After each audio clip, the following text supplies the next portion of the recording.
Good morning. Starmer dramas. A rough week for the PM as the problems pile up. Perhaps he should take a cue from his deputy, Angela Rayner, who was snapped, letting her hair down and her knees up in Ibiza.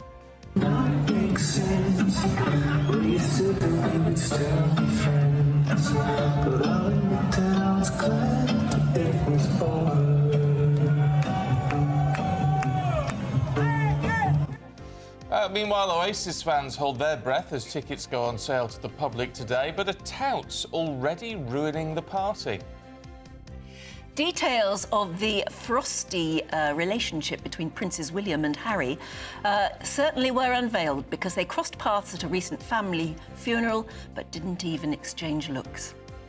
Donald Trump flip-flops on abortion rights and IVF, and he criticises Kamala Harris's first and only TV interview to date as a presidential candidate. And are these weight loss jabs the secret to eternal youth? Well, new research reveals they actually do slow down the process of ageing. And as the end of summer nears and students prepare to return to school, has the underwhelming weather really affected the Seaside? Businesses perhaps not feeling their usual bump in trade. Good morning. It was a dramatic night of transfer deadline day action with Raheem Sterling, Jadon Sancho and Ivan Toney all on the move. Team GB, meanwhile, win 4 golds on day 2 of the Paralympics. And in tennis, Novak Djokovic follows Carlos Alcaraz out of the US Open. It's the last day of August, and for many of us, it's a fine late summer's day, dry with sunny spells. There is an increasing chance of seeing some thundery showers, though, more particularly tomorrow. Join me later for a full forecast. Just gone 6 o'clock, I'm Stephen Dixon. And I'm Ann Diamond, and this is GB News Breakfast.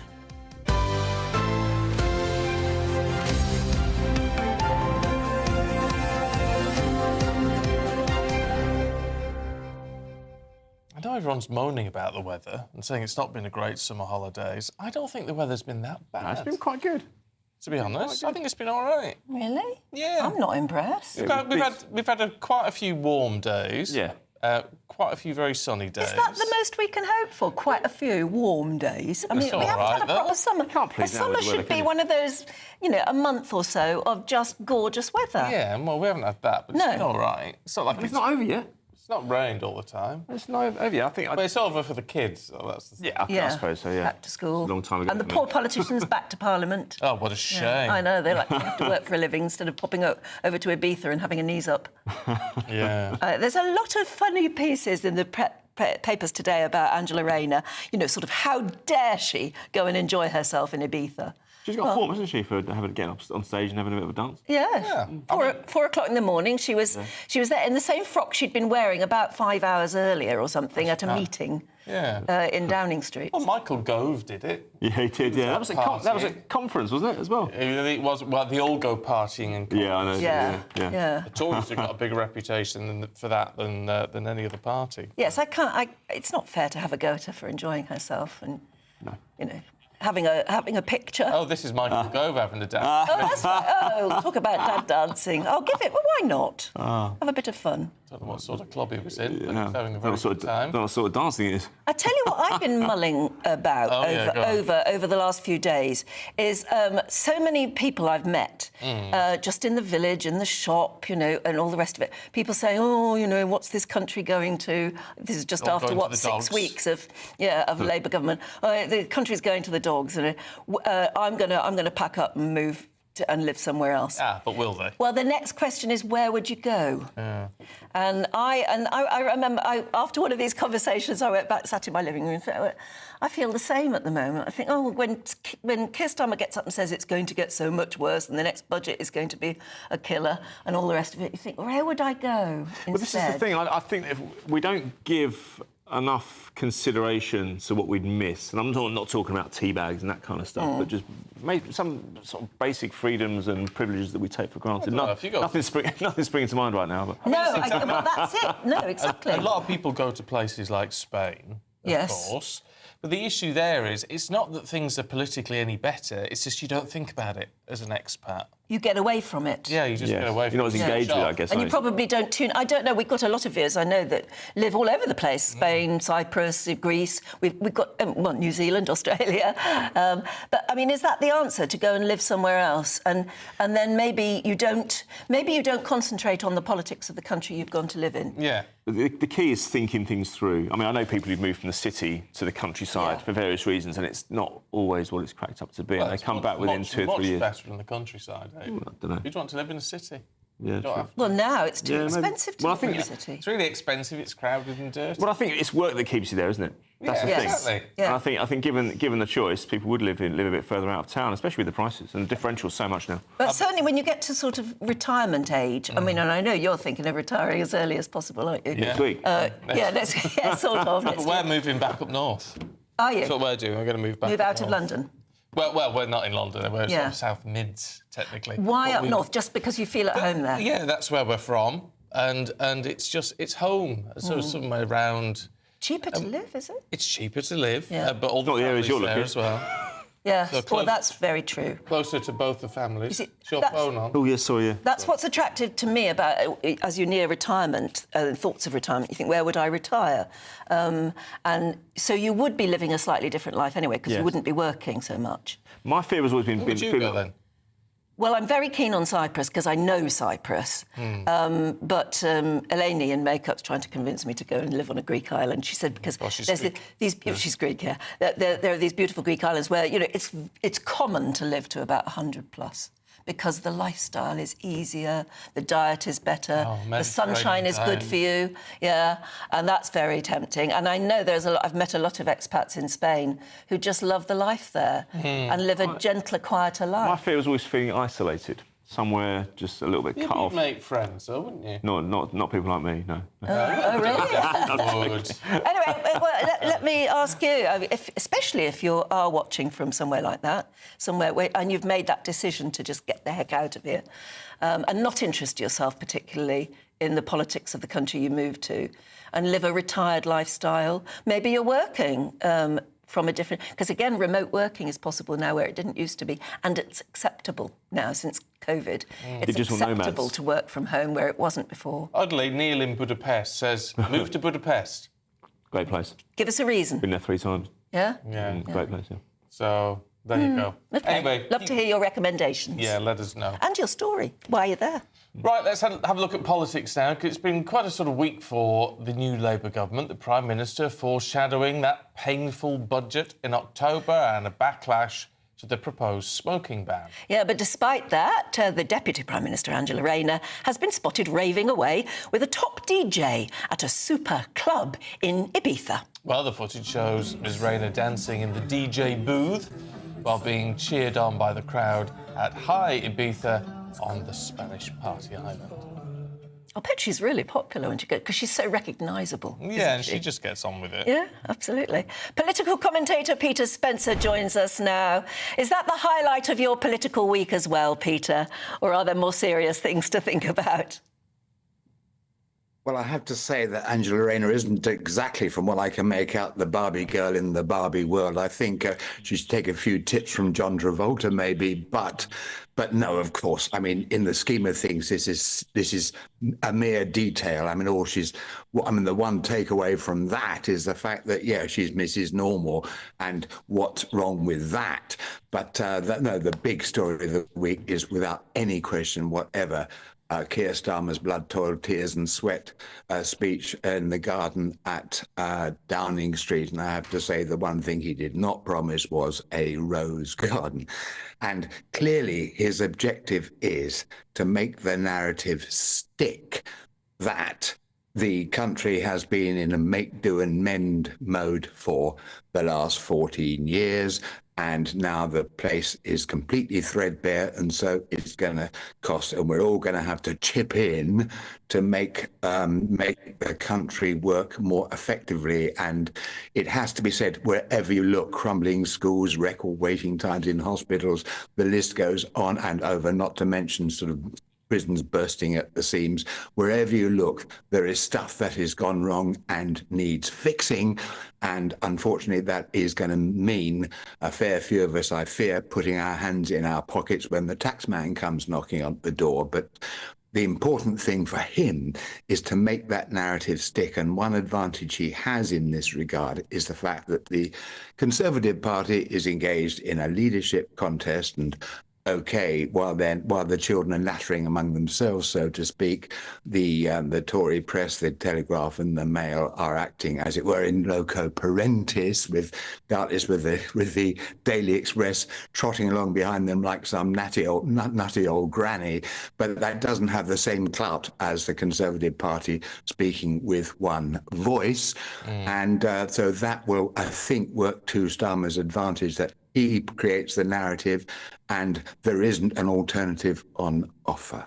He's got to still throw people a bone, though, hasn't he, Peter? Because it is all doom and gloom. And as you just said, Britain's bursting at the seams. Well, that's an issue which still is concerning an awful lot of people that he still really isn't addressing. He barely knows where to start, to be honest. But there are a couple of bones being thrown out there, like, for example, they're going to parachute in people to knock heads together in different parts of the country where planning applications have got snarled up, because he's promised 1.5 million new homes, which is good for the economy and also good for somewhere for people to live. And the hope is there, and indeed the plan is there, that there will be tangible and visible benefits in the not too distant future of new houses springing up everywhere. And the other thing, of course, the rather nice thing from his point of view is we hear about the backlash about the smoking ban in public spaces. Well, of course, the hospitality industry is spitting nails about it. I mean, that's natural enough. I have to say, as a smoker myself, I'm not desperately keen on the idea either. But the opinion polls clearly illustrate that a majority of people support the idea. Fag Ashley is no longer the fashion icon that she once was. Oh, and by the way, from Salma's point of view, win-win, it's free. Yeah, some of the commentary in today's newspapers is describing when Keir Starmer says, it's going to get worse and before it gets better, but doesn't tell us how it's going to or when it's going to get better, and the fact that the next budget is going to be a nightmare by the sound of it. We're being warmed up for that. They're saying it's a bit like the builder who comes to fix a tile on your roof and then says, "Oh, underneath is bad as well, and, there's a black hole underneath that, and actually what you do need is a new roof." We just don't want to hear that. And isn't it unbelievably depressing at the moment that Keir Starmer is only coming out with the negative? It is very depressing, although I would make the point that when he was out on the campaign stump during the election campaign, he would tend to get the biggest rounds of applause when he would say, "Look, I'm going to have to level with you. I can't magic a new prison overnight, and stuff is going to take time." Because behind all this, you were talking a little bit earlier about people living in overseas countries. The fact is that by European standards, Britain is a pretty low tax country. And when we go abroad and we find, that everything seems to work a bit better, that's because a little bit more money is being pushed into it. And I think it'd be extremely hard for Starmer to actually switch things around to get people to think, let's pay more taxes and get stuff working better. But it's hard for him to push that line. But at the same time, that is what he's working on. The only danger from all this is, of course, the fact that people might find it also jolly depressing that they won't shove their hands in their pockets and things like get themselves a mortgage, and so creating a bit of a self-fulfilling prophecy.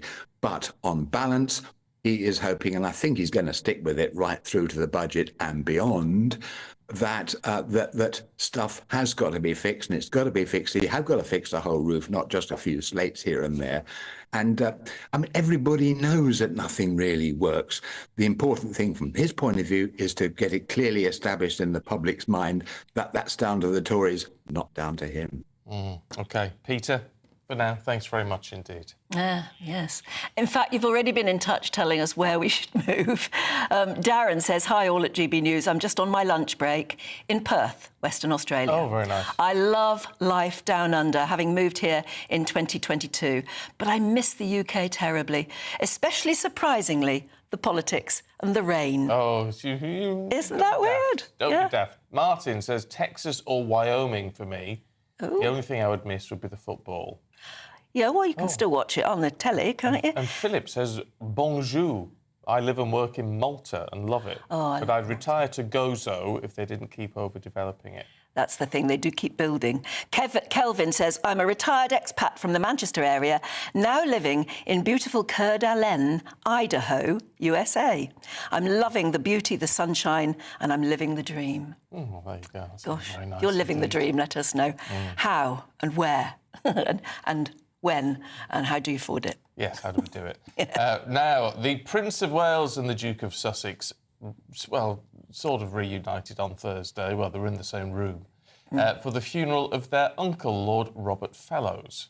Yes, the Reverend Dan Tansey of Shettingham Church in Norfolk said it was more of a surprise to see Harry in attendance than William, who was expected and has been seen in the village before.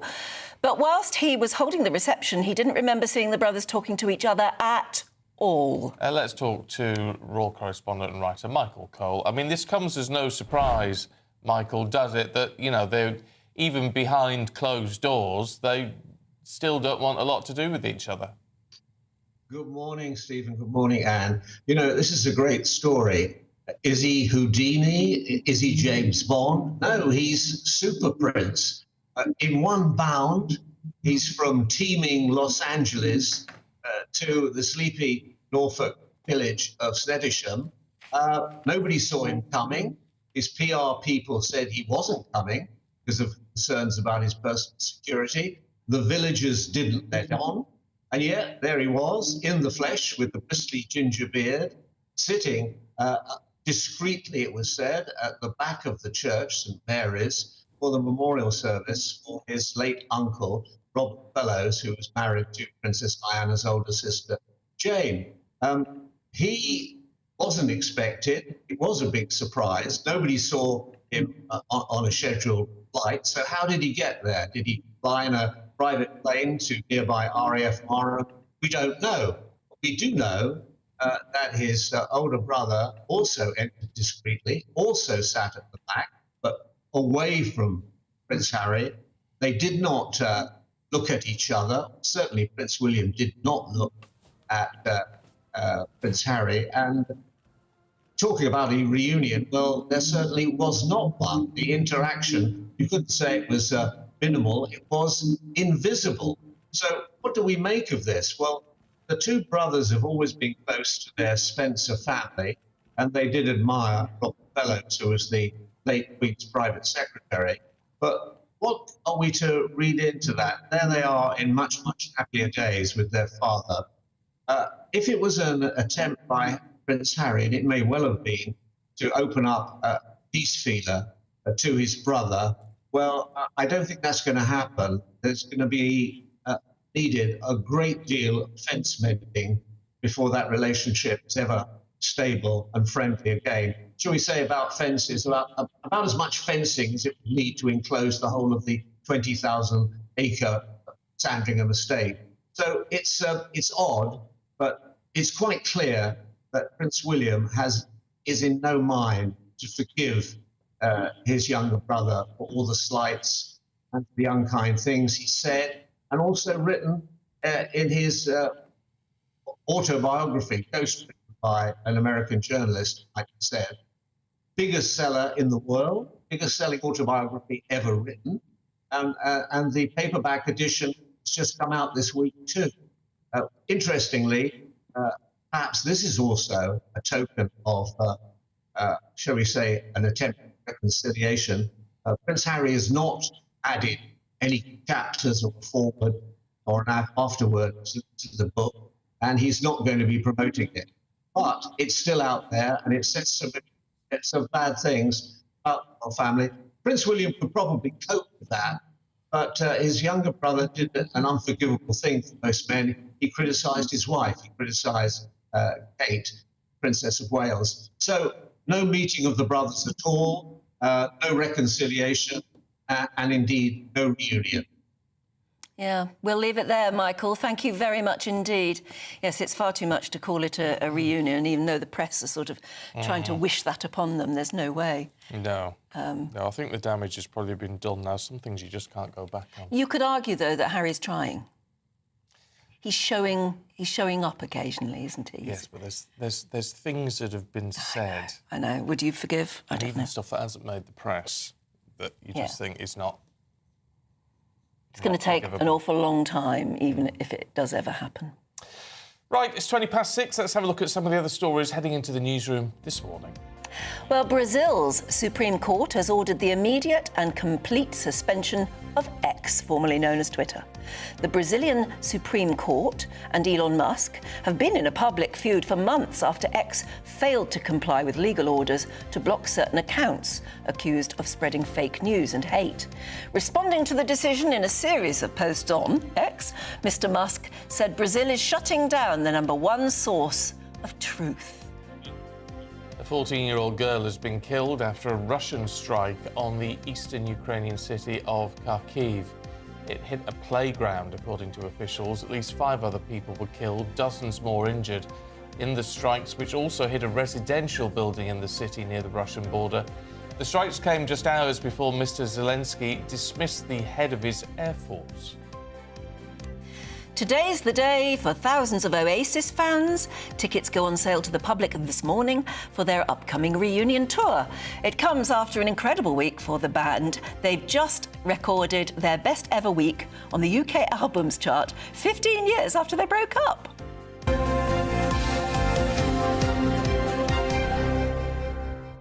I do think it's a bit rich, Elon Musk saying Twitter, or X, is the #1 source of truth. Yeah. In some respects, there is a lot of truth on there, but there's an awful lot of stuff that isn't true. And that's what the argument with Brazil's government was all about. Yeah, I mean, I don't believe anything I read on No. X or Facebook. You or know, anything and like you that. shouldn't. Absolutely.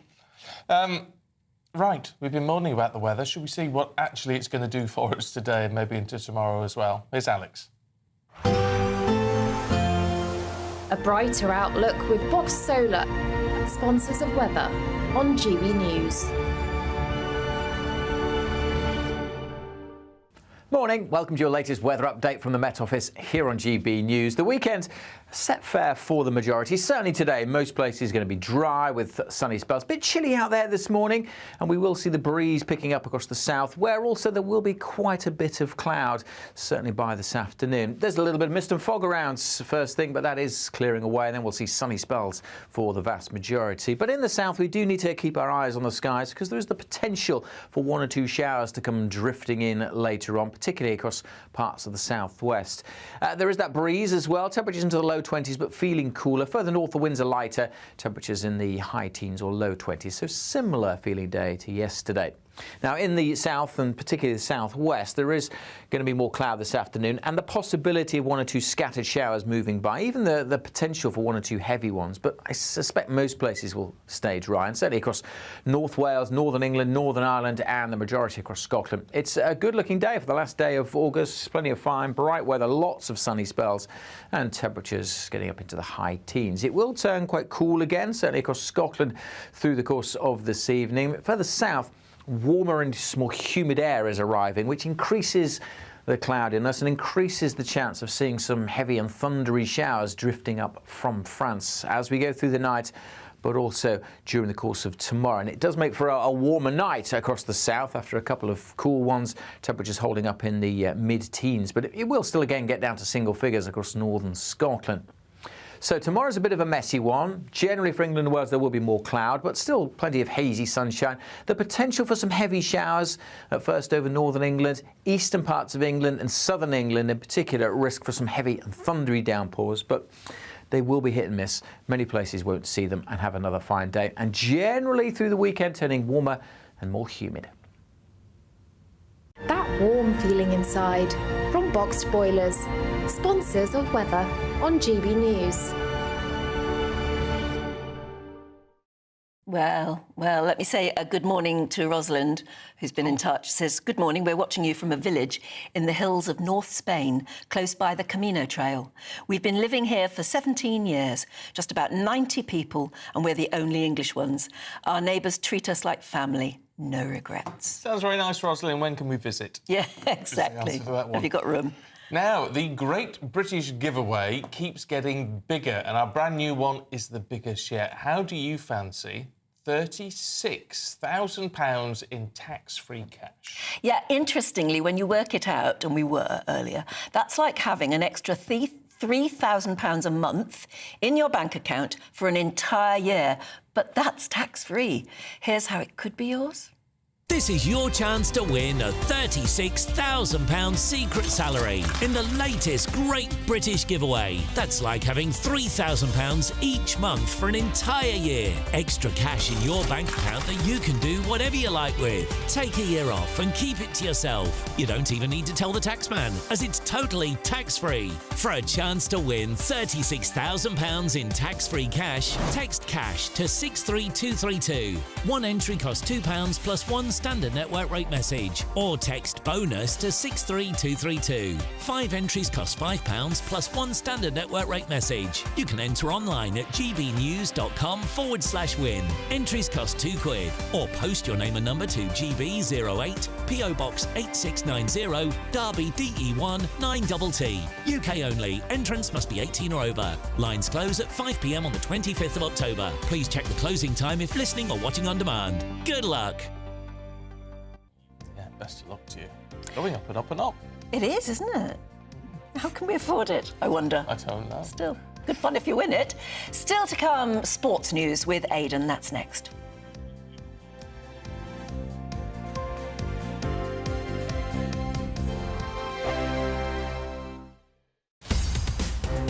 In the GB newsroom, we bring you the news as it happens. With our team of dedicated journalists across the UK, we're ready to keep you up to date with what's happening every half an hour, every single day.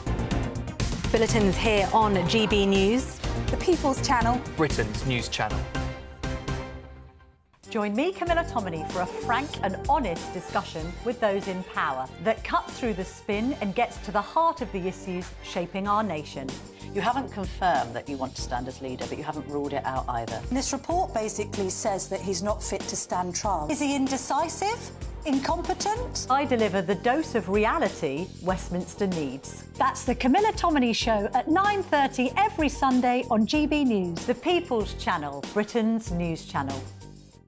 Hi there, I'm Michelle Dewberry, and I'm going to take a second to tell you all about my show, Dubes & Co. We start off with the issues of the day. We then bring in both sides of the argument. We get rid of the disrespect. And then you throw me into the mix. And trust me, I'll tell it exactly how it is. And then, of course, the magic ingredient, you at home. We mix it all together, and what have we got? In my opinion, the best debate show in town. Monday to Friday, 6 till 7 on GB News, Britain's news channel.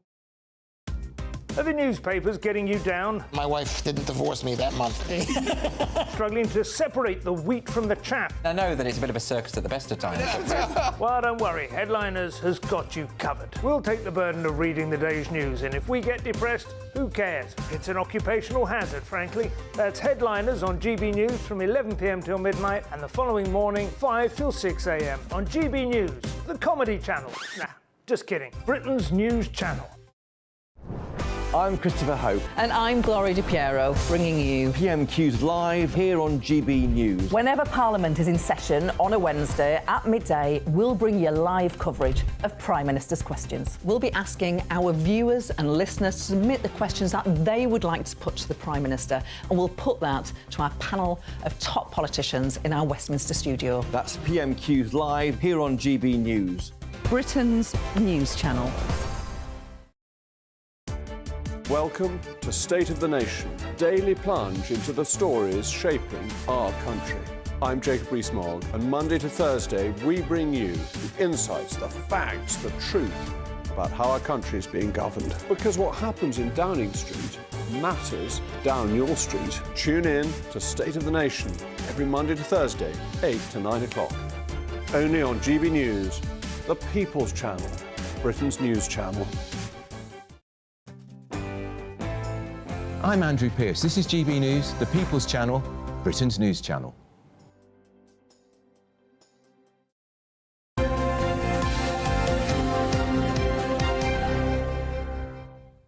Lauren's been in touch. Yeah, A very kind interesting offer. one. Yeah. Where is it? Oh, it's just gone. You're all welcome to join us, says Lauren, on Vancouver Island off the west coast of Canada.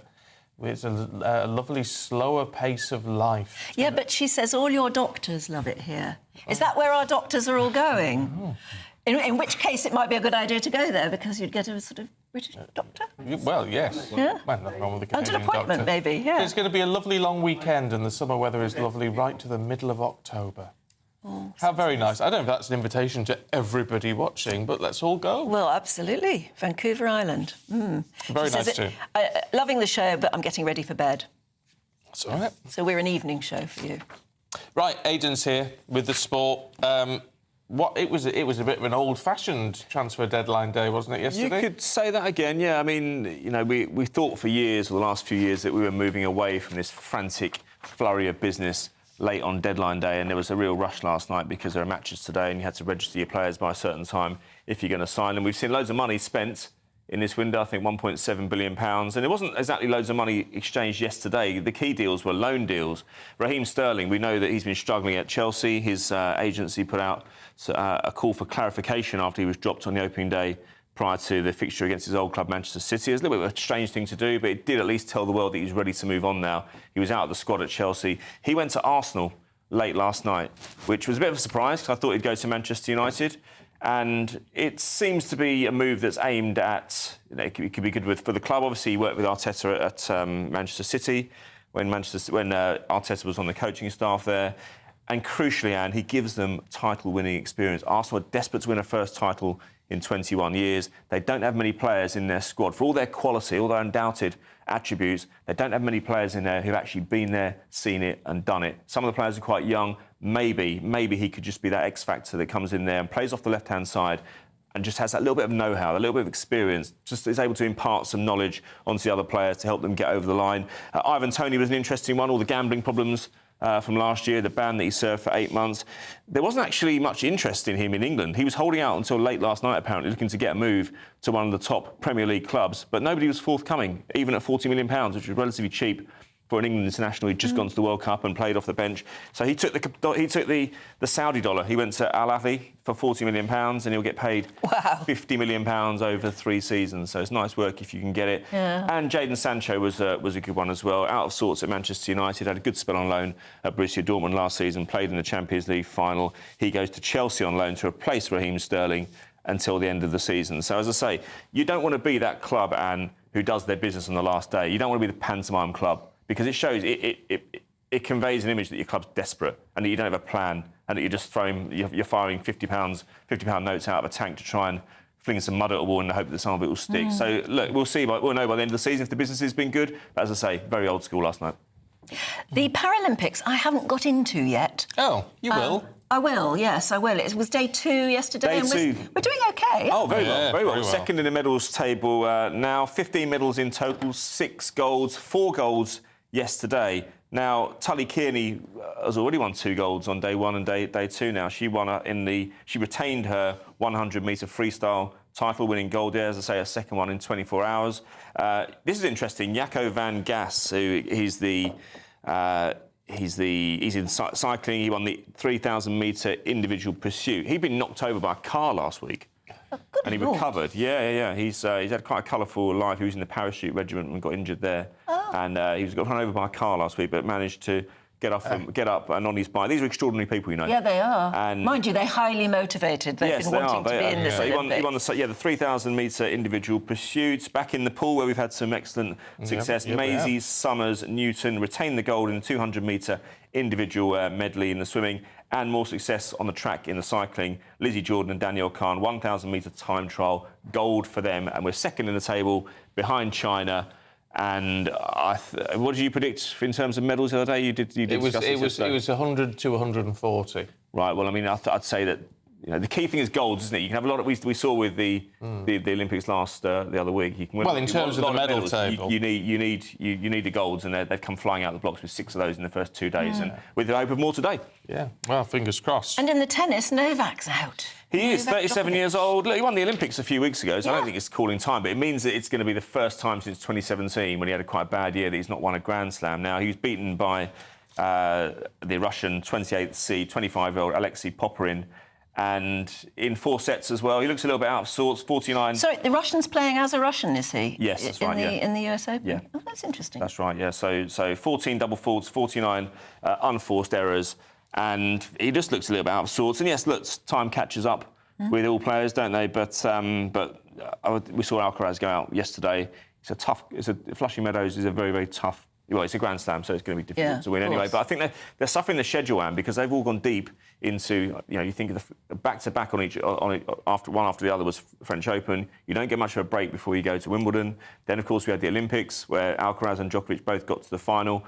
And, of course, the US Open just now. And I think they're probably a victim of the schedule. They certainly both look a little bit out of sorts and a bit tired. And I think the organisers of the US Open won't be happy, because they're the 2 stellar names out of the tournament. But it does give a chance to others. Jack Draper still in it, flying the flag for Britain alongside Dan Evans. Dan Evans faces Alex de Minaur, and Jack Draper faces Botic van der Zandschulp. He's the guy. Easy for you to say. It is. No, not really, actually. No, he's the guy who beat Alcaraz yesterday, so it's not going to be easy for him at all. But we'll see what happens. Yeah, lovely stuff, Aidan. Thank you very much indeed. Right, well, do stay with us, because still to come, we're going to be having a look through the newspapers.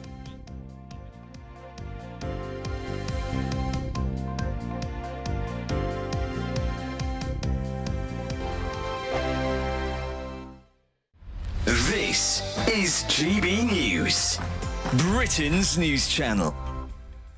Did you know several Paralympic GB track and field athletes aim to go for gold this summer in Paris? So aside from pure talent, a British firm has incorporated, get this, space technology in the materials of running clothes to help athletes perform at their ultimate capacity. I'm not sure if I believe this, but we'll find out in a sec. Trailblazing scientists, engineers and designers at British firm Rion Labs have taken an idea first used in a NASA project, and they've now developed it for over 15 years at Imperial College in London. First of all, please can you explain to us a bit more about how and what this incredible technology is? Yeah, well, as you mentioned, our founder, Dr. Dan Plant, spent many years developing these kind of dynamic materials. That means they behave in what's called non-Newtonic way. So they don't follow the rules. Effectively, they can change their behavior depending on kind of stress or stretch you apply to it. So what you get on an athlete level, if you imagine you have a garment, it's supercharged. It's such that the garment changes its support depending on your movement or your activity or the speed at which you run.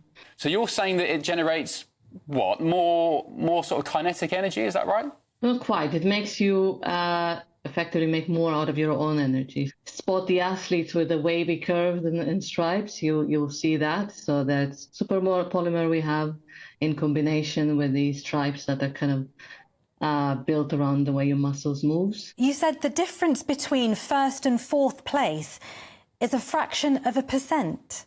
Yeah, that's the main difference it makes. So even if you manage to kind of make more of your own energy and improve your performance by 1%, that's the difference between podium and non-podium. GB News, the People's Channel. I'm Christopher Hope. From pop stars to politicians, I'll interview anybody in a pub who's got a political opinion. Join me every Friday on Spotify, Apple Podcasts, YouTube or gbnews.com, or wherever you get your podcasts. This is GB News, the People's Channel. Join me, Neil Oliver, every Sunday night at 6 p.m. on GB News. And if an hour is not nearly enough for you, go to gbnews.com for special extended episodes online every Friday at 9 p.m, where we can truly get into the nitty-gritty of what's going on. GB News, Britain's news channel. Join me, Nana Akwe, for an informative, interactive news programme with a difference. It's fun. No, he didn't say that, Dave. I'm so surprised. I think there's an element of truth to that. Join me from 3 p.m. every weekend, only on GB News, Britain's news channel.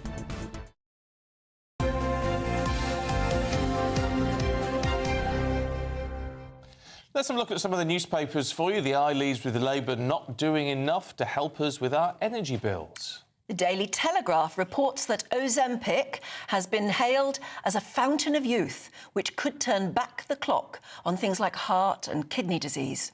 The Daily Mail leads with the estranged royal brothers not sharing a word at their uncle's funeral. The Guardian goes a bit different, reporting that Thames Water has lobbied officials for higher bills after asking Ofwat to increase charges by 59%. The Mirror leads with Jermaine Genus in a battle to save his marriage.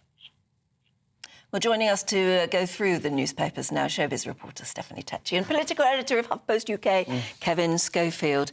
Stephanie, we start with the story that amazingly is 3 front-page leads today, so that the press have decided this is big news. I find it interesting about, you know, we've been talking about Ozempic for months and months now, but it turns out, like all these weight loss drugs, they've got a secret ingredient called semaglutide, which actually is being held as the fountain of youth, and apparently it has a wide range of benefits, not just losing the weight, but it helps with your high blood pressure, it helps with kidney disease, heart disease. So now it seems like the market is going to have an influx of people wanting to buy this because it's got this wide range of benefits. But my only problem with such things is, do we know what the long-term, you know, problems are going to be with this? And I think now it seems the messaging has changed so much when it comes to losing weight now. It's like, just get a jab and you're going to lose weight. What happened to having a good diet, exercise? I feel like it's good that people can get this, and then obviously if you're talking about combating ageing, which we all want, but I still think that we still should keep up those messages of doing it in a healthy way, in a way that we know is tried and tested and works. Yeah, I mean, to be fair, semaglutide has been around for a long time. For diabetes. Yeah, it's a type 2 diabetes drug. So it has been used for a long time, but so they will know about some side effects. But it's, as you say, the problem is if you're losing all this weight on it, which sounds fantastic. And combating ageing. And combating ageing. Without any effort. But does that mean you've got to stay on it forever?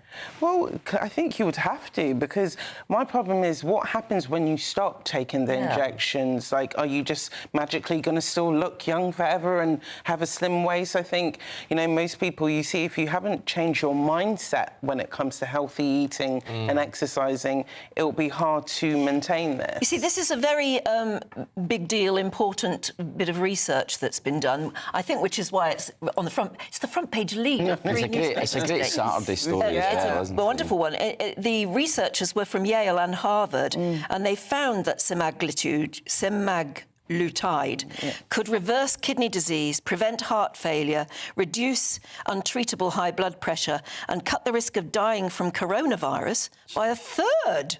It sounds almost too good to be true, doesn't it? It's like a wonder drug for everything. And if it reduces the amount of calories you're eating because it suppresses your appetite, surely it's incredibly important that if you're only eating 300 or 400 calories a day, which is why you lose weight so quickly, those have got to be really good calories, haven't they? I mean, your nutrition is more important than anything. Well, that's the thing, and this is what we don't really hear, or what we're not looking to in that side of things. So, and as well, the problem when you put things out like this out here, then there's going to be a black market for it eventually, where people are going to try to cut corners, because I can imagine getting your hands on this. Well, there's already an online market for it. You can buy it online. And there's, I mean, a lot of people who have used it have said it's very effective in terms of weight loss, but they didn't like it. It didn't make them feel very good. So Rob Jenrick, one of the Tory leadership candidates... Oh, he took it, did he? Yeah, he's lost 4 stone in the last year, but not all down to Ozempic, but he says I think he was on it for like 3 months last year, and it was very effective, but it didn't make him feel great, so he came off. I know people who say it makes you feel sick all the time. Do you think it's good, though? Do you think it's a good way to lose weight? Just well, it seems effective, but as you say, long-term, if you're not doing it alongside healthy eating but also the interesting thing is they say in this report that it's not the losing weight, that obviously losing weight is good for your internal organs and everything, but it's not the losing weight that is it has the effect on heart disease and therefore gives you a longer life. It's something else. It's an ingredient it's what semaglutide does. It has its own quality that does that, which makes it sound even more like a wonder drug. I mean, what's the future? Are we all going to be on this stuff? I don't know. Well, maybe. We'll all be very thin then. It'll be great. Yeah. Lovely. Bring it on. I can see why the press have gone bananas Oh, yeah, I mean, today, because it's like the press thing love, we've all been praying for. They love a wonder drug. Yeah. The press love a wonder drug. Right, let's have a look at The Sun, Kevin. Keir Starmer's top aide, apparently The Sun claims, was at a lockdown party. Yeah, that's a bit embarrassing for Keir Starmer. So he gave that very gloomy speech in the Garden in Number 10 on Tuesday morning, and I was there, and where we were sitting, you could see the famous patio of, if you remember the picture during the lockdown party, they've got it in The Sun where Dominic Cummings was there and various others, and that was pointed out as an example of how they broke lockdown rules. Now, one of the people at that gathering was a fella by the name of Varun Chandra, who it turns out is Keir Starmer's business advisor. So on the one hand, he's criticising the Tories because he made a point in that speech of saying, this is where they broke lockdown parties and it's now back in the service of working people. But it turns out that one of the people at one of those events was his own business advisor, so slightly embarrassing. Isn't it just? Yeah, so you've got to be so careful when you're pointing fingers at the other lot. Definitely. To make sure that your own house is in order, I think that's the problem. Do you think he'll do anything about it or not? I Will he just forget it and his business advisor can forget about the slice of cake and the champagne? I think so. I can't see his business advisor losing his role over this, but it is embarrassing, and it's a great scoop by Harry Cole at The Sun. But yeah, maybe should have done his background checks before mouthing off about the previous government. Yeah, but they're in now, aren't they? They are the government. Well, that's it. They're in, and they're in for the next 5 years at least. So there's, we can do what they want. There's an awful lot of whinging going on about, the hypocrites and things like that. But they're in now. They were, but it's been amazing how the criticism has been hitting fast and quick at Labour. Usually, you'd kind of give a government a bit of time to settle in, but it seems like literally anything Keir Starmer says, it's open to be attacked, open to be scrutinised. And I think to myself, did we actually vote Labour in? Because the way it is at the moment, it seems like this country is not happy having a Labour government. Well, yeah, and although he's not doing much to cheer us up either by saying things are going to get worse before they get better. The budget's going to be depressing. The budget's going to be painful. I mean, there's not exactly expectation management. Are we all going to end up thinking, the budget wasn't as bad as we feared? I think there's a bit of that without a doubt. Can I record you saying that? Well, I mean, I'm living in hope. Yeah, I think there is definitely a bit of that, so they can turn around and say, actually, you know what, I know we warned you, but actually, things are a bit better than we said, so maybe. But I think, I would brace ourselves for a bit of pain, certainly, in the budget, unfortunately. OK, to William and Harry, Stephanie, in the Mail, didn't exchange a word at their uncle's funeral. I mean, not even a look, by all accounts. Yeah, I'm not surprised. These are brothers who've been apart, who haven't spoken since the Queen's funeral, and there's been so much damage that's been done that I can't imagine a memorial service is the place where they're even going to begin to try, mend their broken relationship. But the thing is, they are brothers, so they are forever going to be tied in situations like this when someone passes, or if there's a family tragedy or event or celebration, they're always going to be tied together. And I just think it's such a shame what's happened to these two boys. You just think to yourself, as brothers who've been through such traumatic experiences together, it would have been lovely to see them actually have a close bond. I feel like forgiveness is very far for these two. I think, especially on William's side, I think William's got a lot on his plate at the moment, and the last thing he can be thinking about right now is trying to mend fences with Harry. And I think maybe Harry probably did the right thing if this reports are true, and not say anything to William. It sounds like it wasn't the time or the place. No, I mean, I can't help wondering, at least Harry showed up. And he didn't make a big fuss and hasn't given interviews and all. Is he trying to mend fences just very slowly? I think on a human level, you would think he probably would want to, wouldn't he, make up with his brother. I mean, they're going to be around for a long time to come, and it's incredibly sad, as you say, Steph, that they have this bond as brothers, been through so much, and yet can't even talk to one another. Well, but, the thing is, Harry's in a hard place. It's like he's with Meghan, and she's not going anywhere right now. They're married. And so I can imagine the family would find a very hard time thinking, OK, yeah, we may want Harry back, but now Harry comes with Meghan. Yes. They come as a team, so... And they're currently at war with the government over their security detail. They've taken the Home Office to court over that, and the whole thing's just such a mess, really. And as you say, I don't see any reconciliation between the brothers anytime soon. No, but maybe there'll be a reconciliation with the king. Yeah. And that will start things because he's taken lots of religious advice, hasn't he? Yeah. What to do and all the rest of it. Just don't know. Well, as a father, you know, you want to have a relationship. But look what Harry said in the book about Camilla. I don't know how you forgive that. He's made it difficult, certainly, and also the way he behaved, you know, his grandmother's final years, you know, all the tumult. I mean, a lot of people getting in touch this morning and saying he's made his own bed, now he's lying in it. It's uncomfortable. The problem is there's things that have been... I'm in a difficult situation. There's things I've been made aware of that have been said that haven't made the press that are just unforgivable. You mean from Harry? And from Meghan. That you just can't move past from. You couldn't move past from. And so... Which would explain why William is so opposed to any reconciliation. It's the trust. Once the trust is gone... Whereas the king, being an older man, I mean, he's even said it before, why do you have to give me such troubles in my older years? He's obviously thinking of his own sort of life and thinking, there must be a way that I can reach out to Harry, and he's been taking religious advice on him. He must be so upset. Right, let's cheer ourselves up, Kevin, shall we, with a bit of raving. Actually, she wasn't... If you listen to the music, she wasn't raving. It was like a really dull, boring song she was dancing to, but nevertheless, the pictures make it look like she was they're great pictures, because we're not used to seeing politicians, senior politicians, actually enjoying themselves, being normal. And she's getting a fair bit of criticism over that, because people are juxtaposing it with what Keir Starmer said the other day about everything's rubbish and blah, blah, blah. But, oh, look, she's out enjoying herself. But, I mean, what's wrong with that? Yeah. I think fair play to her. I like Angela Rayner, actually. Yeah, well, that's the thing. I think most people, regardless of her politics, actually just quite like the fact that she seems pretty normal. In a way that Boris Johnson had that cut through with people who weren't naturally conservatives. People just think, oh, you're not quite like that guy. He's not your normal politician. He seems up for a laugh. And she's the sort of Labour equivalent, I think. You know, people might not describe themselves as Labour supporters.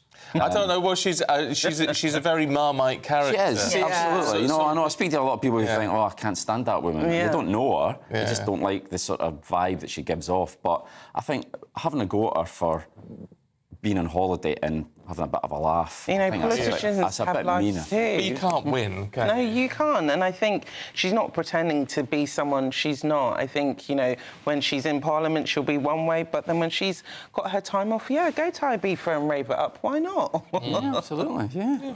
Oh, well, fair enough.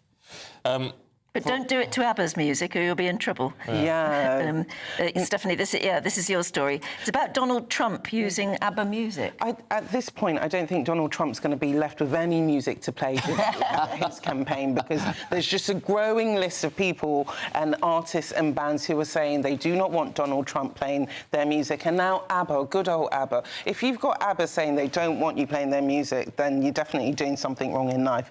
But yeah, he's been using hits like Dancing Queen, and they've said basically it's unauthorised for him to use it, and he cannot use it. And this follows people like Celine Dion, who said he can't use My Heart Will Go On. But I think it's just music. Yeah, I mean, if they're paying the music licence, surely they've got the right to play it. It's different. It's different if, you know, he's campaigning with them, and that's, I think, a blatant show of support. But him using your music, it's harmless. Yeah. I think, personally. No, I think it's obviously they don't want to be associated with him. They don't want people to think that they have... It's a personal endorsement, a political endorsement. But yeah, I mean, if legally, I don't think have they got a leg to stand on. If they're paying At a public to event use like that, if it was the soundtrack to one of his ad campaigns, his television campaigns, then yes, that would be an appropriate use.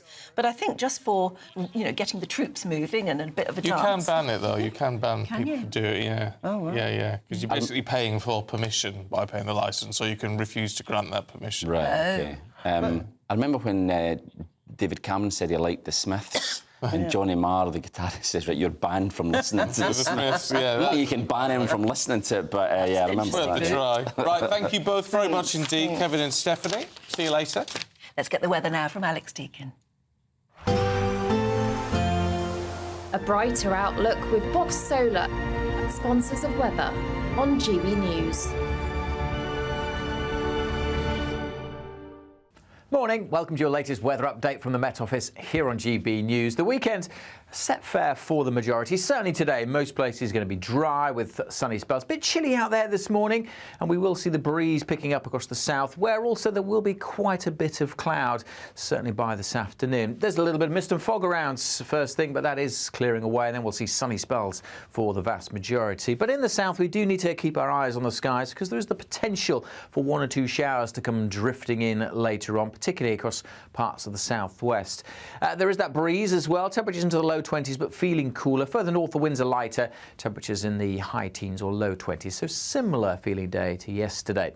Now in the south and particularly the southwest there is going to be more cloud this afternoon and the possibility of 1 or 2 scattered showers moving by, even the potential for 1 or 2 heavy ones, but I suspect most places will stay dry, and certainly across North Wales, Northern England, Northern Ireland and the majority across Scotland. It's a good looking day for the last day of August, plenty of fine, bright weather, lots of sunny spells and temperatures getting up into the high teens. It will turn quite cool again, certainly across Scotland through the course of this evening. Further south, warmer and more humid air is arriving, which increases the cloudiness and increases the chance of seeing some heavy and thundery showers drifting up from France as we go through the night, but also during the course of tomorrow. And it does make for a warmer night across the south after a couple of cool ones, temperatures holding up in the mid-teens, but it will still again get down to single figures across northern Scotland.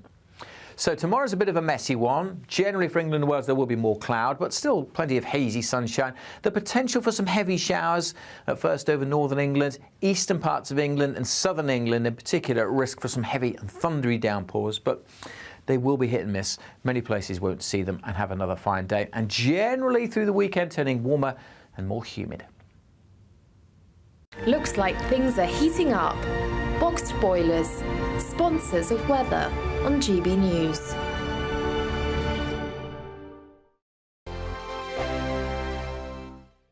This is your chance to win a £36,000 secret salary in the latest Great British Giveaway. That's like having £3,000 each month for an entire year. Extra cash in your bank account that you can do whatever you like with. Take a year off and keep it to yourself. You don't even need to tell the taxman, as it's totally tax-free. For a chance to win £36,000 in tax-free cash, text cash to 63232. One entry costs £2 plus one standard network rate message, or text bonus to 63232. 5 entries cost £5 plus one standard network rate message. You can enter online at gbnews.com/win. Entries cost £2, or post your name and number to GB08 PO Box 8690 Derby DE1 9TT. UK only. Entrance must be 18 or over. Lines close at 5 p.m. on the 25th of October. Please check the closing time if listening or watching on demand. Good luck. Join me, Neil Oliver, every Sunday night at 6 p.m. on GB News. And if an hour is not nearly enough for you, go to gbnews.com for special extended episodes online every Friday at 9 p.m, where we can truly get into the nitty-gritty of what's going on. GB News, Britain's news channel. We're proud to be GB News, the People's Channel, and as you know, we always love to hear your views. Now, there's a new way of getting in touch with us at gbnews.com/yoursay. By commenting, you can be part of a live conversation and join our GB News community. You can even talk to me, Bev Turner, or any of the members of the GB News family. If you want your news to be straight talking... This is a nightmare for the Conservatives again. Down to earth. It's not just Nottingham where this is happening, is it? And most importantly, honest. Hard-working, middle-class taxpayers, they'll get the book thrown at them. Then catch me, Martin Daubney, Monday to Friday, 3 till 6 p.m. on GB News, Britain's news channel. Welcome to State of the Nation, daily plunge into the stories shaping our country.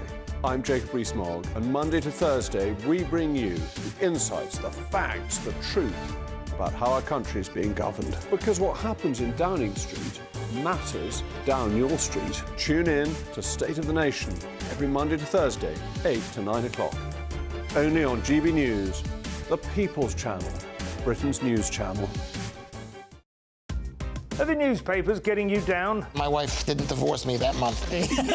Struggling to separate the wheat from the chaff? I know that it's a bit of a circus at the best of times.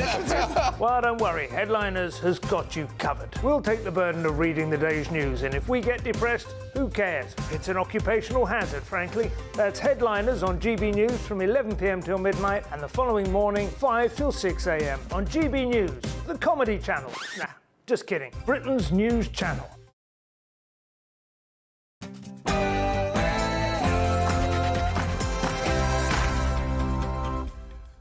Good morning to you, Starmer dramas. It's been a rough week for the Prime Minister as the problems pile up. Maybe he should take his cue from his deputy, Angela Rayner, who was enjoying herself, dancing in Ibiza. Oh, wicked.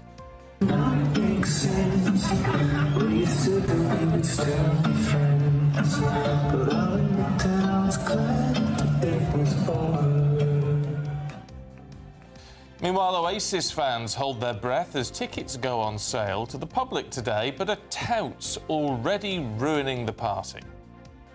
And details of the rather frosty so-called reunion, well, it wasn't at all because they didn't speak, Princes William and Harry, crossed paths at a recent family funeral. Donald Trump flip-flops on abortion rights and IVF as he criticises Kamala Harris's first and only TV interview to date as a presidential candidate. And those weight loss jabs, particularly Ozempic, are they the secret to eternal youth? New research reveals they can actually slow down the process of ageing. The end of summer nears and students prepare to return to school, but underwhelming weather has meant many seaside businesses just haven't felt the usual bump in trade.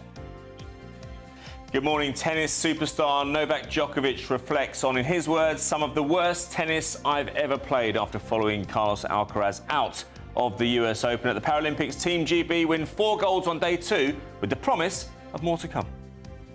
It's the last day of August, and for many of us, it's a fine late summer's day, dry with sunny spells. There is an increasing chance of seeing some thundery showers, though, more particularly tomorrow. Join me later for a full forecast.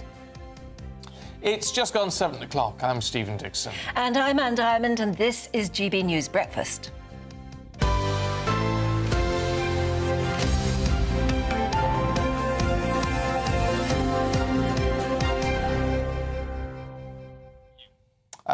Ernie's been in touch. Morning, Ernie. Morning, Ernie. It says Ms. Rayner is showing her true colours by dancing the night away in an Ibiza drugs den. Oh.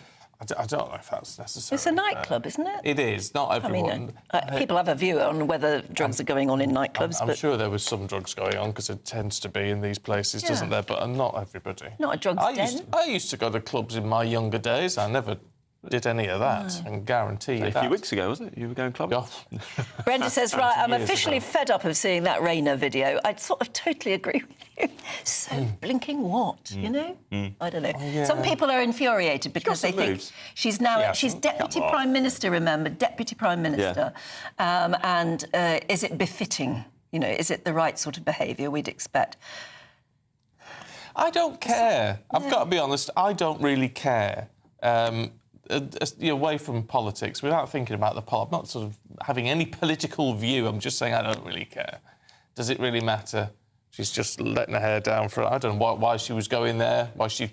But, I mean... But she wasn't being outrageous either, was she? No. For heaven's sake. No. I do think she's got some moves. But compared to my standards of dancing... anyway. Well, yeah. well, I mean, I think what low it bar. says there is that cameras follow you everywhere now, don't they? If you're a public figure particularly, you're never away from somebody's camera. But I don't see that she'd mind that. What the heck's she doing that's so appalling? No, it's sort of fair enough, really.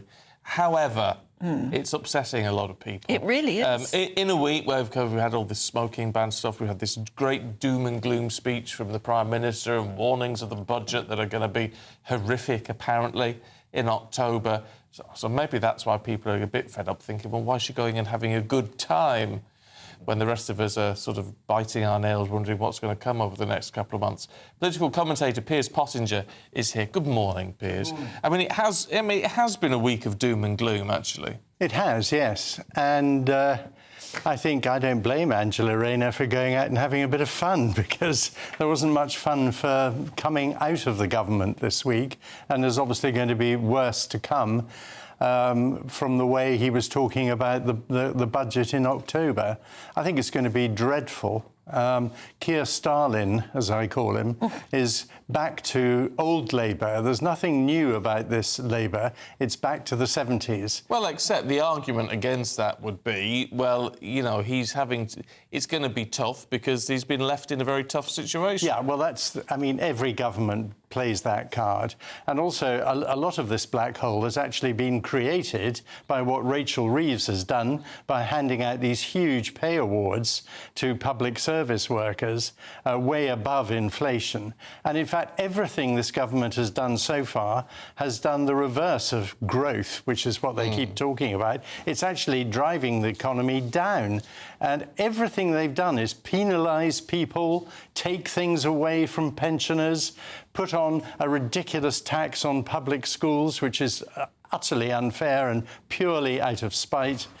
They're completely failing to discuss immigration. And in fact, of the 63,000 people, so-called asylum seekers awaiting news, at least it's estimated 70% of those will end up on welfare and disappear off the radar because statistics in welfare don't spell out nationality. So what Yvette Cooper is doing is not only keeping these people here, but keeping them on benefit, which is going to cost that alone the country £18 billion in the lifetime of these so-called asylum seekers. So the government's missing the big issues. Keir Starmer, the more you see of him, the less you know about him. He doesn't give anything away about what he's really thinking. He's known amongst the people I've talked to as someone who is ruthless, authoritarian, will not countenance people telling him he might be wrong. It's a very worrying situation. On top of that, you've got GB Energy, a ludicrous confection. I happened to be with two of Britain's biggest investors this week, and I asked them, would they invest in GB Energy? Because Ed Miliband keeps saying we're going to get a lot of this from private investors. Both of them, and these are the two biggest single investment companies in this country, both of them said not a single penny. Why? Because it's a completely flawed company. The policy and strategy is all over the place. At the moment, to us, it's just a concept. And the man who's running the policy, and the man who's in charge of policy at GB Energy was until very recently the lawyer for Extinction Rebellion. Oh, Lord. So you've got a zealot in Ed Miliband running GB Energy and a lunatic activist in charge of policy at a company that doesn't know quite what it's going to do, how it's going to do it, or who with. And that is £8.4 billion. That's the only thing we know. A number Mr Miliband plucked out of thin air and said this is what the company is going to be worth or is going to cost. Or I mean, even he doesn't know quite what this £8.4 billion means. Nobody does. It's the biggest disaster of this government, and it may be the thing that brings them down. Oh, but they've got a huge majority still. They've got a big majority. They can even afford to annoy some of their own. Well, they've got a big majority, but on the other hand, they've only got a very small percentage of the vote. It's about 16% of the actual vote. And that is of the people that voted, and that was only 33%. So the majority of the country are not with them. No, but they've got 5 years, Piers. They've got 5 years, but even governments with big majorities sometimes don't last that long. And Labour have already got problems within their own party. They've got the 7 suspended MPs who are not going to lie down and simply go away. People like John McConnell, a Corbynista, it will never simply melt away. But they haven't got an effective opposition of any sort. Well, that's the biggest problem. And of course, next week we'll have the first voting for the new Conservative leader. It'll be down to 4. But then I think you'll get all 4 trying to show off in the House. And don't forget, Parliament's been in recess. Of course, Starmer has used this recess to do an awful lot of these things without the scrutiny of Parliament, which again is really rather naughty. It's like the way he's going abroad and saying he's going to reset the relationship with Europe. Well, he does need to be reminded that the people of this country voted by the majority, and it was a big vote, to come out of Brexit. So he has no mandate to go back and start trying to reset it. In fact, both Germany and France are laughing all the way to the bank. They just think, here he is on bended knees begging, "Go, can you be nice to us again? I'm new." I mean, it's pathetic. What about this other thing that's making people very uneasy and talking about harking back to the 70s? Yeah. Is this sort of authoritarianism, this, if I don't like something, I'll ban it. Yes. And now proposing to ban outdoor smoking, which the leisure industry, not the entertainment industry, whatever, the hospitality industry, is in absolute panic about. Quite rightly. I mean, why are they suddenly doing these, quite frankly, just nasty things? It's certainly not going to help any part of the economy. But I think that's a very poor excuse, because people smoking in gardens, I mean, they talk about it's causing 80,000 deaths a year. I don't know where that statistic comes but you from. look at, I mean, and there's a lot from people saying, well, people should have personal choice. Yes. There's a lot of anger. Yes. You look at the national polling on the issue, and actually people are in favour of the ban. Yeah, I think that's true, because, I mean, I used to smoke, gave up when my first child was born, and, I mean, I am, like all converts, very anti-smoking. I think most people are these days, but I do think freedom of choice is something, once you start taking it away, what'll be next? There'll be minimum pricing on alcohol, and that could really damage pubs and off licences as well. I mean, the point is, there's no stimulus for the economy. There may be, they're obsessed with public finances, which is different to the economy. The economy, it includes the industry and everyone else. And they also are obsessed with this phrase, working people. Working people have savings, working people have houses, working people have cars, and they're all going to be affected if these veiled threats happen. In October, everyone is going to be hit very hard. We shall have to wait and see. Piers, thanks very much indeed. Clive's been in touch. I know why Angela Rayner was raving in Ibiza. It's the only place she can have a smoke in peace. Oh. Because she's a smoker, isn't she? Yes, she is. She could probably do it in the club over there. She'd be fine. Anyway, right, let's look to the United States. And Donald Trump has been accused of a U-turn after saying he will vote to keep a 6-week abortion ban in Florida, less than 24 hours after saying it was too short. Yeah, and even pop legends ABBA are demanding Trump's presidential campaign remove videos featuring their songs. Let's talk to Professor of US and International Politics, Scott Lucas, who joins us now. Scott, thank you very much indeed for your time this morning. I mean, look, in terms of this flip-flopping, because it's abortion and IVF he seems to have changed his mind on, do we know what's driving any of that? Well, first of all, just to recount what happened yesterday, because it was fairly interesting, is that he initially said that, or indicated he would vote yes on a very important amendment in Florida, which effectively would block a 6-week ban on abortion. Then A few hours later, he said, well, maybe, I'm not sure. And then by the end of the day, he said, no, I'm going to vote no on this. Why did that happen? On the one hand, this is a man who brags that when he was president, he put in the Supreme Court judges to overturn Roe versus Wade, which removed women's reproductive rights. This is a man who in the past has threatened doctors, nurses, who are involved in women's clinics. But on the other hand, Trump and his advisors know that a large majority of Americans, about 2/3 of Americans, favor those reproductive rights, including abortion rights. So they know that this could be a vote loser, especially if he goes for a national ban on abortions. And then you add to that Trump himself has been almost incoherent on reproductive rights ever since he ran for president in 2016. He's been all over the map in terms of what he would do. And so what he was doing yesterday was trying to find a balance between the majority of Americans who really are opposed to tight restrictions on abortion and his base, many of whom, of course, favor an all-out ban. Yeah, it's interesting that they've changed tack in that way. It must be as some sort of a reaction to the way Kamala Harris has been talking about those very issues.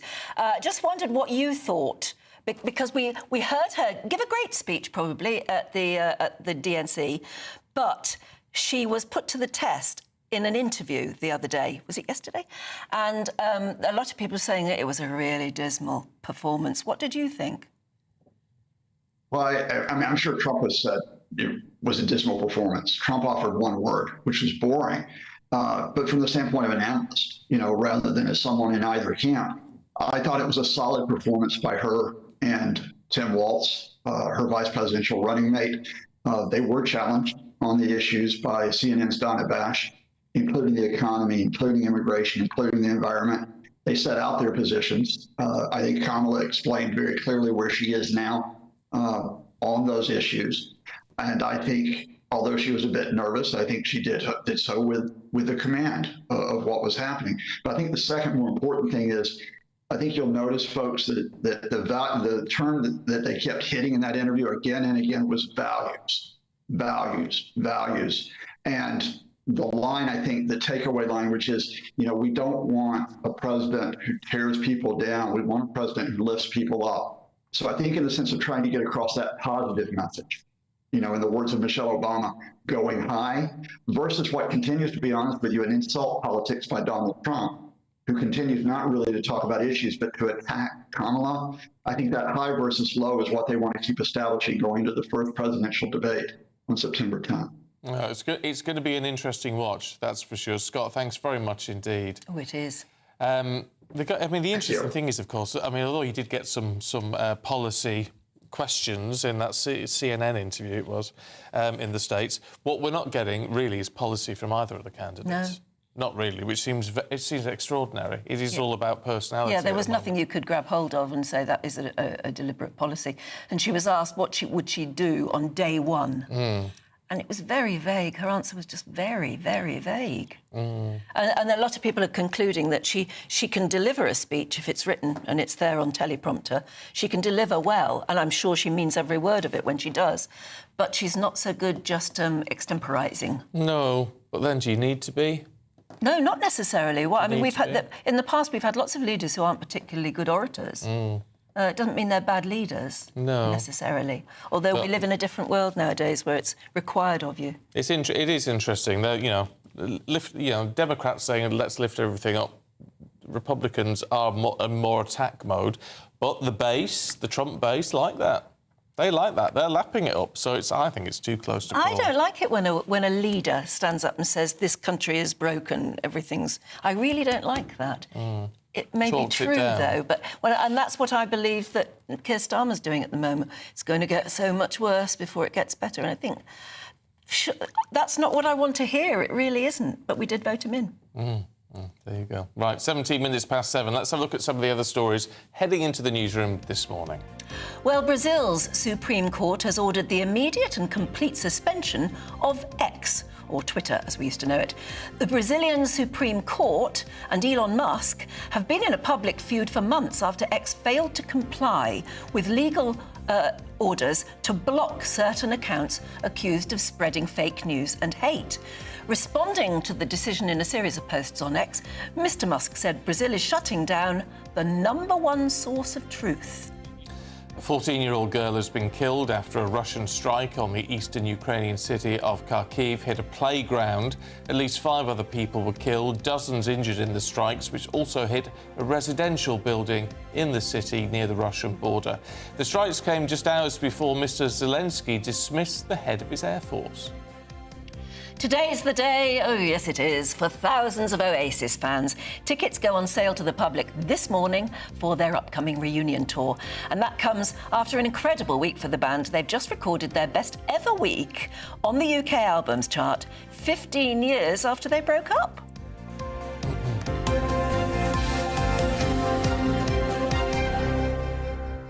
A lot of people are moaning that traditional Oasis fans, you know, those who were around in the 90s, aren't going to be able to get the tickets because younger people who think it's now really cool are grabbing the tickets. And well, but they'll be on their keyboards buying tickets as soon as... I think it's Noel's daughter.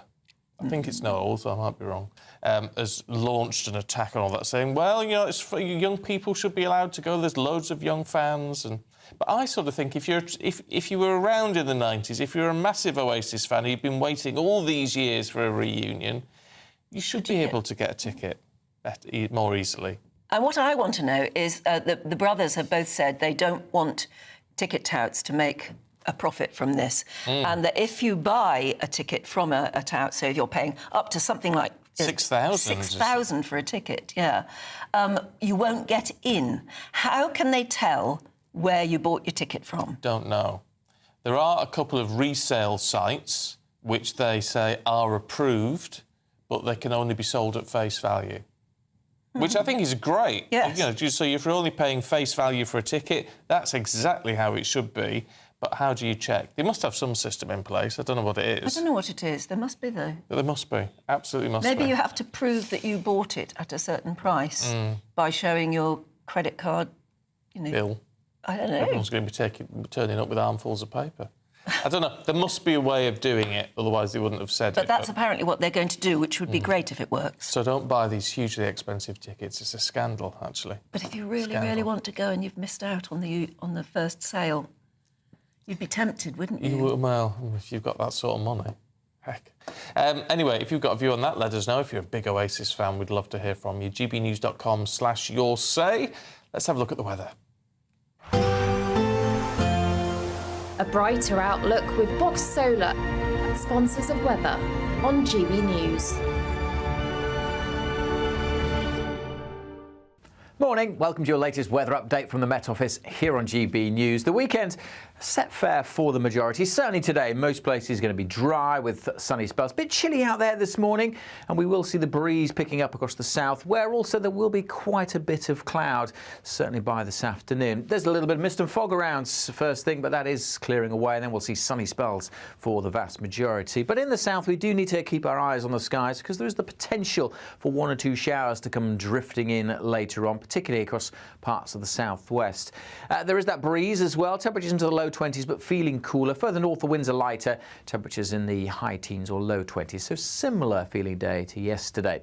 Now in the south and particularly the southwest there is going to be more cloud this afternoon and the possibility of 1 or 2 scattered showers moving by, even the potential for 1 or 2 heavy ones, but I suspect most places will stay dry, and certainly across North Wales, Northern England, Northern Ireland and the majority across Scotland. It's a good looking day for the last day of August, plenty of fine, bright weather, lots of sunny spells and temperatures getting up into the high teens. It will turn quite cool again, certainly across Scotland through the course of this evening. Further south, warmer and more humid air is arriving, which increases the cloudiness and increases the chance of seeing some heavy and thundery showers drifting up from France as we go through the night, but also during the course of tomorrow. And it does make for a warmer night across the south after a couple of cool ones, temperatures holding up in the mid-teens, but it will still again get down to single figures across northern Scotland. So tomorrow's a bit of a messy one. Generally for England and Wales there will be more cloud, but still plenty of hazy sunshine. The potential for some heavy showers at first over northern England, eastern parts of England and southern England in particular at risk for some heavy and thundery downpours, but they will be hit and miss. Many places won't see them and have another fine day, and generally through the weekend turning warmer and more humid. That warm feeling inside from Boxed Boilers, sponsors of weather on GB News. The Great British Giveaway keeps getting bigger and bigger, and our brand new one is the biggest yet. How would you like to win £36,000 in tax-free cash? That's like having, if you work it out, an extra £3,000 a month in your bank account for a whole year. Sounds good. Here's how you could make it. How would you like an extra £3,000 in your bank account each month for an entire year? Well, it could be yours with our £36,000 secret salary to be won. You'll get £36,000 in cash to do whatever you like with over the coming year. And the best news? It's totally tax-free, which means you'll get every penny to spend. For a chance to win £36,000 in tax-free cash, text CASH to 63232. One entry costs £2 plus one standard network rate message, or text BONUS to 63232. 5 entries cost £5 plus one standard network rate message. You can enter online at gbnews.com/win. Entries cost £2, or post your name and number to GB08 PO Box 8690 Derby DE1 9TT. UK only. Entrance must be 18 or over. Lines close at 5 p.m. on the 25th of October. Please check the closing time if listening or watching on demand. Good luck. Simon's been in touch saying, Stephen, have you got a part-time job at EasyJet? It's a very good point. Actually, yeah, I am. I'm on the Luton to Alicante route this afternoon. Upset. I don't blame you one bit. So, so if you're on that chicken or beef? too, yeah, exactly. Chicken or beef? Yeah. Can I get you a drink, sir? So there you go. Very nice. Switch, you see me pushing the duty-free round. Yes, why not? Yeah. Could have an extra job. I've got a mortgage to pay. Well, exactly. Oh dear. Still to come, it's been a terrible summer for donkeys. That's next. This is GB News, Britain's news channel. This Bank Holiday Monday, we'll be celebrating National Dog Day by uncovering how many pet owners would rather spend the bank holiday with their pet over their partner. In fact, new research has uncovered the 5 key personas that make up Generation Pet. That's a new wave of post-pandemic pet owners, with 58% saying they worry about their pet being diagnosed with a serious illness. Well, joining us now to tell us more about how we should be caring for our pampered pooches is Dr. Edwina Gildia. Some of the interesting facts coming through that is that 80% of us think that pet as part of the family. The new pet owners who have come on board during the pandemic, there's a lot to learn with being a new pet owner. Interesting facts, as you mentioned, a third of pet owners are preferring to spend time with their pet this weekend over their partner. 60% of pet owners, and dog specifically calling them out, say that their dog improves their mental health, and 55% noting that improves their physical health by getting out and about. It's also about showing that love and appreciation for these animals which don't ask anything of us but love. That was another point that came through this research that we did at Zoetis UK, is that they bring a purpose to life, and I think that's another thing to call out. It's so important for ourselves, for society, to have that purpose, but with that comes responsibility. And that's ensuring that we do support their health, and we know how to do that as well. If you'd rather spend your bank holiday with your dog than your partner, maybe we've got too much of an over-reliance on our pets? I think it depends on what way you look at it. For some people, it may be a connection. I think it's a positive thing that we have, and we should celebrate it. GB News, the People's Channel. Hi there, I'm Michelle Dewberry and I'm going to take a second to tell you all about my show, Dubes & Co. We start off with the issues of the day. We then bring in both sides of the argument. We get rid of the disrespect. And then you throw me into the mix. And trust me, I'll tell it exactly how it is. And then, of course, the magic ingredient, you at home. We mix it all together and what have we got, in my opinion, the best debate show in town. Monday to Friday, 6 till 7 on GB News, Britain's news channel. It's Patrick Christie's Tonight, and here we do things differently. It's explaining the absolute madness of this, doesn't it? It's explosive. I mean, this is very good. It's lively. 850. Your government sat there, Sean, and it did nothing. It's controversial. And the Middle East has been in turmoil since before I was born. It's everything you need to kickstart your evening. Everyone's had their Weetabix tonight. I love to see it. That's Patrick Christie's Tonight, weeknights from 9 p.m. Only on GB News, the People's Channel, Britain's news channel.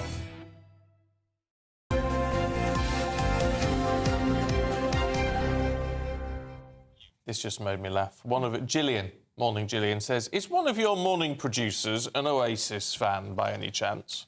Because we're covering the Oasis tickets. But everybody is. Well, I was going to say no, because they weren't born when Oasis were in the charts. Not one of them.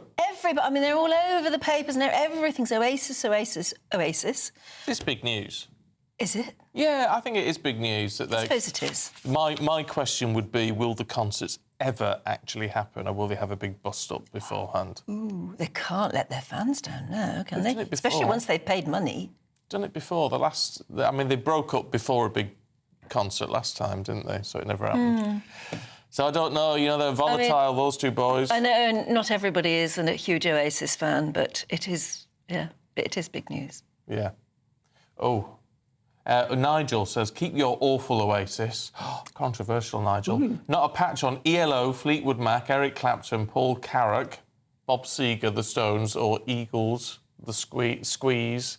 Oh, well, we can guess your age. Well, I was just going to say, it's not the same age group, It's a generational thing. It's a generational thing. My brother was huge into Oasis. He loved them. And Blur. Blur? Blur with honestly, neither of them would I know if I tripped over them. Sadly, so sorry. I'm sure they'd say the same about me. Would you know a donkey?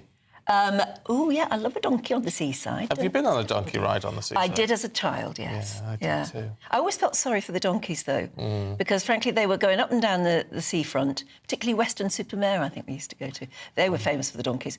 And it was always hot, and the donkeys looked fed up to the back teeth. Yeah, but I think there's a big thing about donkey welfare now, isn't it? They'll be very well looked after at the moment. Yeah. I should think it's absolutely. Anyway, donkey ride operator in Skegness says it's been the worst summer for business for 15 years. He's John Nuttall. He's a third-generation provider of the classic holiday attraction.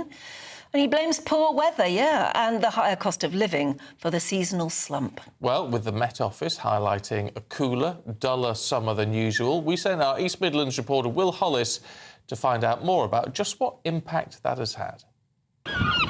The final weekend of school holidays is signalling the end of summer. That's it, we're full. Up we go! John Nuttall's family has been giving donkey rides on the East Coast since the First World War. It's usually the first ride gets full and then it just slows off. He says this summer has been the worst season for 15 years. It started slow and it's finishing slow, really. It's been the same all year. When the people are coming to Skegness and it's a bad day, well, we can't earn a living. In Skegness, the sun, sea and sand don't cost a penny. But finding blazing hot weather this summer has been harder than usual. The Met Office says that summer has been slightly cooler and duller than average, but with many people still choosing to come to the seaside, reasons other than the weather could be behind the seasonal slump. We've had a bad summer, so you've got to take advantage while it's nice. We do have to try and save the pocket money and things like that, because things have actually jumped up in price. What's the point in staying at home with your children and start watching the box when we can do that all winter anyway? They get here, they want to get out, the kids have an ice cream, there's car parking charges, there's all that rolled into one, and so the last thing they want to do is pay for a donkey ride. A survey taken by the National Coastal Tourism Academy in early summer found turnover was lower than last year for more than half of seaside businesses. Meanwhile, visitors were seeking deals on accommodation for shorter trips and spending less money on holiday treats. Good idea. I mean, Bob Walker is chair of the Hoteliers Association in Skegness. Being British, we don't really bother too much about the weather. We carry on. But it's mainly the cost of living. Yes, the people have been here, and they are here, but not necessarily spending as much as they would normally do. The seaside is core to British summertime. Wavering weather can be accepted by most, but without taking enough cash to last through winter, brighter skies next year make little difference. Will Hollis, GB News in Skegness. Oh, those donkeys look not happy, but I think donkeys' faces never look that happy, do they? But they do look well cared for, I have to say. Yes, absolutely. Let's talk to the president of the National Federation of Fish Fryers, Andrew Crook, because, of course, if you're heading to the seaside, fish and chips is a staple, of course. I mean, how have seaside resorts managed with a chip trade, Andrew? I think it's been a bit of a mixed bag. I think at the start, when the weather was bad, people stayed at home. But I think when people saw that that's the summer we're going to get, they've just made the most of it. That's what British people do. We get out there and enjoy the great outdoors. And fish and chips works in any weather, you know, especially by the sea. And a lot of the resorts put events on. So you've got air shows, you've got to Whitby, you've got the Goth weekend and Dracula weekend. So all these events do help drive trade and keep our seaside shops busy. Yeah, so you have been busy, have you? You've been able to overcome the dull weather. Well, I'm an inland shop, so mine's slightly different. When it gets warm, people go to the coast and eat fish and chips. But yeah, I think the shops. I spotted some members last night, and they've done all right. It's been slow at the start, but people are still coming out. I do think the cost of living crisis has had an impact, and people maybe trade down. They've got to watch what they spend. But on the whole, I think fish and chips is one of those things that just goes with the seaside. So it's kept people coming through the doors. Well, it does. And if you're on holiday, you used to sort of spend a little bit more on the treat. I mean, I guess part of the problem is because we've seen that when we go down the chippy, it's not necessarily just a cheap meal anymore, is it? I mean, the prices are going up. It's no surprise your costs are going up and all the rest of it. But it's not always the cheap quick fix it used to be. It's not, but it still compares very well with other options. Everything's gone up. I think fish and chips has got this thing a little bit like when you go abroad, you judge a country by the price of a pint of beer, and I think fish and chips has got that heritage that means it's one of the barometers that people use, but it's still a great nutritious meal. It's filling, you can feed all the family reasonably cheaply, and it's a lot cheaper than a lot of other options. So I do think we compare well. In a fish and chip shop or any outlet, is cod and chips or whatever fish it is that still the number one that's asked for, or do people go for slightly different things now? I think it depends where you are. My shops tend to be fish shops, so people do buy a lot of fish and chips, but in other areas people might have sausages or pies, and it all depends on the area and really how affluent that area is as well. Yeah, tell you what, I'm a large chips and a mushy peas boy. Oh no, I love the fish. The fish is that's what I need. I'll tell you what, Andrew, it's good to talk to you. Thank you, we appreciate it. Just while I've got you on, do you do any of these deep-fried Mars bars or things? Because someone was saying to me the other day that they had one, it was really nice, and I've never tried one. I've never tried one. I've never cooked one. I know the shop where it's created up in Stonehaven. It's called the Cairn shop in Stonehaven near Aberdeen. But it's not for me. I'm a traditionalist, so I like my fish, chips and peas. Yeah. Oh well, I love the chips and peas. Yeah, and lots of vinegar and salt, that you almost sting your fingers. Oh yeah, picking it apart. Perfect. You've made us hungry, Andrew. Thanks very much indeed. Good to see you. I've had a deep-fried Mars bar. Have you? Yeah. What did you think? Surprisingly tasty. Yeah. I mean, really wicked when you think. Oh yeah. The calories and the nutritional values, which must be minus something. Yeah. But surprisingly tasty. Very gooey, very difficult to handle with your fingers. Battered. Yeah. Oh. Yeah, deep fried. Yeah.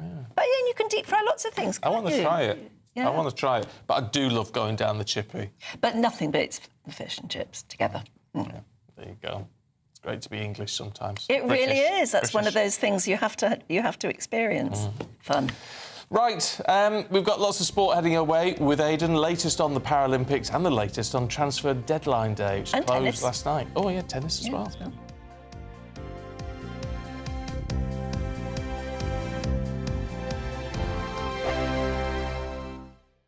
Sir Jacob Rees-Mogg's State of the Nation, Monday to Thursday from 8 p.m. A court on Wednesday ruled that a teenager was wrongly ignored before being forced into end-of-life care. Sudiksha Thirumalesh, who was 19, died last year after being prevented from travelling abroad for treatment after doctors said her condition was incurable. Doctors said Ms. Thirumalesh's objection to their decision was unreasonable and that she should have all life-sustaining treatment ended and be put on a palliative care pathway.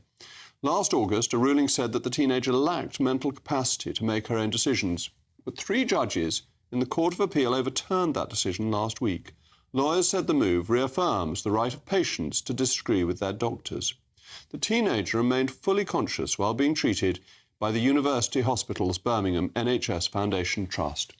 Well, to discuss this tragic case, Sudiksha's father, Thirumalesh, and brother Varshan join me now. Thank you so much for joining me in these desperately sad circumstances. This is very important for other people who may find themselves in a similar position, that they will be able to make decisions about their own care with the support of their families, rather than there's sometimes arrogance of the medical profession who think that they know best. So you must be, I hope, very reassured by this judgment that Sudiksha has achieved something for other people. Yes, definitely, because this arrogance transformed into cruelty towards my sister's care and ill treatment of the whole family. They think they are on the top of the hierarchical spectrum, and they treated us like we were on the bottom of the lower end of the chains, or rather as low class, but we ensured that our class remained. GB News, the People's Channel. I'm Christopher Hope. From pop stars to politicians, I'll interview anybody in a pub who's got a political opinion. Join me every Friday on Spotify, Apple Podcasts, YouTube or gbnews.com, or wherever you get your podcasts. This is GB News, the People's Channel. If you want your news to be straight talking, this is a nightmare for the Conservatives again. Down to earth. It's not just Nottingham where this is happening, is it? And most importantly, honest. Hard-working, middle-class taxpayers, they'll get the book thrown at them. Then catch me, Martin Daubney, Monday to Friday, 3 till 6 p.m. on GB News, Britain's news channel.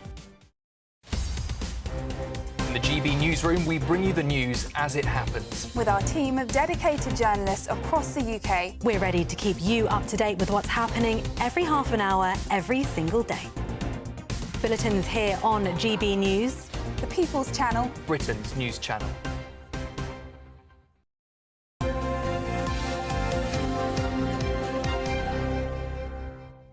Aidan's here with the sport. Morning. Good morning to you both again. Yeah, should we have a look at the tennis? Yeah, huge story in the last couple of hours with Novak Djokovic crashing out of the How US badly Open. did he crash out? Well, it was in 4 sets, so it wasn't a complete wipeout, but he said afterwards it's some of the worst tennis he's ever played. I mean, bear in mind that he's 37 years old. It's the first time he'll have not won a Grand Slam in a calendar year since 2017. You know, he's always been competing at the top end of the sport. Did he win a Grand Slam in COVID years then? Yes, I think he did actually. Did he not win? Let me see. He won Wimbledon in 2021, I believe. Yeah. Yeah, I think 2020. That's not technically COVID years, I suppose, but no, it was actually because there were I don't think there were any crowd in there. No, that's right. I think at that time There was no Wimbledon in 2020, was there? Of course, but no. But and by the time Wimbledon came around in 21, it was back. Yeah, but we weren't banning people who hadn't had the jab. That's right. Yes, that was his problem when he then went to Australia. In 2022. Yeah, exactly. That was an issue there. But yeah, I mean, if he hadn't, I think he probably. So he's won a Grand Slam every year. He's been sort of since well, no, he did have a couple of fallow years back in 2016-17 where he just struggled for form and fitness. But he said there were no physical issues against Popyrin. Popyrin, incidentally, is ethnically Russian, but he actually competes for Australia. We should make that clear. It's a correction from the last hour. I do apologise about that for everybody who noticed that one. But wonderful win for him as well. 24th seed, probably the standout win of his career. He's been making a bit of progress, winning in Montreal earlier in the year as well. So a tricky opponent for Djokovic, but somebody Djokovic should be putting away. As I said, some of the worst tennis I've never actually heard Djokovic speak in those terms before. No. He just said he was out of gas. And I think the schedule doesn't help. As I mentioned, French, Wimbledon, Olympics, Australian, it doesn't. That only happens every 4 years. And if you want to go deep into all those tournaments, which invariably those top competitors do, well, of course, yes, they're playing nearly every day. And that's why nobody wins has won all 4 in succession like that. So yeah, big story. And of course, Alcaraz went out the day before, so I don't think the US Open organisers will be particularly happy that they've lost their big names. Yeah, exactly. Oh. What about Jack Draper and Dan Evans? Well, this is the thing. I mean, look, that's fantastic because it's rare that going into Middle Saturday that we'd have at the US Open two UK or British contenders, and Alcaraz is the guy who beat him, Botic van der Zandschulp, is up against Dan Evans, 34-year-old Dan Evans. A little bit of an Indian summer for him. He has been to the 4th round of the US Open before. I think it was 2023. No, maybe 2021, actually. I'll check that. But nonetheless, he's coming good at a kind of, a relatively late age in his career, whereas Jack Draper's just 22, and he's flying the flag as well today against Alex de Minaur. Right. We better talk Paralympics because we're just steaming ahead. Well, we generally do. There's a point you made yesterday. We are very proficient at the Paralympics. 15 medals now. I mean, we're only on day 3 today. No actions underway as yet. 4 golds on day 2 to back up the 2 they won on the first day. Tully Kearney's won 2 in 24 hours. I mean, 100-metre freestyle swimming. Great success in the pool, just as we did a couple of weeks ago in the main Olympics. Maisie Summers-Newton winning the 200-metre individual medley. She retained the gold medal, and some real success in cycling as well. Jaco van Haas sustained survived a car crash just a week ago, and has come back to win this 3,000-metre individual pursuits. And also Lizzie Jordan and Danielle Kahn, 1,000-metre time trial, a gold for them in cycling. So really, really good. And then second they are in the overall table behind China. As I said, China, you're never going to overhaul China because they just enter so many athletes, and Paralympics is a really big movement in China. But yeah, handily placed in second, but a long way to go and many more medals to fight for. Yeah, brilliant stuff. Brilliant, isn't it? Slaying it. Shall we talk football transfers next time you come in? Yeah, I do, because there's a few we didn't mention last hour. We can wrap them up next hour. All right, we'll wrap them up next hour, as you say. Right, we'll be back with you in just a couple of moments, looking through the newspapers.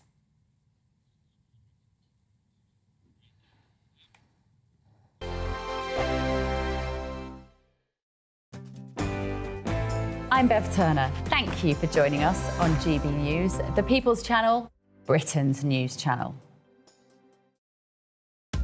Are the newspapers getting you down? My wife didn't divorce me that month. Struggling to separate the wheat from the chaff? I know that it's a bit of a circus at the best of times. Well, don't worry, Headliners has got you covered. We'll take the burden of reading the day's news, and if we get depressed, who cares? It's an occupational hazard, frankly. That's Headliners on GB News from 11 p.m. till midnight, and the following morning, 5 till 6 a.m. on GB News, the comedy channel. Nah, just kidding. Britain's news channel.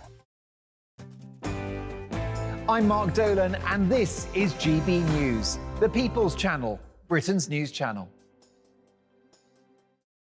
Sunday with Michael Portillo from 11, only on GB News. The Northern Opera Group performs rare and wonderful operas in imaginative ways, enabling audiences and artists to discover new works and composers from across opera's history. The group produces the annual Leeds Opera Festival, which combines new productions of rare operas with a wide range of talks, panel discussions, workshops and other events. 2024 marks the festival's 8th season, and it's set to offer the world a premiere of Northern Opera Group's latest commission, Sherlock Holmes and the Sign of Four, an interpretation of the Sir Arthur Conan Doyle 19th century mystery novel. It's the first ever opera adaptation of the enigmatic detective. The artistic director of the Northern Opera Group, David Ward, joins me now to tell us more. David, welcome to GB News. If this is the first time that Sherlock Holmes has been translated into opera, I'm imagining that may mean that it's quite difficult to do. Is that so? It's certainly a creative challenge, yes, and we knew that when we started on the project. I mean, as you'll know, opera traditionally has been slower-paced stories, ones that relied on less kind of narrative drive and action. So our first challenge was actually how do we translate this kind of story into opera? So it's been about looking at that musical language we use, the theatrical language, and I very much hope that we have been able to find a solution to do that. Well, it first started in 2020 when we all had a lot of time on our hands, and I finally picked up the Sherlock Holmes novels to have a read. And as I was reading them, it just struck me that these could make a fantastic opera, as well as those great theatrical set pieces. You've also got a wonderful kind of cast of characters that you could have on stage. I also got really interested in this idea of how do you use music to show Sherlock's internal world. GB News, the People's Channel. I'm Arlene Foster on GB News, Britain's news channel.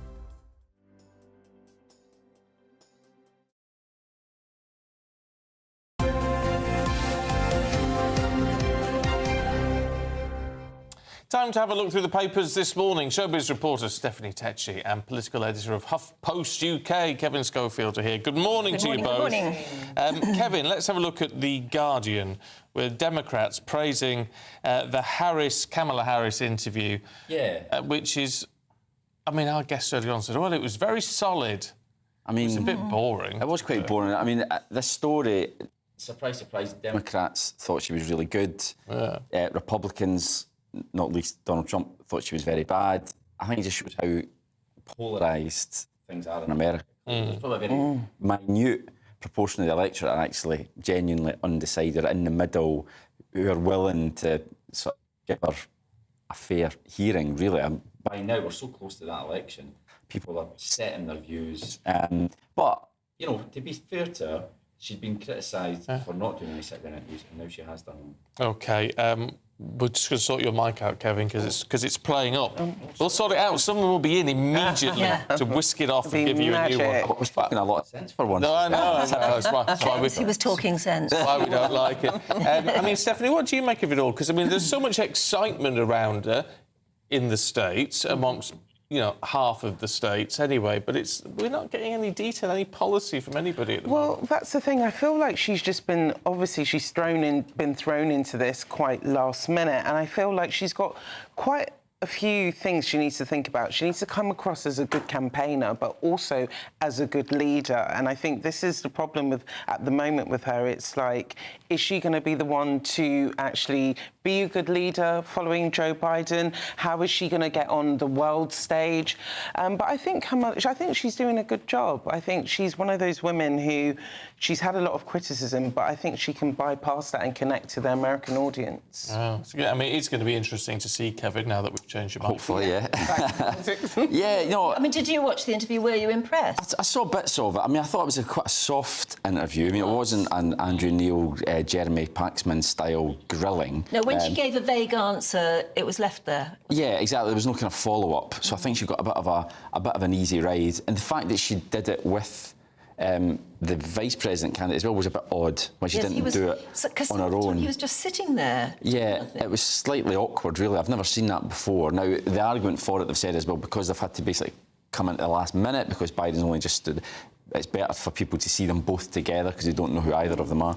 But I think that kind of let her off the hook as well because it meant that she wasn't the sole focus of the interrogation. I think the real test for her will when she has to do the debates against Donald Trump. That's it. When she's really going to have to shine. But it's been difficult for Trump as well because he's not really come up with a proper attack line on it other than saying she's boring and being really personal, and I think that kind of turns voters off. It's getting boring now. They need to actually... the acid test will definitely be the TV debates. Well, let's cheer ourselves up with the Times, Stephanie, and maybe we all need to spend our hard-earned cash on buying luxury goods from Meghan and her American Riviera orchard. Well, she had this fancy launch 5 months ago for it, where she got people excited that she was coming out with this lifestyle brand, but it's gone awfully quiet. I know when she did announce the launch around the time, that was when Kate's cancer diagnosis came out, so I knew that she'll probably just be quiet. But since then, she hasn't produced anything. It's gone fruitless. She sent all these lovely jars of jams to her celebrity fans, but there's been nothing since. I know there's been nothing on sale. Nothing on sale. To buy. The website looks sparse, but as well, Meghan is quite a busy woman. Like, they do these quasi-royal tours. So I don't know what her plan is with this brand, but I sometimes feel like she's the jack of all trades and masters of none, because if you've got several several projects on the go. How do you actually commit to one and make it work and make it last? Well, apparently this is what potential investors are saying. They're saying, well, we'd be interested in investing if there was anything to invest in. But at the moment, there's no product. Yeah, if you've not got anything to sell, then you're not going to. No, the pay. I'm just looking be at a the pay. success, It's totally blank. But you can join the wait list. Yeah. But that's been 6 months ago. Yeah. Well, I think she's got trademark issues. That's a problem which may be a cause of a delay. And, you know, her camp are saying that later on this year she's going to be doing a full launch for it. So hopefully it's something that actually takes off for Meghan, because I feel like she's tried the podcasts, they've done the documentaries. She needs something which is actually going to be her own and not to do with the royal life. That's what she needs to establish herself as Meghan, the businesswoman now. But you're right, you mentioned those tours that they do, which are quasi-royal tours. You think, well, if you're trying to get away from the royal family, why are you doing these sort of royal-style tours? Them famous, isn't it? Yeah, but if you were an investor, that's the only thing that's their USP. Isn't it? Absolutely, yeah. It's a very odd one. And yet they've rubbished it. Yeah, absolutely. So it's a bit of a dilemma. All right, let's turn our attention, Kevin, should we, to the Tory leadership race that everyone's talking about. Yeah. So believe it or not, next week it properly kicks off because MPs will have the first ballot. So, and in the initial rounds, it's Tory MPs who get to vote. So there's 6 candidates at the moment. It will be reduced to 5 on Wednesday. Kemi Badenoch is the bookie's favourite right now, and apparently next week she launches her campaign on Monday, and they reckon, according to the Times, that Laura Trott, the Shadow Chief Secretary, and Claire Coutinho, who's the Shadow Energy Secretary, will both declare for her. Now, I've been speaking to a few Tory MPs in the last couple of days who've said they've actually been underwhelmed by Kemi Badenoch's campaign thus far. She took a couple of weeks off to go on holiday with her family, which she said, well, you know, I made a promise to my family and I think we need our politicians to go on holiday. I hope she didn't go to Ibiza. That'd be outrageous. Well, yeah, quite. But she's been criticised for that. People say that she's maybe not working hard enough. But things are really going to roll up next week, so we'll see how it goes. Yeah, all right, we shall see. Kevin, Stephanie, thank you both very much indeed. Let's find out what the weather's doing for you. Here's Alex. That warm feeling inside from Boxed Boilers, sponsors of weather on GB News. Morning, welcome to your latest weather update from the Met Office here on GB News. The weekend set fair for the majority. Certainly today, most places going to be dry with sunny spells. A bit chilly out there this morning, and we will see the breeze picking up across the south, where also there will be quite a bit of cloud, certainly by this afternoon. There's a little bit of mist and fog around first thing, but that is clearing away, and then we'll see sunny spells for the vast majority. But in the south, we do need to keep our eyes on the skies because there is the potential for 1 or 2 showers to come drifting in later on, particularly across parts of the southwest. There is that breeze as well, temperatures into the low 20s, but feeling cooler. Further north, the winds are lighter, temperatures in the high teens or low 20s, so similar feeling day to yesterday.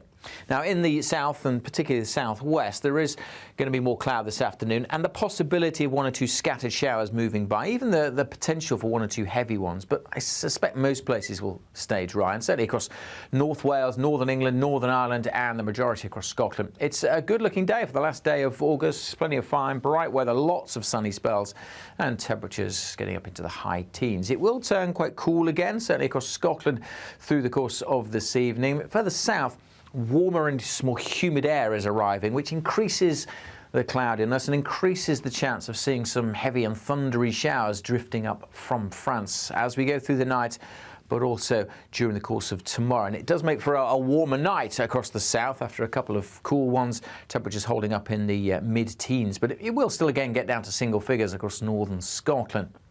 So tomorrow's a bit of a messy one. Generally for England and Wales there will be more cloud, but still plenty of hazy sunshine. The potential for some heavy showers at first over northern England, eastern parts of England and southern England in particular at risk for some heavy and thundery downpours, but they will be hit and miss. Many places won't see them and have another fine day, and generally through the weekend turning warmer and more humid. A brighter outlook with Box Solar, sponsors of weather on GB News.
Good afternoon, Britain. Weekdays from midday. Protest flags are banned at the proms, the last night of the proms, as audience members are told that they will be confiscated. Yes, so the proms website says flags from prescribed groups and flags related to protest, hatred or advertising will not be allowed in the auditorium. Well, we're joined by royal broadcaster and historian Rafe Haidel-Mankoo and the broadcaster and social commentator Iman Ayton. Rafe, should it only be the Union flag and other flags of our nations that are allowed to be waved at the last night of the proms?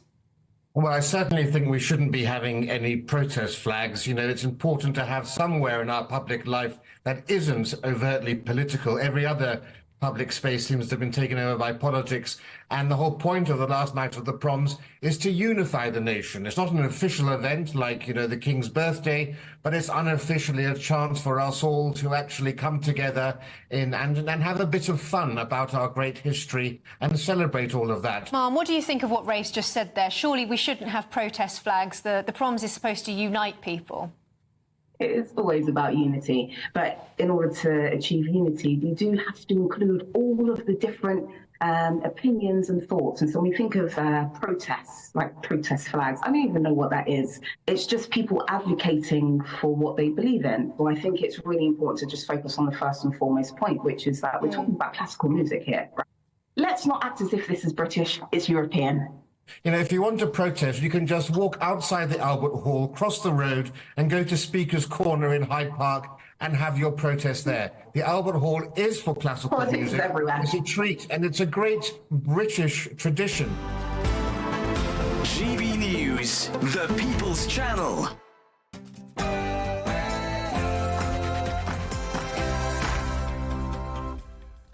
Good morning. Starmer drama. A rough week for the PM as the problems pile up.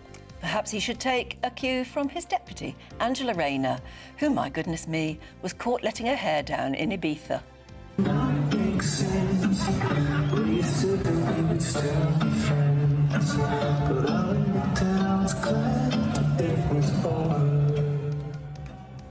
Well, meanwhile, with proper music, Oasis fans hold their breath as tickets go on sale to the public today, but a tout's already ruining the party. Donald Trump apparently flip-flops on abortion rights and IVF and criticises Kamala Harris's first and only TV interview to date as presidential candidate. It's 30 years since the IRA ceasefire. Doogie Beattie looks back on the events that led up to that. And England's exam regulator warns that plans to introduce digital exams should be treated with extreme caution. We'll be debating that a bit later. A weight loss jab's the secret to, wait for it, eternal youth. New research shows they can apparently slow down ageing.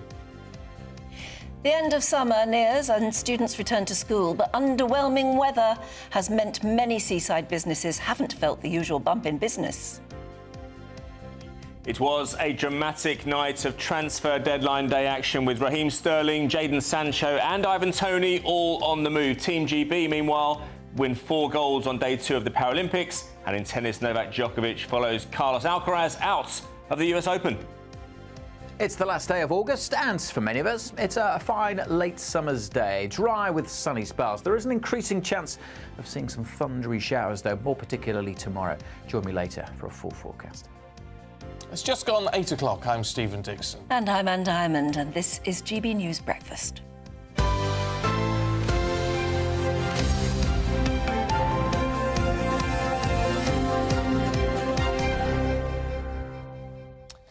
Well, it's been quite a week, hasn't it, with politics? It's been depressing. It's not helped. I found it depressing when they tell us things are just going to get worse. You think, oh, they're bad enough. It's a typical week in British politics these days, isn't it? Well, it shouldn't be, should it? I tell you what, we were talking about anniversaries. It is the 27th anniversary today of Princess Diana's death.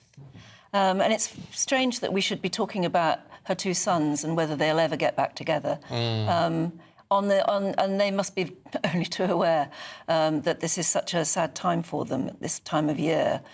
I just wonder where were you and how did you hear the news and what sort of effect did it have on you? It was very hard, wasn't it? It was such a shock. I was working at LBC, the radio station in London, and it wasn't due on. It was a Sunday morning. It was. It was a Sunday morning. It? And I wasn't due to work because I used to work during the week then, but they rang me up, and it was such a terrible shock. And I remember ringing people that morning, like, for instance, I got through to Jeffrey Archer that morning and said, "Have you heard the news?" And he said, "No." And so we told him the news, and he said, "You're joking." And so many people responded that way, as if you would joke about something like that. But it was such a shock. And to be the first person, as we often were that morning, to tell people of the news. Where were you? What were you up to? I was working at ITN back in the day. 97, so I would have been at Channel 5 then. And we had pagers. That's how long ago it was. We all had pagers, and my pager woke me up in the middle of the night. That was when there'd been the accident. We didn't know she died, so everyone had to sort of pile in. But again, it's just that unbelievable shock, and the nation felt in an absolute state of shock for weeks, actually. Yes, it was. And we went down to Kensington. I was in the box room of our new house in Bromley in 1997. I'd been to Football Day before to watch QPR play. We won 2-1 against Stockport County. And then the following morning, my late father, walks in and says, "I think Diana's been in a car crash." And that must have been, I reckon he walked in about 5 a.m. But he hadn't confirmed it. He didn't say she had died. He said, "I think she's been involved in a car crash." But then I turn the television on, and then I see a picture of Diana, Princess of Wales, 1961. That's devastating when you see that. I thought, that's real. Yeah. And I remember awful. When the Queen died, that was devastating to me, when the first picture of her with her dates below, and there was an end date. I know, and the story, I don't know, I always wonder whether it's that or 9/11. Is that the story of our life, of our time? Well, they were both equally shocking. They certainly were. When you just can't quite believe what you're seeing on your screen. And the reaction to Diana's death. I was due to go on holiday that very day, taking the children to Disney, and we still went because everybody said to me, "This is going to be the most extraordinary week." And I thought, no, what would Diana give for an extra day with her boys? So I said, no, we're going on holiday. So we watched it from the States. No, you do right, actually. When we landed in Orlando, sort of, 10 hours later or whatever, people, the minute they heard you had a British accent, Americans would just come up to you and throw their arms around you. We're so sorry. We're so sorry. Well, I'd already had a trip to Paris booked for about a week later. I went on the Eurostar and it just started running. And so that's... But I also remember walking around London and going to Kensington Palace and all the mass mourning. Seeing the flowers. Yeah, I've never seen anything like that in my lifetime. Haven't since, really. No. Not in that kind of, in those sad circumstances, with that kind of, we're talking about a crash here. It's amazing to think it's 27 years ago. I know. I went to university 2 weeks after that. Gosh. John says, we were on holiday in Tenerife, and the lady in the hotel just said, "Your lady dies dead." Dear me, I mean, horrific. It but really was. Here we are, 27 years later. And we've got a depressing week in politics. Yes. It's been quite a week for the new Labour government, the Prime Minister foreshadowing that very painful budget. And, of course, we've seen a backlash to the proposed smoking ban outdoors. Yes, indeed. And on top of all that, the Deputy Prime Minister, Angela Rayner, had the nerve to enjoy herself in a club in Ibiza. Well, there you go. She's dancing in a DJ booth, whatever that is, or being cheered on by the crowd on the party island. Yes, a miserable song, actually. Yeah. Miserable song. Yeah. Gautier, 2012, by a Belgian artist. He was a one-hit wonder.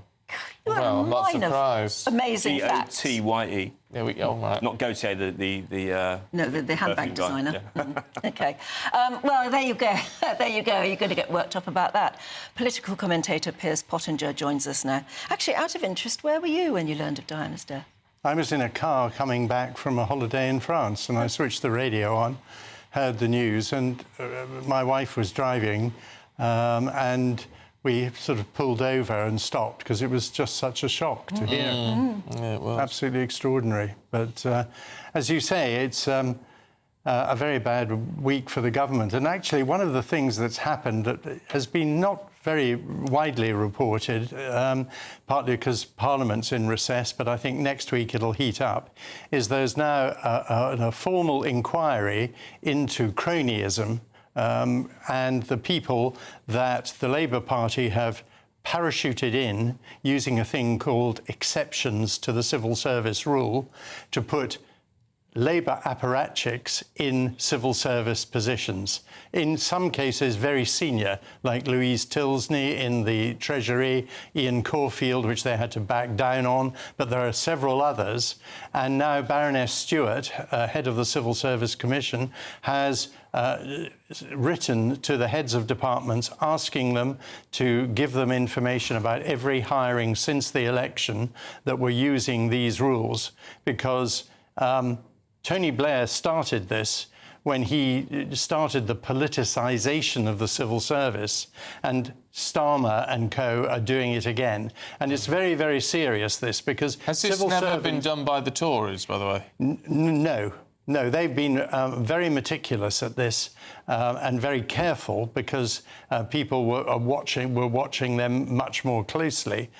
And also they do believe, quite rightly, that the civil service should be impartial, should be neutral. It's very important for the running of this country, because no matter what happens with the politicians, the theory is the civil service would be capable of keeping the country running in any situation.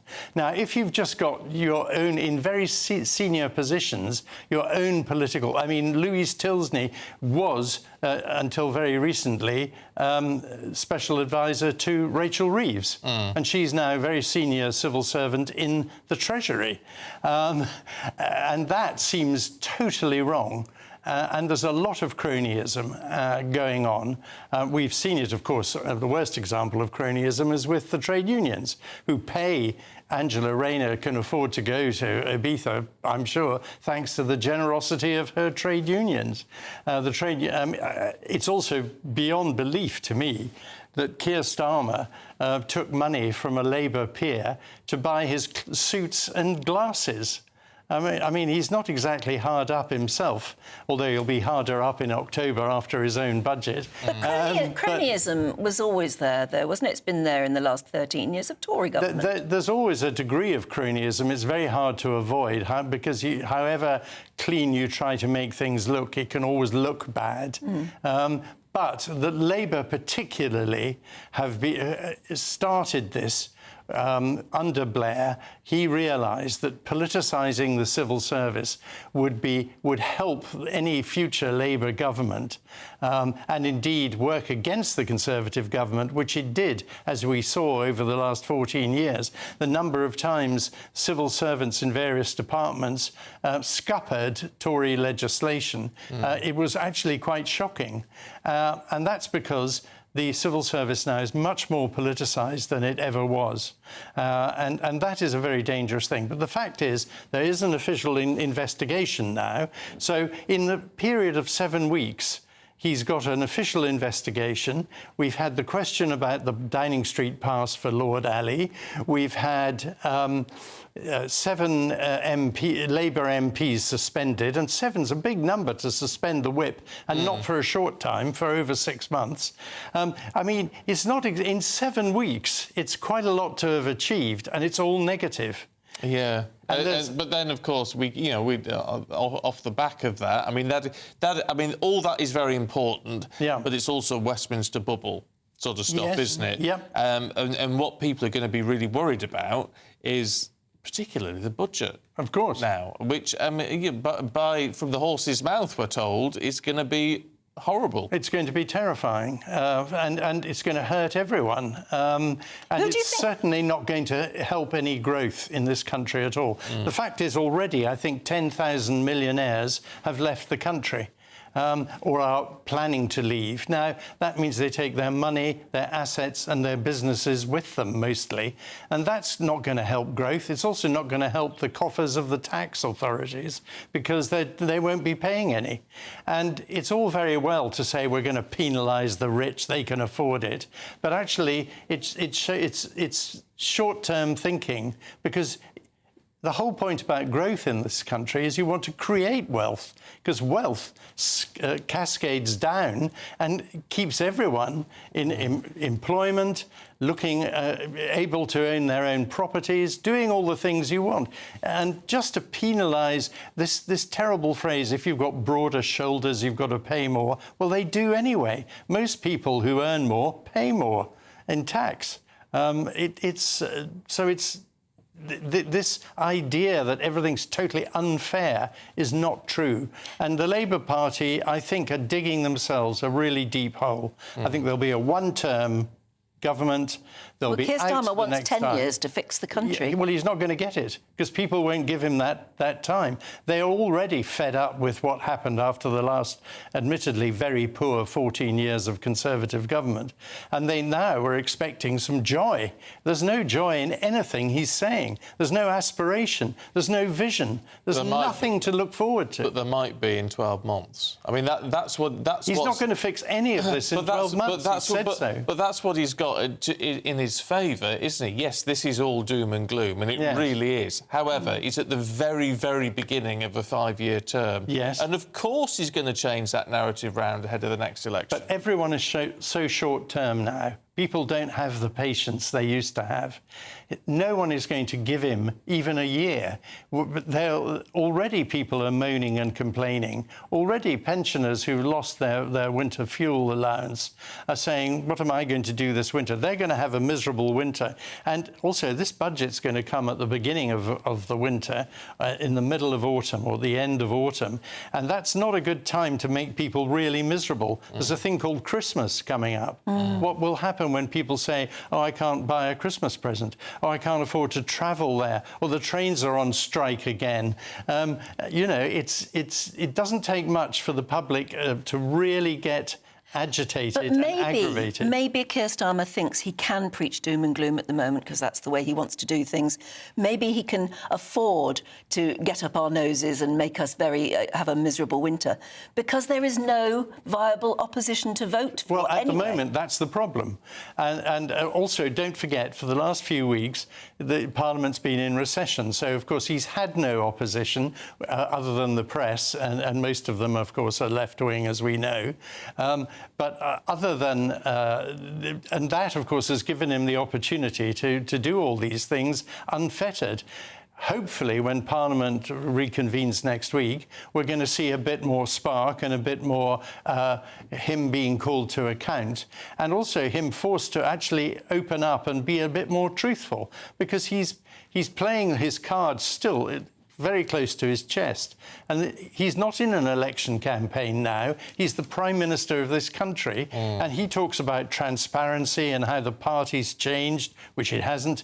It's just gone back to the 70s. I mean, we used to have the trade unions having sandwiches and beer in Downing Street.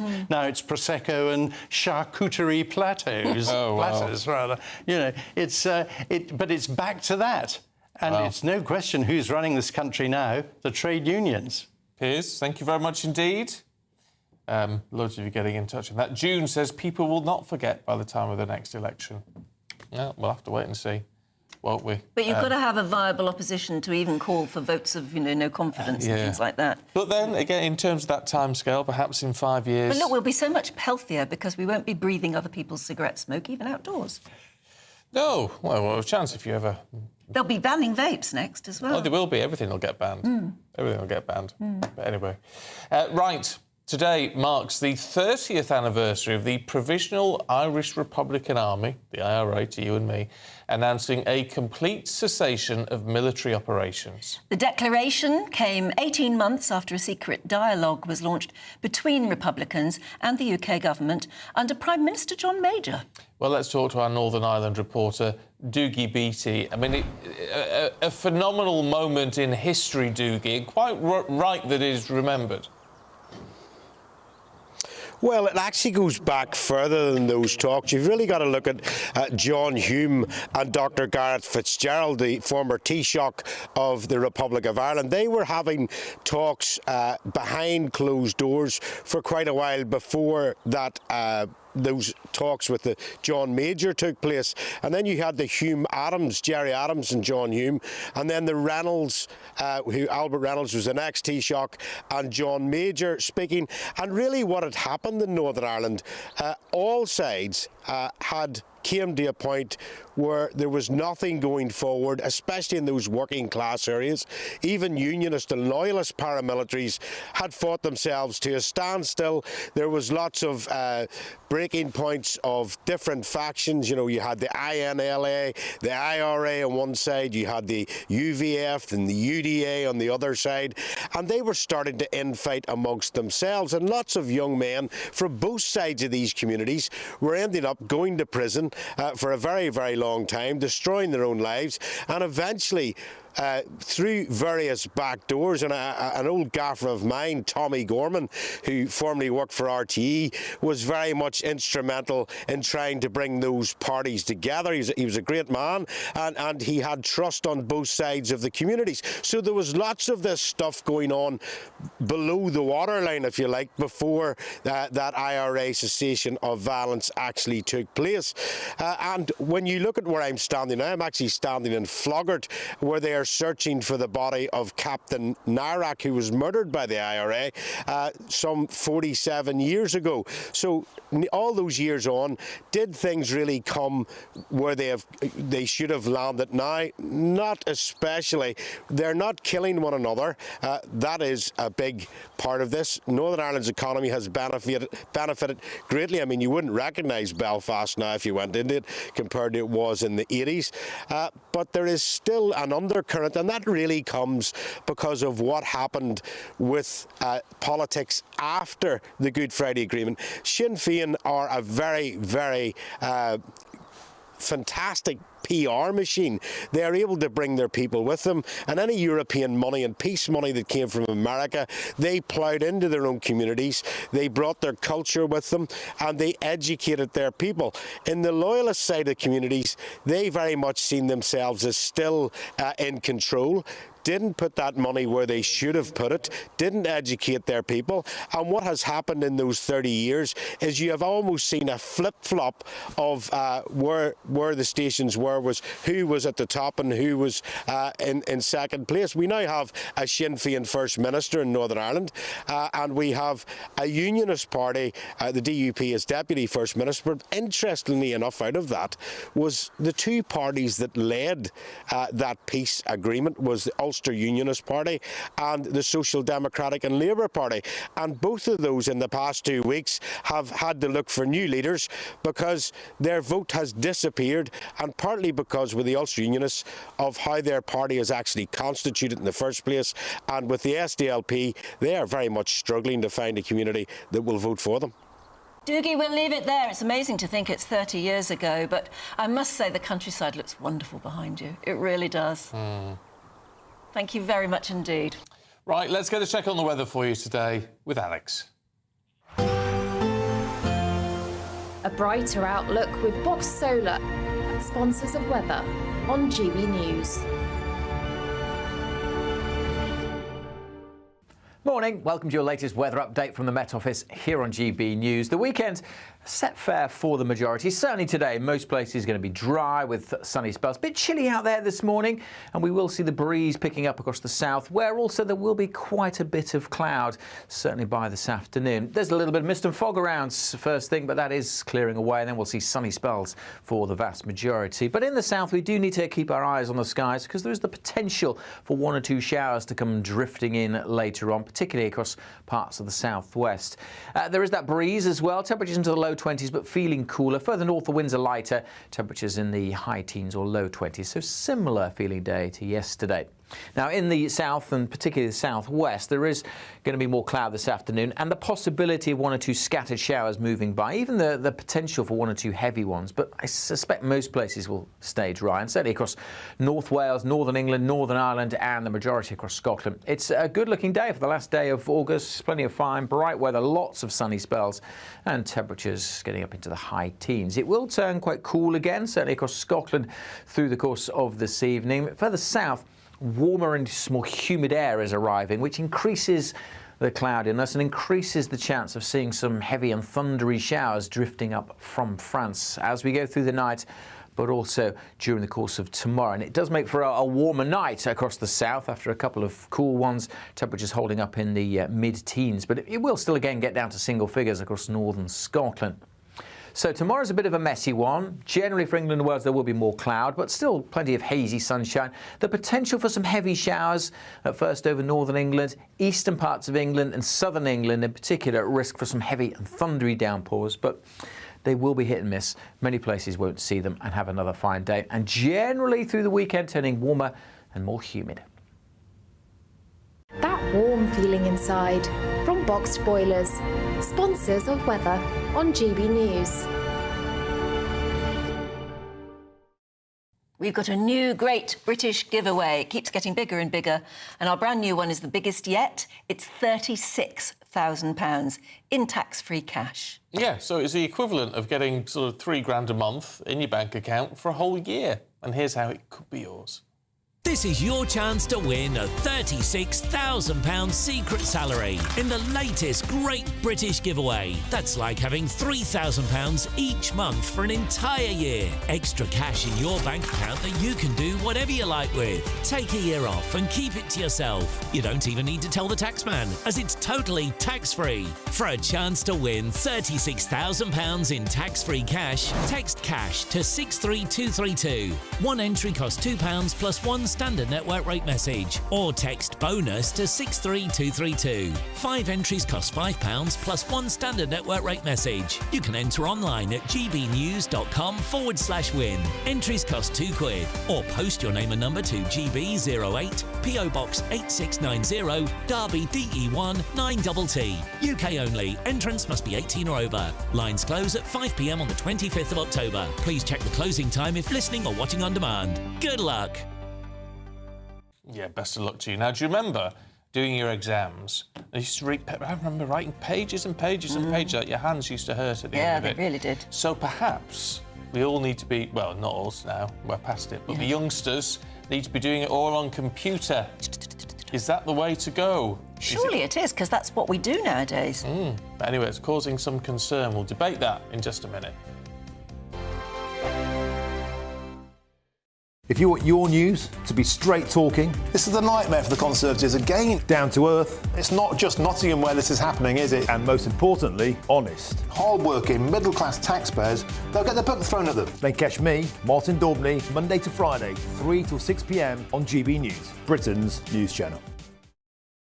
This is GB News, Britain's news channel. Michael found the recipe for success without going to university.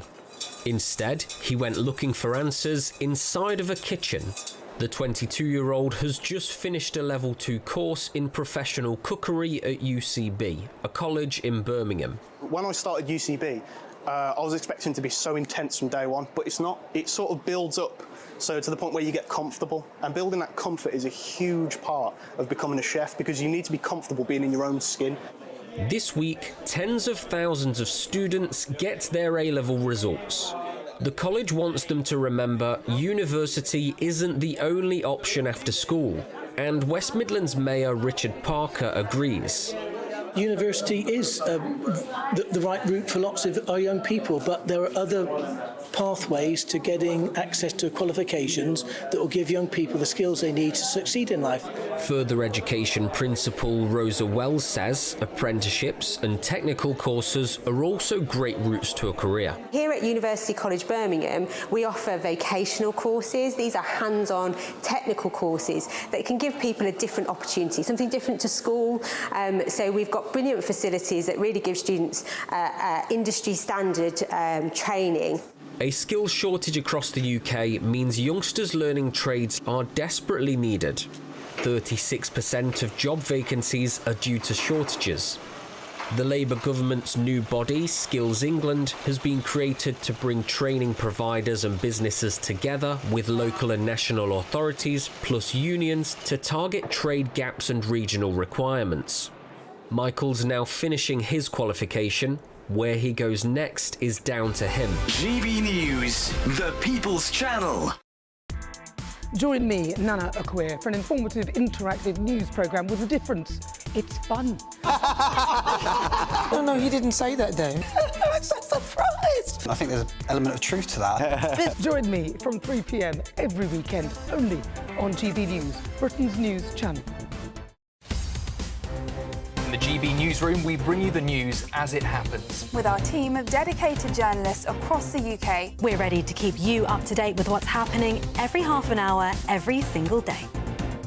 Bulletins here on GB News. The People's Channel. Britain's news channel.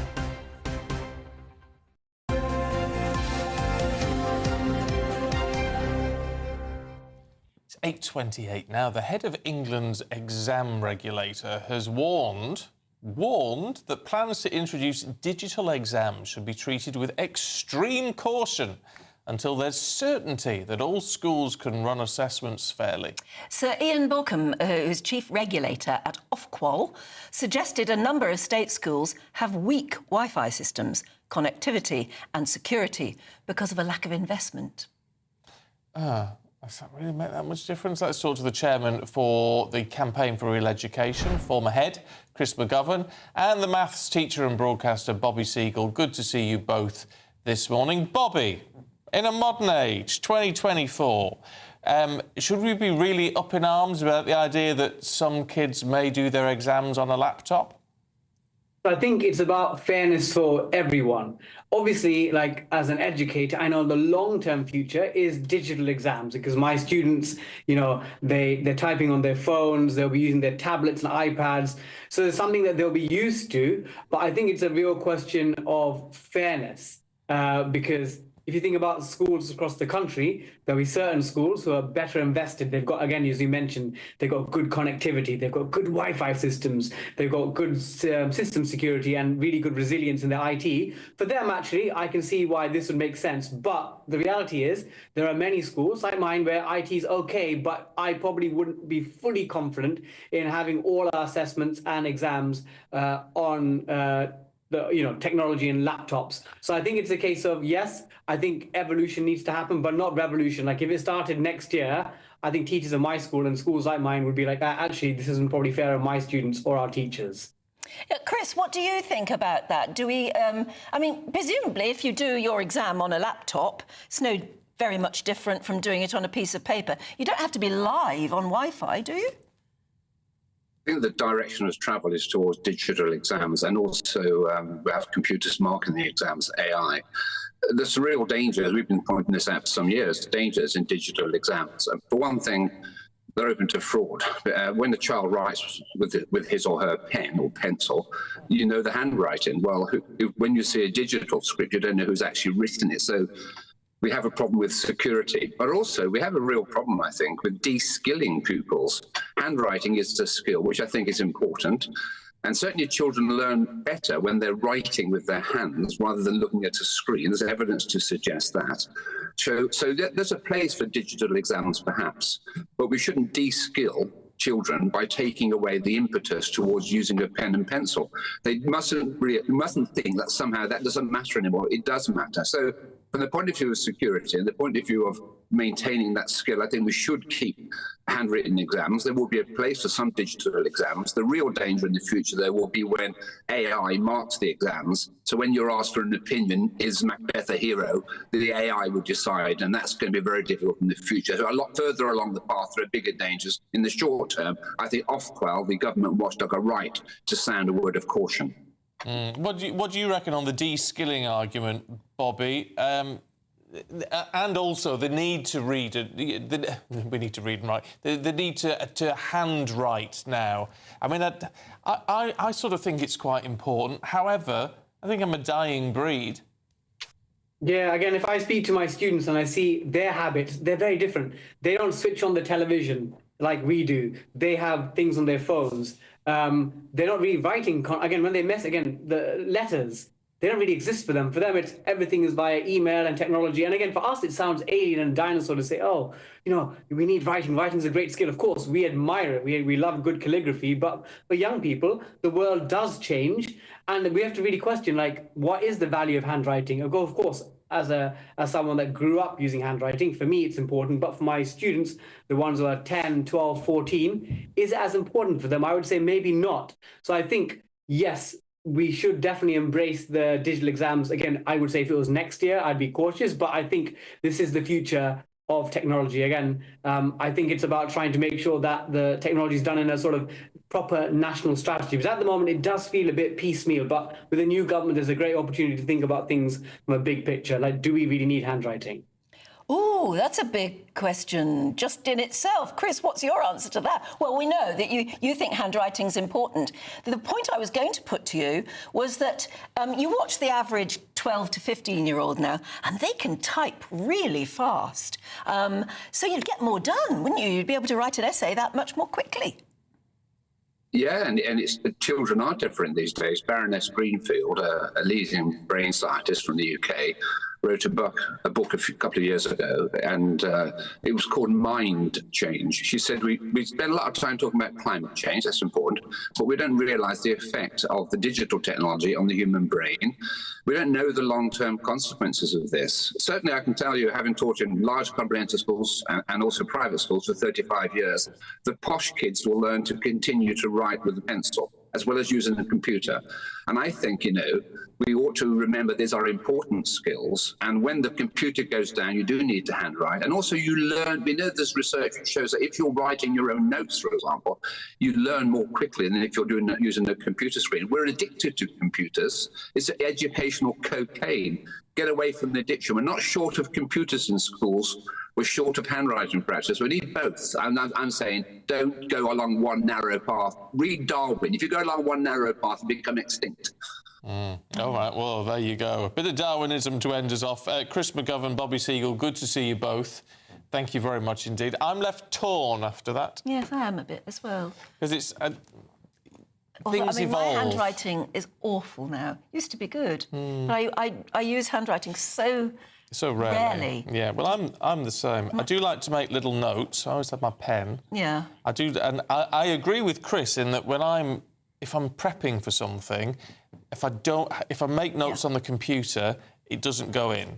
Oh, is that right? It doesn't go in. I don't absorb it the same way. But the act of actually writing it down makes it go in. Yeah, but only you can decipher what you've written. Oh, yeah, my handwriting's always been terrible. Yeah. No, mine used to be good. I was taught in a very old-fashioned way. So my handwriting used to be good, but it's completely appalling now because I so rarely do it. And that seems to be a shame. Let us know what you think about that one. You can write to us with a first-class stamp. Yes, or it'll take ages to get here. Yeah, or you can get on gbnews.com/yoursaying, type your response. Yeah. Still to come, Aidan McGee with the sport. That's next.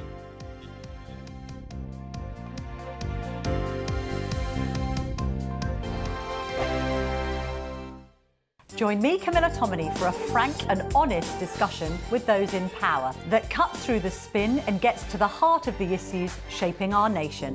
You haven't confirmed that you want to stand as leader, but you haven't ruled it out either. This report basically says that he's not fit to stand trial. Is he indecisive? Incompetent? I deliver the dose of reality Westminster needs. That's the Camilla Tominey Show at 9:30 every Sunday on GB News, the People's Channel, Britain's news channel.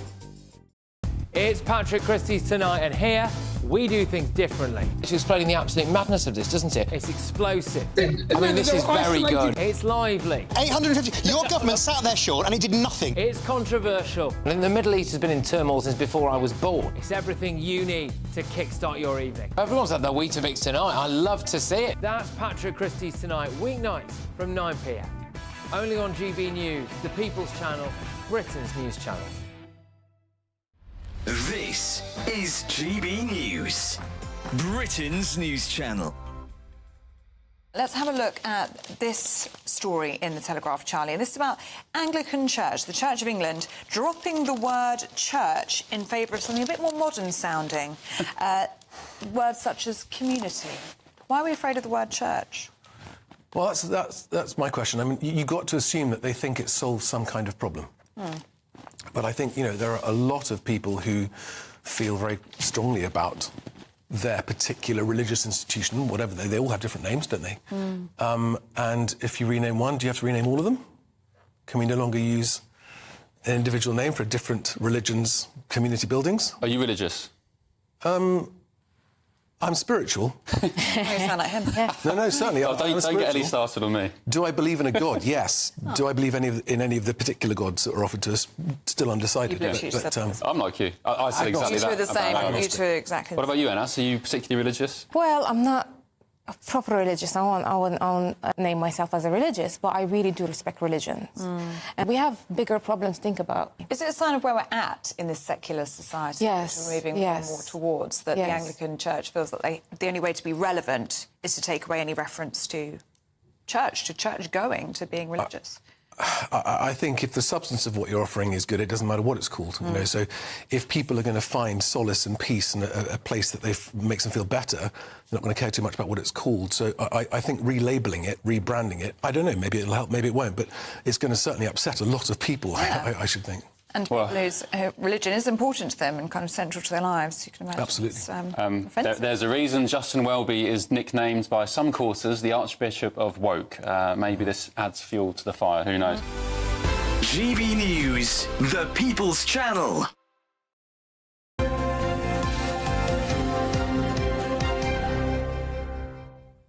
Well, we're just talking about our exam results there and reading and writing and all the rest of it. You don't want to know. It's frightening.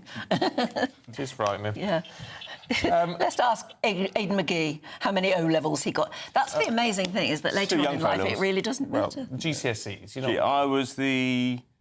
How many... So I did my GCSEs in 96. Yeah, I got 8. Yeah, 8, not 9. I don't suppose they had a GCSE in sports studies then, did they? No, but I'm sure they do. I would have taken that early, I think.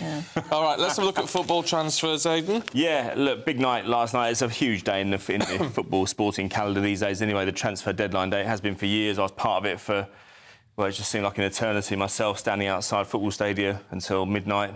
Sometimes 1 in the morning, freezing, and sometimes there wasn't even a deal to be reporting on. But anyway, Raheem Sterling, we were wondering where he was going to go. Certainly in the last couple of weeks of the window, he was struggling at Chelsea, left out of the squad, not wanted by the manager, Enzo Maresca. His agent at the start of the season, before the game, even sought clarification publicly about where he stands. This is a player who everybody knows. He transcends football. Everyone knows who Raheem Sterling is. If only for the shavies or the razor adverts. But he's somebody who he's been an England international for many years now, and he's going to Arsenal on loan. And it seems to be why only on loan? Because I think when it's that late in the window, it's easier to get a loan than a permanent deal. If you do a permanent deal, you're looking at a huge transfer of cash. I think his market value at the moment still would be around £40 million, which is not as much as he's been worth in the past, but it takes longer to get a permanent deal done than it does a loan. A loan suits everybody, and possibly at the end of the season you might say, well, it's it gives Arsenal an opportunity to look at him, see how he does. And as I said to Anne a couple of hours ago, he brings with him title-winning experience, know-how. He can impart what he knows and what he did at Manchester City, and even his experience playing international football to the players at Arsenal who haven't yet won anything. So that's where he brings his value, and he's worth a punt. He worked with Mikel Arteta at Manchester City, so that's where that's the thinking behind that. Jadon Sancho, somebody who suffered badly at Manchester United over the last couple of years, spent the second half of last season on loan in Germany at Borussia Dortmund. He's gone to Chelsea to replace Raheem Sterling. So that's another interesting one done on the last day, and we haven't seen this busy and frantic a window on the final day, as in going to the 11th hour, for quite a long time. And that's important because for years now, or recent years, you didn't want to be the club doing business that late on transfer deadline day because it just looks bad. It looks as if you've done no planning. It's like being the last kid to be picked in a football team. Well, it is. Look for the players. It is. Very hurtful. I know. I mean, let's look at the options facing Ivan Toney yesterday. Then, if he was the last person to be picked because he couldn't find a Premier League club to take him, so he thought, well, stuff this. I'm going to go to Al Ahly in Saudi and earn £50 million over 3 years. Which is £320,000 a week. Yes. I worked that out. You worked it out? Wow. Well, that's not bad. Probably tax-free. Do you know what's done for him is the fact that he's 28. And it sounds ridiculous, but if you sign a player aged 28 on a 4-year contract, he gets to 32. Even if he's been playing well, Nobody wants to pay big money for a 32-year-old, so you're not going to get any resale value. You buy a player at 22 and you sell them at 26, you've got a chance of making a profit. That's how these clubs think now. They're almost like hedge funds. So as a player, you've got to make your money while you're young. Well, yeah, Ivan Toney started quite late. He didn't come through an academy system. He wasn't playing first-team football even in his early 20s, certainly not Premier League level. He was in League One for Peterborough United. So he's playing catch-up, a bit like Ian Wright did back in the day. He started late. He started at 25, got into the Crystal Palace side. And so they've only got a small window to earn really big dough. And I tell you what, we've discussed it a couple of years ago. We discussed it as regards Boris Becker. You have to make your money in that window because it's a long way to the finish to make it last. And invariably, a lot of them go skint. Well, they should have a bit more sense, shouldn't they, any of that sort of money? They earn more in a week than most people in their lifetime. I know. They get a lot of help now. They get a lot of advice on how to supposedly, but if you can't change your habits when you turn... No, that's right. They're never going to earn that money again. Even if they go to management and become a top-line manager, it's rare they'd earn more as a manager than a player. There's not very much money in coaching. And so you have that small window, but they can't turn the tap off, Anne. When the tap has turned off from the income, they can't adjust their lifestyle. Yeah. There was one player I spoke to a few years ago who said he had to cut back on his getting a helicopter from Cheshire to Harrods. Oh, what a shame. Yeah. These are the kind of cutbacks you make. You get used to it, so yes. My heart bleeds. Wow. We're all facing a tough time, boys. I've had to give up the helicopter. Yeah. Have you? Right, let's talk about the Olympics, Paralympics, I should say. Because, start. I mean, we're off to a cracking start. We are indeed. 15 medals now, 6 golds, 4 yesterday. The promise of more to come today. I'll just run through the ones from yesterday because we were really successful in the pool. Tully Kearney won the second gold, actually, in 24 hours, retaining the 100-metre freestyle that she won 4 years ago in the swimming. And Maisie Summers-Newton retained her gold as well in the 200-metre individual medley. So huge success in the pool. On the cycle track, great story with Jacco van Haas, because he was in a car crash I think about a week and a half ago. He's recovered to take gold in a 3,000-metre individual pursuit. So great achievement by him. And Lizzie Jordan and Danielle Kahn, 1,000-metre time trial, a gold for those two as well. And the medal table, as we can see right now, it looks very, very good for Team GB. Second place behind China. They'll enter more athletes, so I think they'll probably stay exactly where they are. But you never know. Britain might be able to do something between now and the end of the games. And 15 medals from the first 2 days of competing. Brilliant. 6 goals. I'd say that was outstanding. Well, we really blazed a trail with 2012, didn't we? We did. I mean, we made a big thing of the Paralympics, probably bigger than ever seen. Oh, yeah. Yes, and also we had on that, what the context of that medals table is that China take the Paralympics really seriously. Yeah, really seriously. Good. So they're not going to be usurped very easily on the top of that table. But if Britain can finish second, given the pro rata level of athletes we enter, that'd be a hell of an achievement. Excellent. It would be. Aidan, thank you very much indeed. See you in a bit. Right, we've got the papers heading away in just a moment. This is GB News, Britain's news channel. Top gear to top gear. See what we did there. Jeremy Clarkson. Hundreds of people have been queuing to be some of the first punters inside Jeremy Clarkson's new pub in Oxfordshire. It's called the Farmer's Dog, and it opened to the public at midday yesterday. Now, I mean, this is it's called the Farmer's Dog, and it's just outside of Burford, just off the A40. Jeremy Clarkson brought it with, and yesterday there was a 4-hour queue for a pint at the newly opened bar. The serious point of this story, and what, to be fair, Clarkson's doing, is like he's done with his farm, Diddley Squat Farm, which has been a very popular TV series. It is actually promoting the British pub. Jonathan, we know they're closing at a rate of knots in this country. Because this is Jeremy Clarkson's comment on why Sir Keir Starmer is banned. They're a hopeless bunch. Starmer hasn't done much to endear himself to me yet. We'll have a look at farming. It might turn around. You never know. So, I mean, this is the thing. I mean, the political point here, David, isn't it? It's like, you know, Jeremy Clarkson has raised, the issues of farmers in this country and how much of a struggle it is for them. And he's now doing the same for the pub trade. So there's a serious point to what Clarkson's doing. Absolutely. I mean, these are two things which are part of our heritage: pubs and farms. You're talking about farming. We do need to talk about farming actually, and what Brexit's done for farming. Not only what Brexit's done for farming, and now you have the government negotiating trade deals with countries, and the main things those countries want are better access for their meat in this country. Absolutely not. It's not Brexit that is destroying farmers in this country. It is what the government have done, both under Johnson and Sunak, and now Starmer continuing this in actually making farm subsidies related to the whole green agenda. So we start off with a nice friendly chit-chat about a pub and straight on to the B word. I never talk about Dawn, I never talk about Brexit anymore. GB News, the People's Channel. Every Saturday, 10 till 12, we'll bring you all of the news that you need to know. We'll also remind you that there is so much to smile about. It's my favourite time of the week. I get to relax, enjoy some light-hearted stories, and let Ellie teach me about fashion too. That's Saturday Morning Live, every Saturday, 10 till 12. Only on GB News, Britain's news channel. We're proud to be GB News, the People's Channel. And as you know, we always love to hear your views. Now, there's a new way of getting in touch with us at gbnews.com/yoursay. By commenting, you can be part of a live conversation and join our GB News community. You can even talk to me, Bev Turner, or any of the members of the GB News family. Join me, Nana Akwe, for an informative, interactive news programme with a difference. It's fun. No, he didn't say that, Dave. I'm so surprised. I think there's an element of truth to that. Join me from 3 p.m. every weekend, only on GB News, Britain's news channel.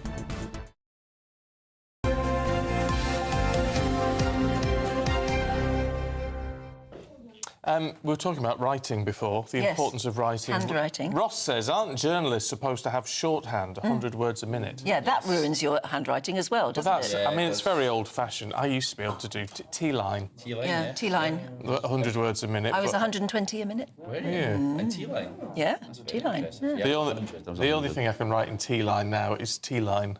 Yeah, TLN. Yeah. That's the only thing I can write now. I never got the hang of shorthand at all. I hated it. It's wonderful when you crack it. I hated it. Oh. I used to find that was the one thing that people were fascinated about when you went out on a job and you were interviewing someone and you were writing down the shorthand and people would say, Are you able to read that? That was the one thing people were always fascinated I had a boyfriend who was also a journalist and did T-line, and we used to leave notes for each other, and you could leave them openly for each other. Because only he and I understood.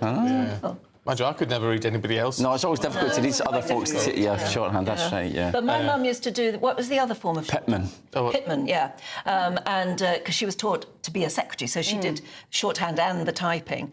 And her shorthand was much faster than 120 words a minute. Yeah. And she could still do it into her older age. And when you put her on a typewriter, she could just do it blindly. They were taught touch typing with a piece of cloth over the keyboard so they couldn't see their fingers. Yeah. But once you learn it, it's definitely absolutely incredible. Anyway, on that note, let's talk to our two busy journalists today. Showbiz reporter Stephanie Tetchy and political editor of HuffPost UK, Kevin Schofield. As you can see, Kevin, look at the Telegraph and Grenfell, which is still standing, but it's costing a lot of money. Yeah, £340 million to maintain it over its lifetime, according to an internal government memo.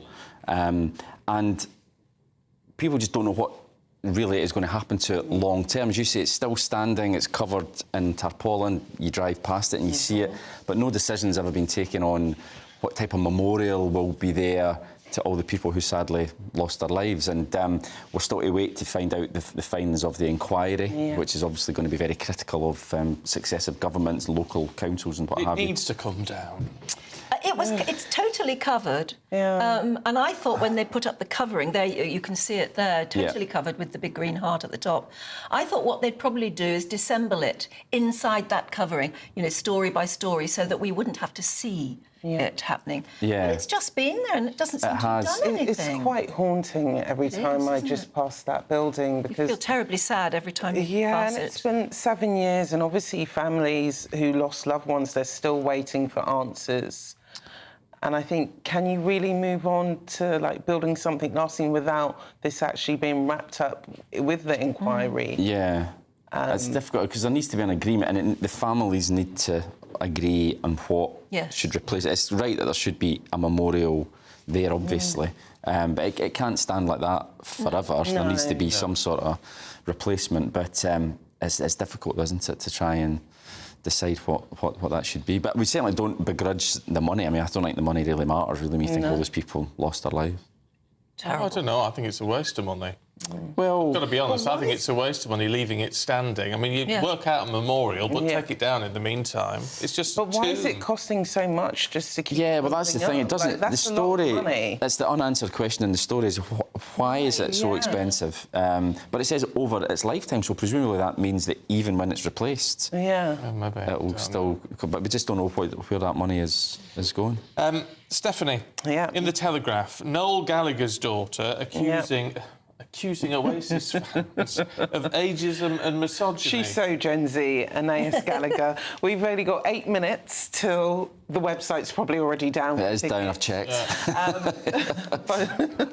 But she's taken to TikTok to complain about older Oasis fans feeling this sense of entitlement over younger people who want to go see Oasis, in particular younger women. And she's saying, actually, she doesn't want to support any ageism or misogyny around Oasis concerts. But I don't really feel like that's been the case. I just think people who've supported Oasis longer, they know how much of a big deal this is for a reunion. And Gen Z do tend to hop on trends and they discover these bands quite late on. Yeah, I mean, as one of those older Oasis fans, I think it's great that these younger people love them as much as we did back in the 90s, and you know, if they're just as entitled to go and see them. All right, they might not know every single song in the first 2 albums, but you know, so what? I think as long as they can go and enjoy themselves. Yeah, right. If they get tickets, good. Anyone that gets tickets, fair play to you, because I've already tried to get in the queue and it's down. So well, she's certainly not going to have a problem getting tickets. She's going to be I think she should probably be all right. Yeah. But she's trying to help. Keep quiet. Kevin, should we look at smartphones in the Times? Yeah, I mean, it's one of these stories now that kind of comes up quite a lot, isn't it? Is smartphones, should young people have them? By young, we mean under 16s, and what damage is it doing to them in terms of their schooling? Does it harm their attention span? I think inevitably it does. But one of the statistics in here that really leapt out to me is that 1 in 5 children aged 3 or 4 have their own mobile. See, that's ridiculous. That is ridiculous. What age? I mean, 3 or 4? Can't be right for them. No, I mean, why do they need it? They've not got them to speak to anyone on the phone. It's obviously to play games, but what is that doing to them before they even start school? I know. I think that's a ridiculous thing. Parents should have more sense, basically, with stuff like that. Look, it's been good to see you both this morning. Thank you very much indeed. Thank you. Thank you. And right now it's time to find out what the weather's doing for you. Here's Alex Deakin. Looks like things are heating up. Boxed boilers, sponsors of weather on GB News.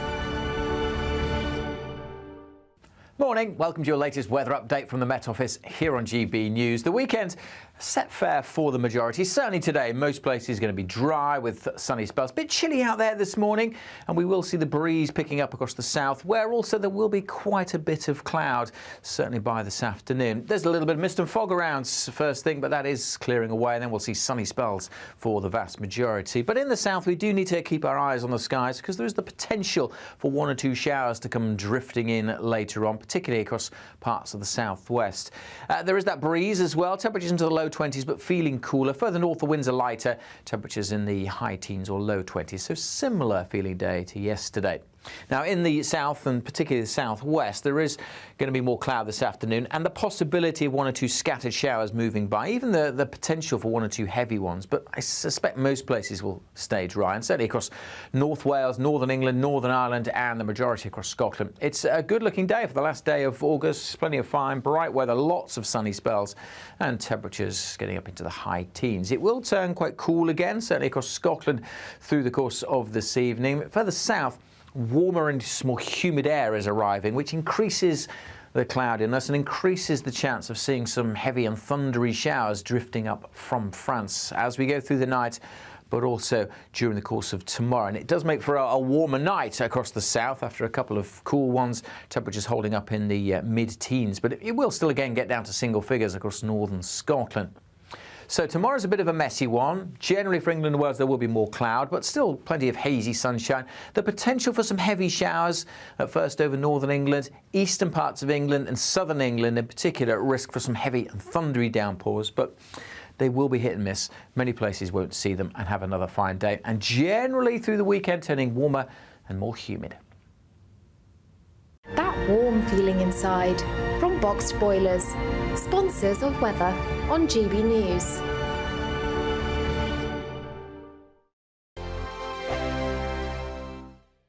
This is your chance to win a £36,000 secret salary in the latest Great British Giveaway. That's like having £3,000 each month for an entire year. Extra cash in your bank account that you can do whatever you like with. Take a year off and keep it to yourself. You don't even need to tell the taxman, as it's totally tax-free. For a chance to win £36,000 in tax-free cash, text cash to 63232. One entry costs £2 plus one standard network rate message, or text bonus to 63232. 5 entries cost £5 plus one standard network rate message. You can enter online at gbnews.com/win. Entries cost £2, or post your name and number to GB08 PO Box 8690 Derby DE1 9TT. UK only. Entrance must be 18 or over. Lines close at 5 p.m. on the 25th of October. Please check the closing time if listening or watching on demand. Good luck.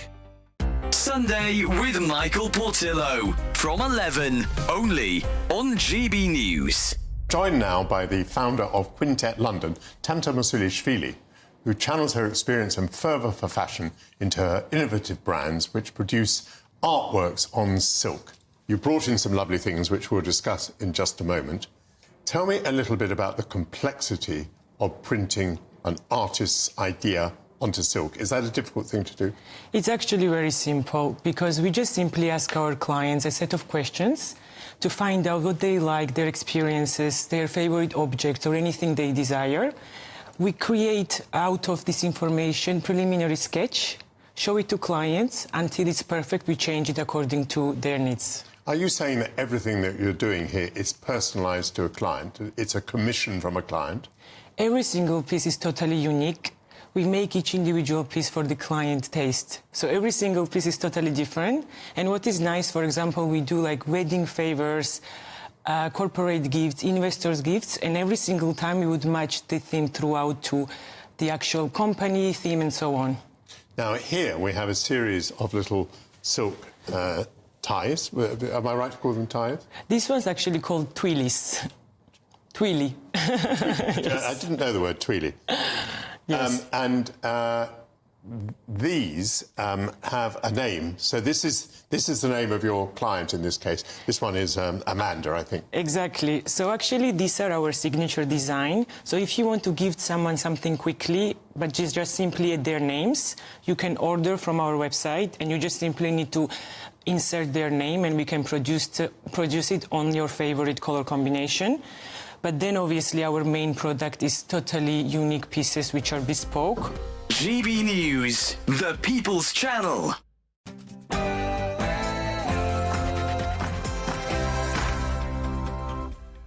Good morning. Starmer dramas. A rough week for the PM as the problems pile up. Maybe he should take a cue from his deputy, Angela Rayner, who's been caught letting her hair down in Ibiza.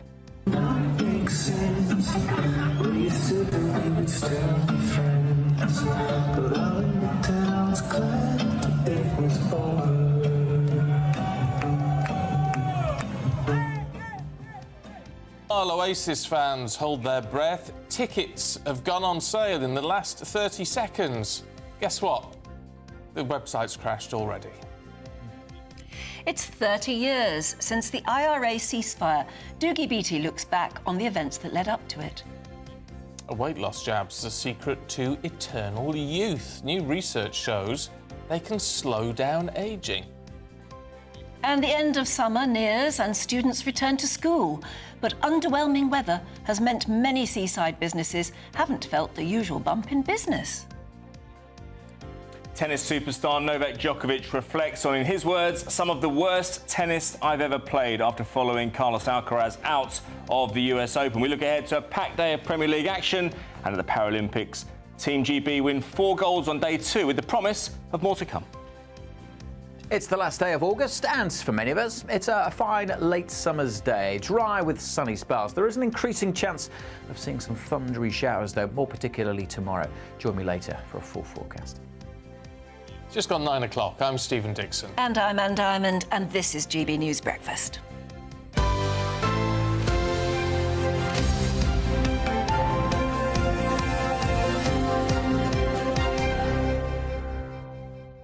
Loads of you getting in touch about handwriting and touch typing and all that sort of thing.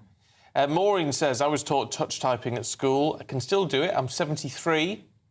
That's amazing. I don't think it's a skill you don't actually lose, even if you don't do much typing.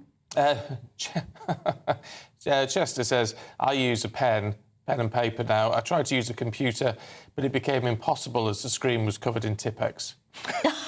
Very good, very good. I understand that. And Chaos says, I still have my old Olympus typewriter. Got it when I was about 12. I can't bear to get rid of it. No, I'm the same. I've got a little portable Olympus. They make a terrible noise, don't they? Terrible. Yeah. And really hurt your fingers because you have to really press down hard. I got an electronic typewriter for my birthday, 13th birthday, and I loved it. I used to actually do my essays at school on them. I was the only kid. I used to have one of those. That was the only kid in the class who handed. You were allowed to take it in? Not take it in, no, but I could do homework on it. Yeah, just be a bit flashy. There you go. Yeah. It's in Times New Roman, sir. Yeah, I remember when those electronic typewriters came the first time. They were still a bit noisy, though. They were. But they were touch sensitive as well. It was, If you hammered down on them like you were an old one, you would. I was the ultimate two-finger typist. Deborah says, I owe my career to Pitman shorthand. 130 words a minute got me into the office of a captain of industry at a young age.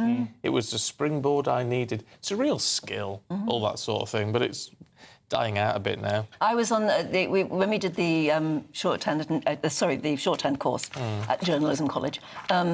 I was in the same class as Stuart Higgins, who became editor of The Sun. And we both had 120 words a minute. He was from Bristol, wasn't he? Yes, that's right. Yeah, Bristol Evening Post and things like that. Yeah. I did. I got to 100 words a minute on T-line, but because we had to get to that to pass our course. Yeah, we did. Yeah. So, but then I didn't do much court reporting. I think that's one place you still have to use it. But there were all sorts of shorthand. You could learn legal shorthand thing. I mean shorthand for shorthand. Like in this country, it's iscatry and things like that. There were all sorts of unusual sort of short ways of doing even shorthand. It's a weird old thing.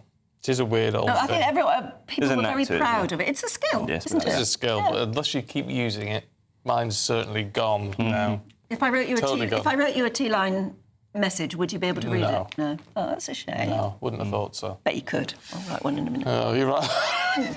We'll see. Right, let's have a look at politics. It's been quite a week for the Labour government. The Prime Minister, of course, foreshadowing that very painful budget, and there's been a backlash to the new sort of elements of the smoking ban. But despite that, the Deputy Prime Minister, Angela Rayner, has been spotted raving away with a top DJ at a super club in Ibiza. Yeah, the footage show her dancing in a DJ booth, whatever that is, cheered on by the crowd on the party island. Earlier, we spoke to political commentator Piers Pottinger. Blame Angela Rayner for going out and having a bit of fun, because there wasn't much fun for coming out of the government this week, and there's obviously going to be worse to come. From the way he was talking about the budget in October. I think it's going to be dreadful. Keir Starlin, as I call him, is back to old Labour. There's nothing new about this Labour. It's back to the 70s. Well, except the argument against that would be, well, you know, it's going to be tough because he's been left in a very tough situation. Yeah, well, every government plays that card. And also, a lot of this black hole has actually been created by what Rachel Reeves has done by handing out these huge pay awards to public service workers way above inflation. And in fact, everything this government has done so far has done the reverse of growth, which is what they keep talking about. It's actually driving the economy down. And everything they've done is penalise people, take things away from pensioners, put on a ridiculous tax on public schools, which is utterly unfair and purely out of spite. They're completely failing to discuss immigration. And in fact, of the 63,000 people, so-called asylum seekers awaiting news, at least it's estimated 70% of those will end up on welfare and disappear off the radar because statistics in welfare don't spell out nationality. So what Yvette Cooper is doing is not only keeping these people here, but keeping them on benefit, which is going to cost that alone the country £18 billion in the lifetime of these so-called asylum seekers. So the government's missing the big issues. Keir Starmer, the more you see of him, the less you know about him. He doesn't give anything away about what he's really thinking. He's known amongst the people I've talked to as someone who is ruthless, authoritarian, will not countenance people telling him he might be wrong. It's a very worrying situation. Well, a lot of people are finding it worrying. That's the truth, I suppose. But then I suppose we knew that would happen. There's no hope to get hold of at the minute. Or That's joy, as Kamala Harris's campaign is just talking all the time about joy. But to a certain extent, you need to hear a bit of that, don't you? Yeah, it's quite interesting, isn't it? Because I know a lot of you who get in touch are not very keen on Kamala Harris and her joy agenda, and yet you want to hear it from this government. Wouldn't it be confusing, sorry to be completely flip here, we go.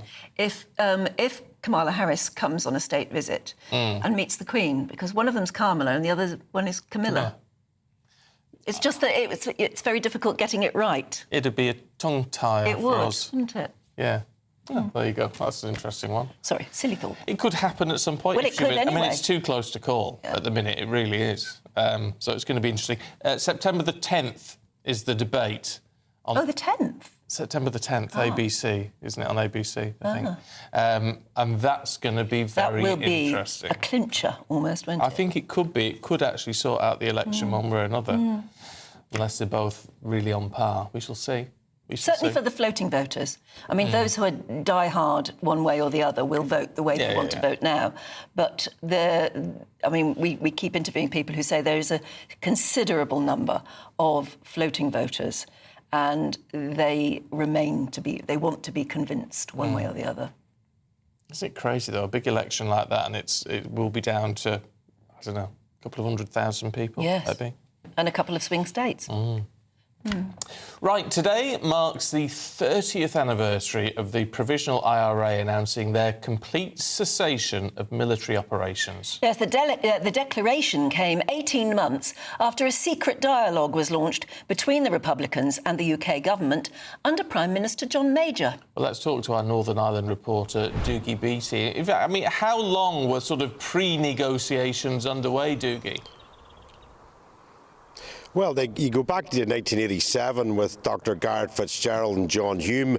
Those talks then came forward into Albert Reynolds and John Hume, and then Hume and Adams talks. But what a different place Ireland is today. I mean, I went to school in Belfast in the 80s. 6 of my friends that I went to school with were murdered, and 3 of them were very much involved in those that were murderers. So it shows you what a different place Belfast has now become. I mean, we have a cruise ship stuck in there for 3 months at the moment, full of American tourists, and most of them have decided to stay in Belfast and enjoy the city. You look now at places like this behind me in Plogging here, right on the border. There's are digging for the body of Captain Robert Narak, who was abducted by the IRA and murdered and secretly buried just behind me. And that's 47 years on from his death. So, yes, things have came forward in Northern Ireland.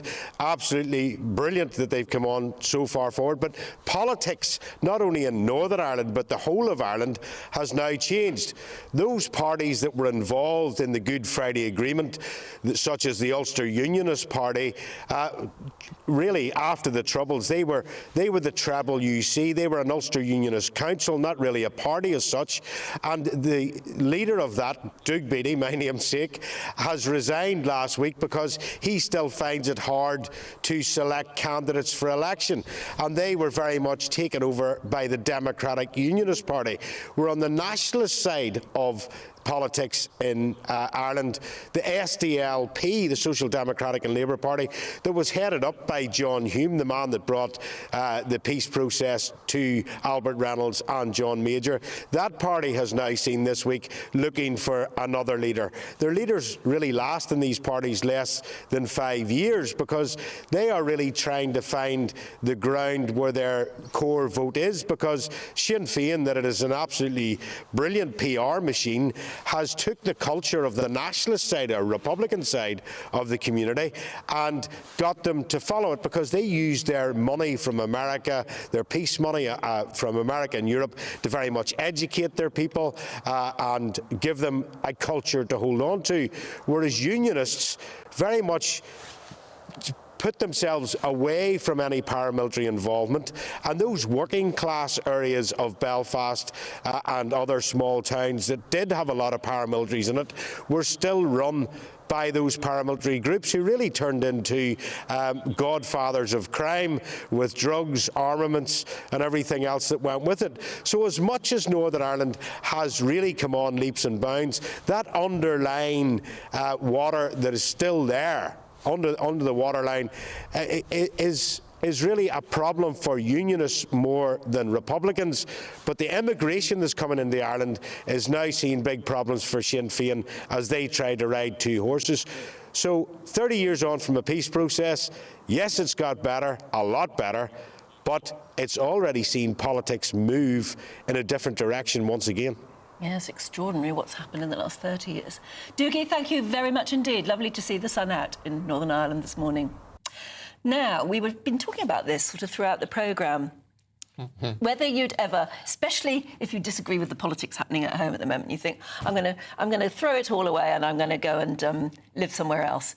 Have you ever thought of actually doing that, acting on it, retiring abroad, or just getting fed up and thinking, I'll work from abroad because you believe maybe there's a lower cost of living or certainly a better climate? Well, according to research, there's been an increase in UK residents searching the internet, looking at your screen there, Anne, for an inspiration on where to retire. Yeah, apparently Thailand is top of the searched list. I wouldn't go that far, I don't think. Spain, though, is a hot favourite and still is.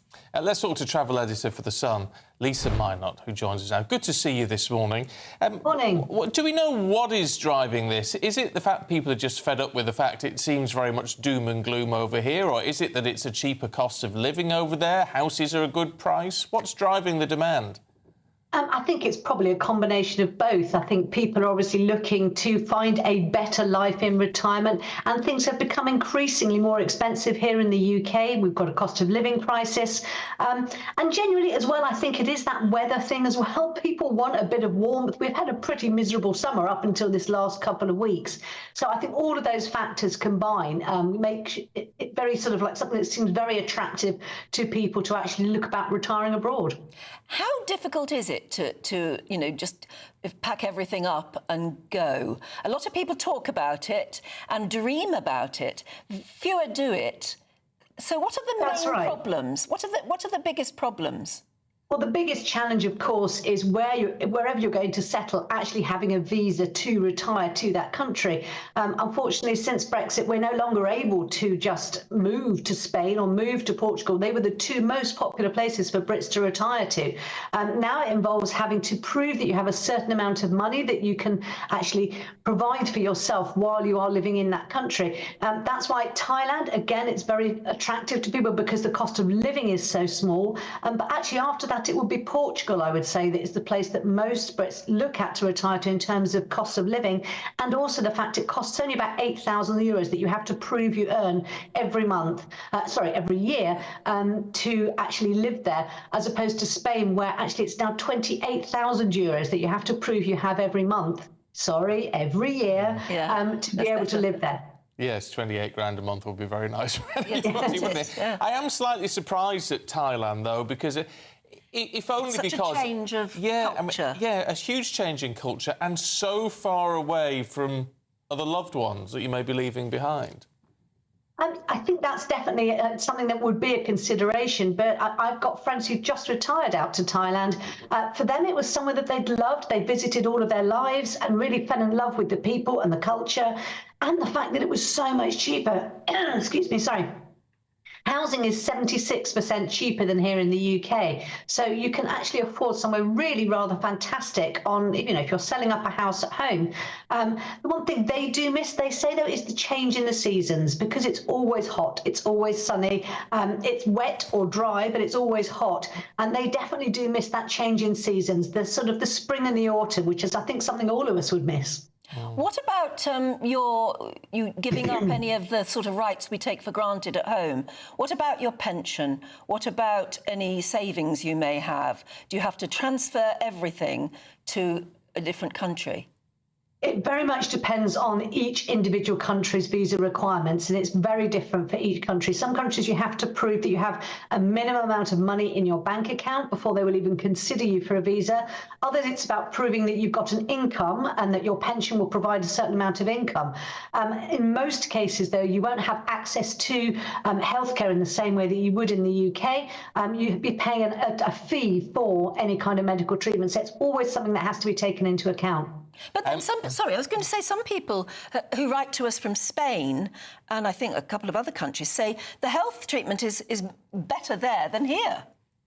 I think it very much depends, because it is an issue of sort of perhaps you get what you pay for. It's a very different system over in Spain. And actually, it depends very much on whether or not these are British people who retired before or after Brexit, because the rules are very different, whether or not you've got residency or citizenship, or somebody who's coming now into the likes of Spain to look at retiring now. It's a very different proposition. I hate to mention it, but it is important. What about death in all of this, and what happens? Because obviously a lot of people, when they die, would want to be brought back home. Yeah, very much so. And I think that's definitely something that you would have to take into consideration when you are looking to retire abroad. A life insurance policy would probably be the best thing to do. Some way so you've got that extra little bit of money to be able to get you home. And there are specialist policies out there for that. Oh, right. It's a bit grim, isn't it? But we need to know. No, you've got to know that you think of things like that, don't you? It's health and death, sadly, but then the lifestyle that it may give you.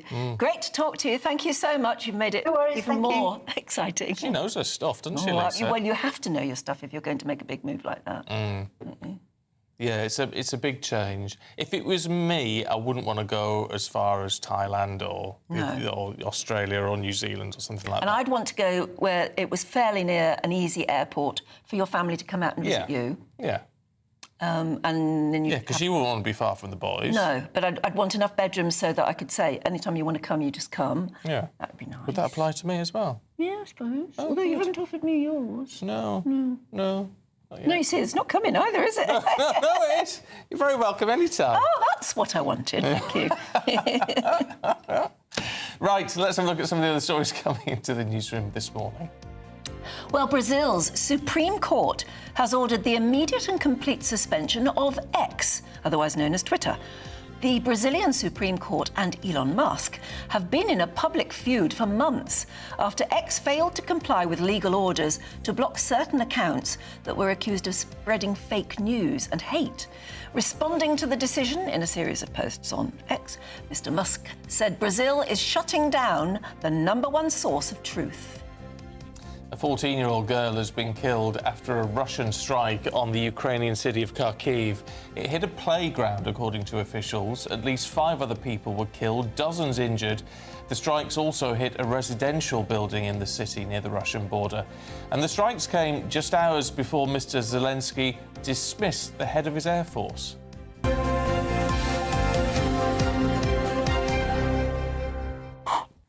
Well, the weather is one reason I'd think of going abroad, because I'm just fed up at the moment.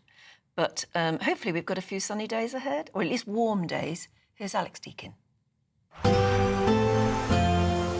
A brighter outlook with Box Solar. sponsors of weather on GB News. Morning, welcome to your latest weather update from the Met Office here on GB News. The weekend set fair for the majority. Certainly today, most places going to be dry with sunny spells. A bit chilly out there this morning, and we will see the breeze picking up across the south, where also there will be quite a bit of cloud, certainly by this afternoon. There's a little bit of mist and fog around first thing, but that is clearing away, and then we'll see sunny spells for the vast majority. But in the south, we do need to keep our eyes on the skies because there is the potential for 1 or 2 showers to come drifting in later on, particularly across parts of the southwest. There is that breeze as well, temperatures into the low 20s but feeling cooler. Further north the winds are lighter, temperatures in the high teens or low 20s, so similar feeling day to yesterday. Now in the south and particularly the southwest there is going to be more cloud this afternoon and the possibility of 1 or 2 scattered showers moving by, even the potential for 1 or 2 heavy ones, but I suspect most places will stay dry, and certainly across North Wales, Northern England, Northern Ireland and the majority across Scotland. It's a good looking day for the last day of August, plenty of fine, bright weather, lots of sunny spells and temperatures getting up into the high teens. It will turn quite cool again, certainly across Scotland through the course of this evening. Further south, warmer and more humid air is arriving, which increases the cloudiness and increases the chance of seeing some heavy and thundery showers drifting up from France as we go through the night, but also during the course of tomorrow. And it does make for a warmer night across the south after a couple of cool ones, temperatures holding up in the mid-teens, but it will still again get down to single figures across northern Scotland. So tomorrow's a bit of a messy one. Generally for England and Wales there will be more cloud, but still plenty of hazy sunshine. The potential for some heavy showers at first over northern England, eastern parts of England and southern England in particular at risk for some heavy and thundery downpours, but they will be hit and miss. Many places won't see them and have another fine day, and generally through the weekend turning warmer and more humid. That warm feeling inside from Boxed Boilers, sponsors of weather on GB News. Great British giveaway time. Yes, I know, the last one closed down yesterday, didn't it? Yes. But we've got another one, and this time it's even bigger. £36,000 in tax-free cash. Yeah, it's the equivalent of £3 grand a month for a whole year, and here's how you can make it yours. This is your chance to win a £36,000 secret salary in the latest Great British giveaway. That's like having £3,000 each month for an entire year. Extra cash in your bank account that you can do whatever you like with. Take a year off and keep it to yourself. You don't even need to tell the taxman, as it's totally tax-free. For a chance to win £36,000 in tax-free cash, text cash to 63232. One entry costs £2 plus one standard network rate message, or text bonus to 63232. 5 entries cost £5 plus one standard network rate message. You can enter online at gbnews.com/win. Entries cost £2, or post your name and number to GB08 PO Box 8690 Derby DE1 9TT. UK only. Entrance must be 18 or over. Lines close at 5 p.m. on the 25th of October. Please check the closing time if listening or watching on demand. Good luck. Right, still to come. Oasis tickets. I'm just logged on now, and I'm in a queue. Oh. Anyway, it's crashed because so many people are clambering to get tickets for their reunion tour. We'll tell you more about it in a minute.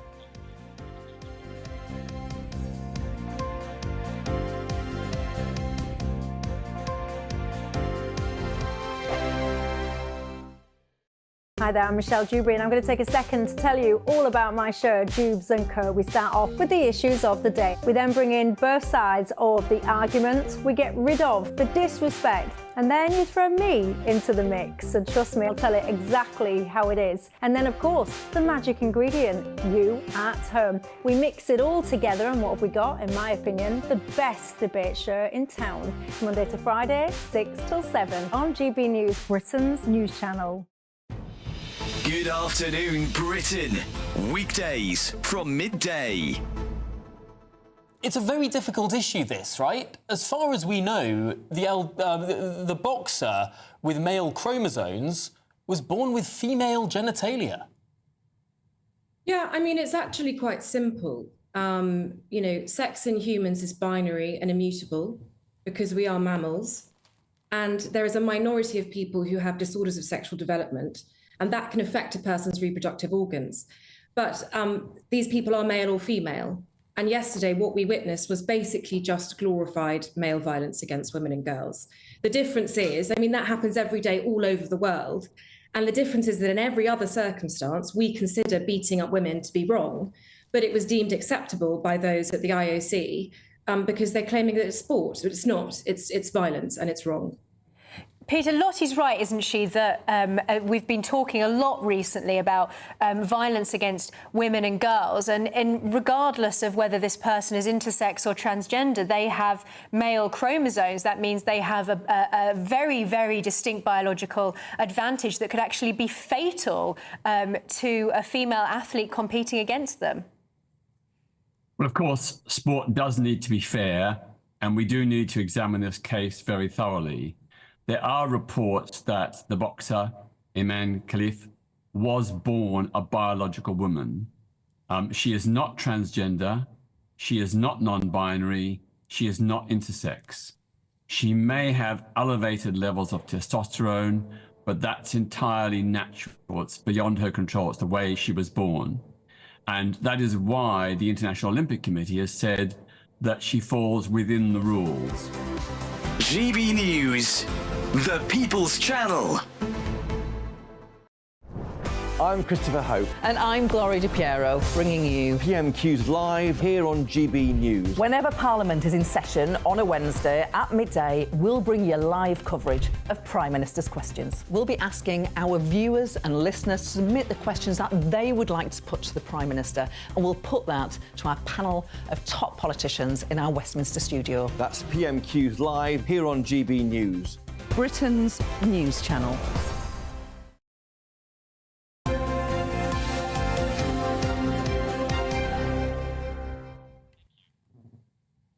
Yeah, Oasis. I know a lot of people are talking or getting in touch saying, why do you keep talking Oasis? It's big news, you know, it really is.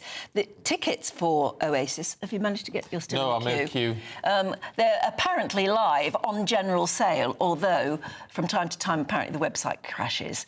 This all comes after Oasis warned fans against relisting pre-sale tickets as they are being resold apparently for thousands of pounds, only minutes into Friday night's pre-sale. Yes, Liam and Noel aren't happy about that, of course, and they're saying they should only be sold at face value if you want to resell them. They've not performed together since 2009.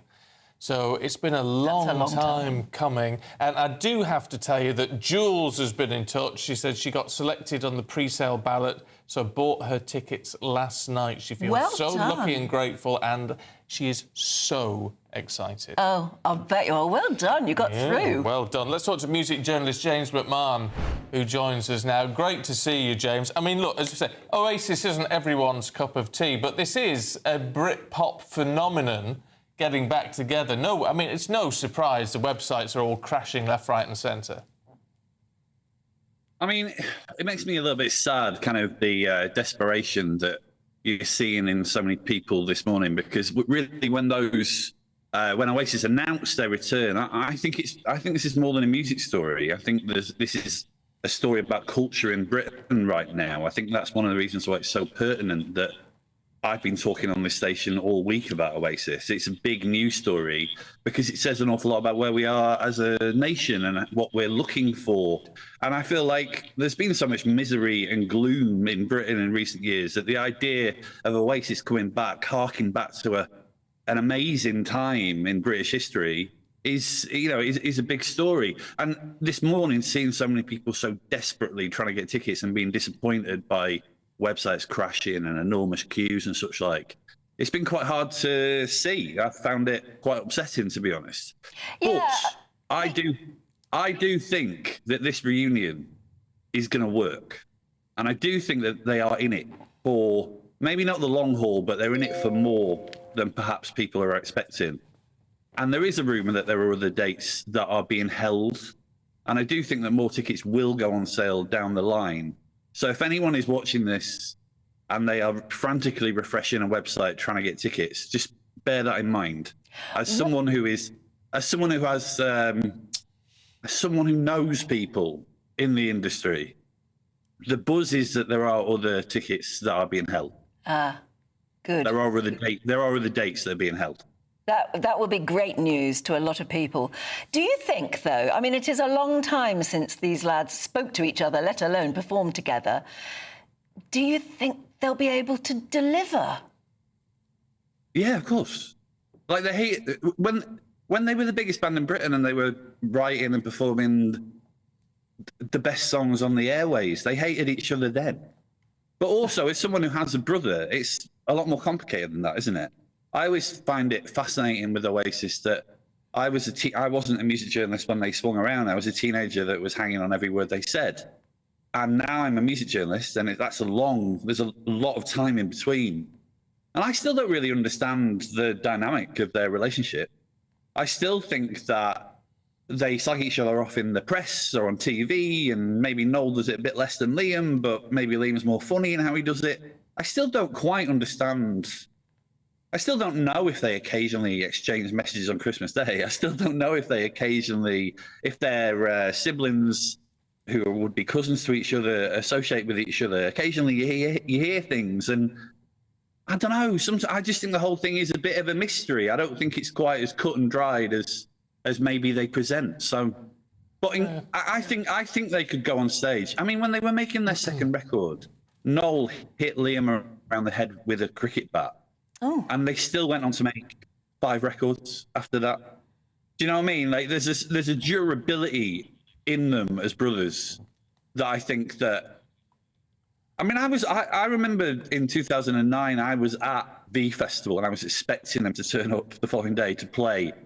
They were due to headline, and they'd had this fight in Paris, and I was working at the NME, and we had to down tools and frantically get them on the cover and announce that they were splitting up to this devoted fan base. And I was even surprised then, because I thought they were like cockroaches in the sense that the bombs would fall and they would still be wandering the face of the earth. I thought Oasis were durable and couldn't be destroyed. I was wrong, but I do think, I do feel good about this reunion. I don't think it's going to be a flash in the pan. I think Liam wants it, and if nothing else, Noel really wants to pay for his divorce. That's one way of looking at it. Well, it's a motivation, isn't it? James, good to see you. Thanks very much indeed. Yeah. And it will make a lot of money.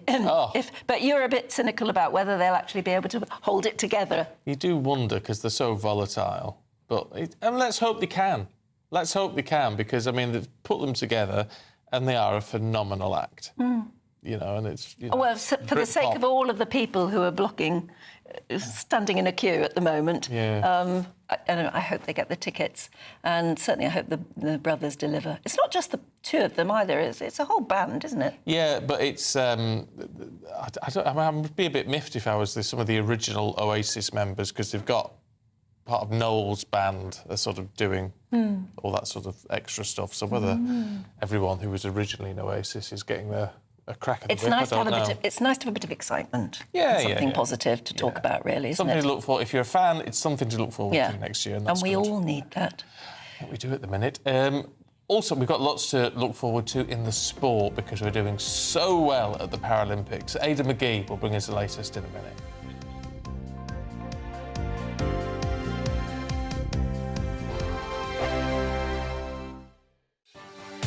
Martin Daubney, weekdays from 3 p.m. Sarah, welcome to the show. Obviously, you work for a tobacco company, so a little caveat there to slip in. Nevertheless, it's no surprise that the illegal market is growing so much. When you look at the cost of cigarettes in Britain, huge amounts of duty, and oftentimes, of course, criminality always finds its way into the system. Tell us more about your report. Absolutely. I mean, up to 90% of a packet of cigarettes is tax. And in the last year, there's been 2 tax increases that have equated more to the last 3 years combined. So now, if you're a roll-your-own smoker, a 30-gram pouch of roll-your-own will cost £22.50, but you can buy a counterfeit pack of 50 grams for £3. So there's a massive disparity. A lot of illegal tobacco is imported, but we do also have a problem in the UK with illegal tobacco factories. So in the last month, there's been an illegal tobacco factory in Gateshead, in Bury busted producing roll your own tobacco. And on the 12th of July this month, West Midlands gang illegal tobacco factory, the gang was found guilty of producing illegal tobacco, and that was more than £5 million lost tax revenue to the government. And actually, all of those people found guilty got a suspended sentence. And how does that work? They're literally importing container loads of raw tobacco and packaging it up in factories in Britain, and they're using what appears to be British packaging illegally? Yeah, some of it is branded packaging, so some of it isn't the kind of unbranded packaging we'd see on cigarettes and roll your own now, but it's relatively simple to reproduce, especially RYO. Our own pack swap data now shows that about 50% of the roll your own market is illegal tobacco. GB News, the People's Channel. Welcome to State of the Nation, daily plunge into the stories shaping our country.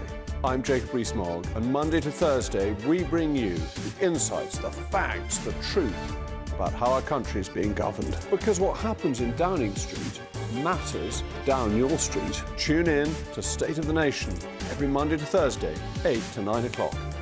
Only on GB News, the People's Channel, Britain's news channel. Good afternoon, Britain. Your lunchtime update on the stories that matter across the UK. From breaking news and insightful analysis, inspiring stories and lively debates. You're comparing yourself to a former Prime Minister. Which is it? Stay informed, stay updated, stay entertained. I just don't know how anyone would not want to be there. Every weekday from midday. We are Good Afternoon Britain, only on GB News. Britain's news channel.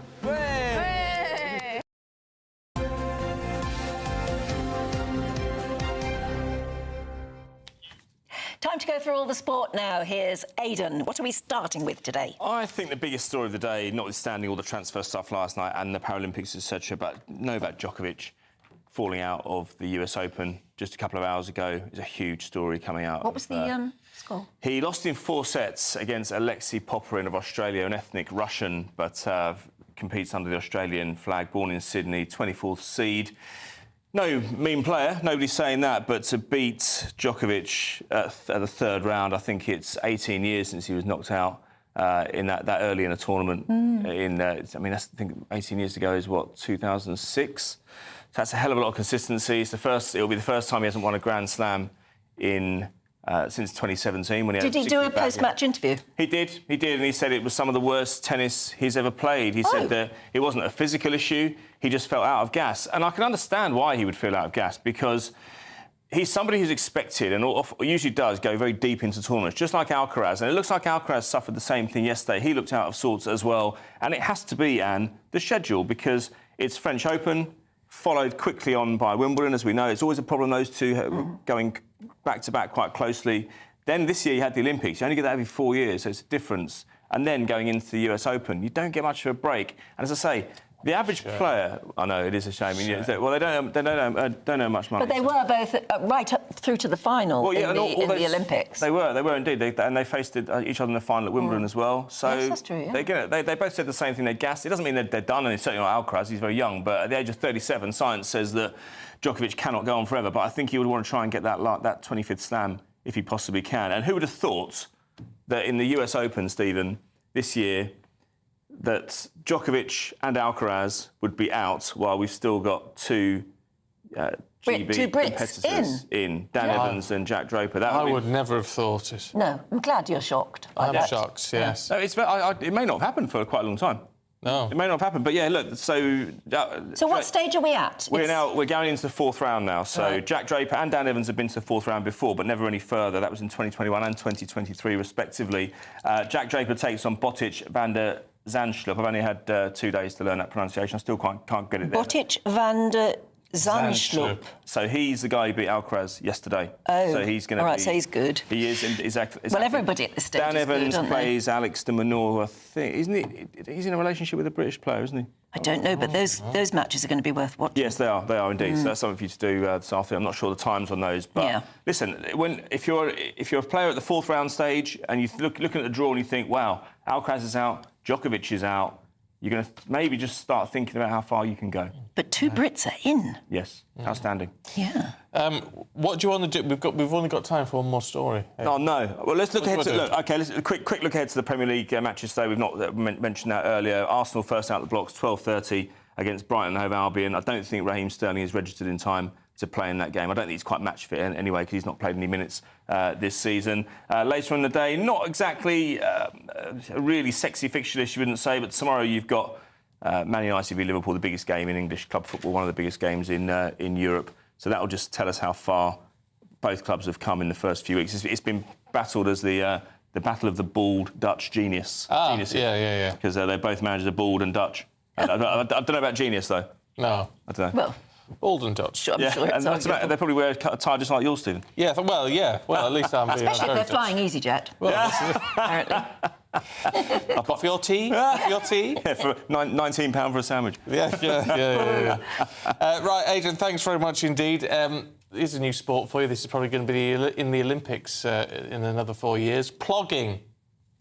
Do you want to go plogging? I've never heard of plogging before, but apparently it's a new trend in sport and recycling. Oh, right. Not cycling, but recycling. Interesting. Tell you more in a minute. This is GB News, Britain's news channel.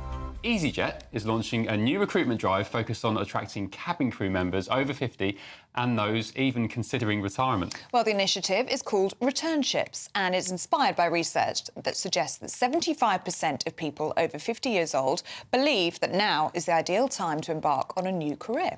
Joining us now to discuss what it takes to embark on a second career as cabin crew is Helen Williams. Good morning, Helen. Hi, good morning, Helen. Welcome. Just touching down in our studio. It is. I've had a few days off and now I'm here. So you are now cabin crew. I am.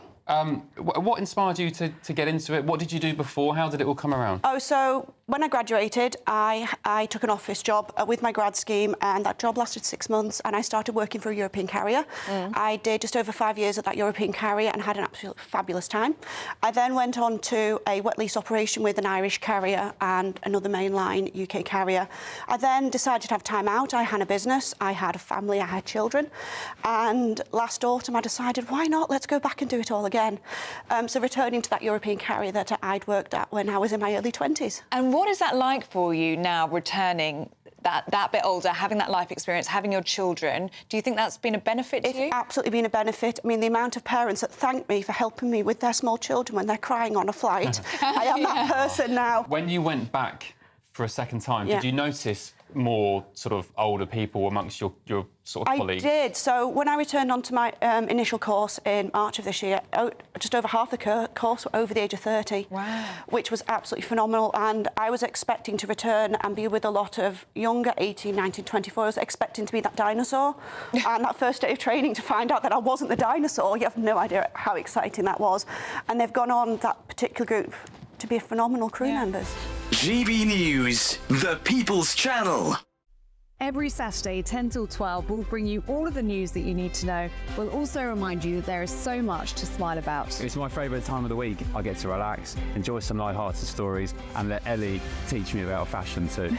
That's Saturday Morning Live, every Saturday, 10 till 12. Only on GB News, Britain's news channel. Join me, Nana Akwe, for an informative, interactive news programme with a difference. It's fun. No, he didn't say that, Dave. I'm so surprised. I think there's an element of truth to that. Join me from 3 p.m. every weekend, only on GB News, Britain's news channel. In the GB Newsroom, we bring you the news as it happens. With our team of dedicated journalists across the UK, we're ready to keep you up to date with what's happening every half an hour, every single day. Bulletins here on GB News, the People's Channel, Britain's news channel.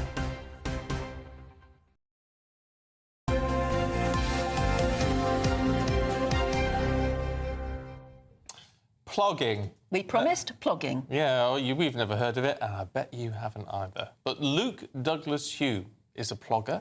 It's the act of jogging and picking up litter at the same time. Oh, I thought it had something to do with cycling, but I was thinking of recycling. Anyway, Luke Douglas-Hugh joins us now. A very good morning. Good morning. Good morning. Thank you for coming in. Right, Plogging, first of all, you better explain what the term is. Plogging originates really as an expression from Sweden, from someone called Erik Alström, who combined the two words of plocka in Swedish and jogging, so plogging. So and what does plog upper mean? Picking up. Oh, I see. Oh, I see. All right. Yeah. Oh, all right. So it's a mixture of when you go out jogging, I don't know, do you take a bag with you or something and you pick up rubbish? You do. There you go. Absolutely. Yeah. And just coming here this morning, I thought I'd show you some things that I collected. Plastic water bottle. While plogging. And there's an aluminium crushed Coke can. Yeah. It's all perfectly recyclable stuff that people have just chucked in the street. Absolutely. And on recyclability, the aluminium can is infinitely recyclable, yet the PET plastic water bottle is recyclable about with 7 difficulty. times. Yeah, and by about 6 or 7 times it becomes molecularly difficult to recycle. So this is not infinite. This is infinite and therefore incredibly valuable. Yeah. In terms of being a jogger, how do you combine the two? Because joggers wouldn't want to keep up the pace. Yeah, they wouldn't want to keep stopping to pick stuff up, would they? How did it start? I'm the coastline runner. I run the coast collecting plastic pollution. Which mainly. coast? Well, I've done the whole of the East Coast, from Lowestoft to Leith. Wow. And then cut across from Edinburgh to Glasgow on the Grand Union Canal. Yeah. And a few years ago, someone said, Luke, don't get all grand and stuff. You're not the coastline runner. You're just a plogger. And I thought, hang on a minute, what's that? And I looked into it, and I realised that that's what I was doing. So I run and fill up this bag as I'm running. Yeah. And then I'm investigating where the nearest bins are. The recycling type bins, and then you post in whatever is appropriate. Bin and then fill up again. Yeah. And so it's a strange expertise to have, but I think I'm almost uniquely the only expert who has real knowledge of the bin infrastructure of the east coast of this country. Infrastructure. Oh, that's quite interesting. I like that. Do you do it entirely on your own, or do you do it in groups? I do it.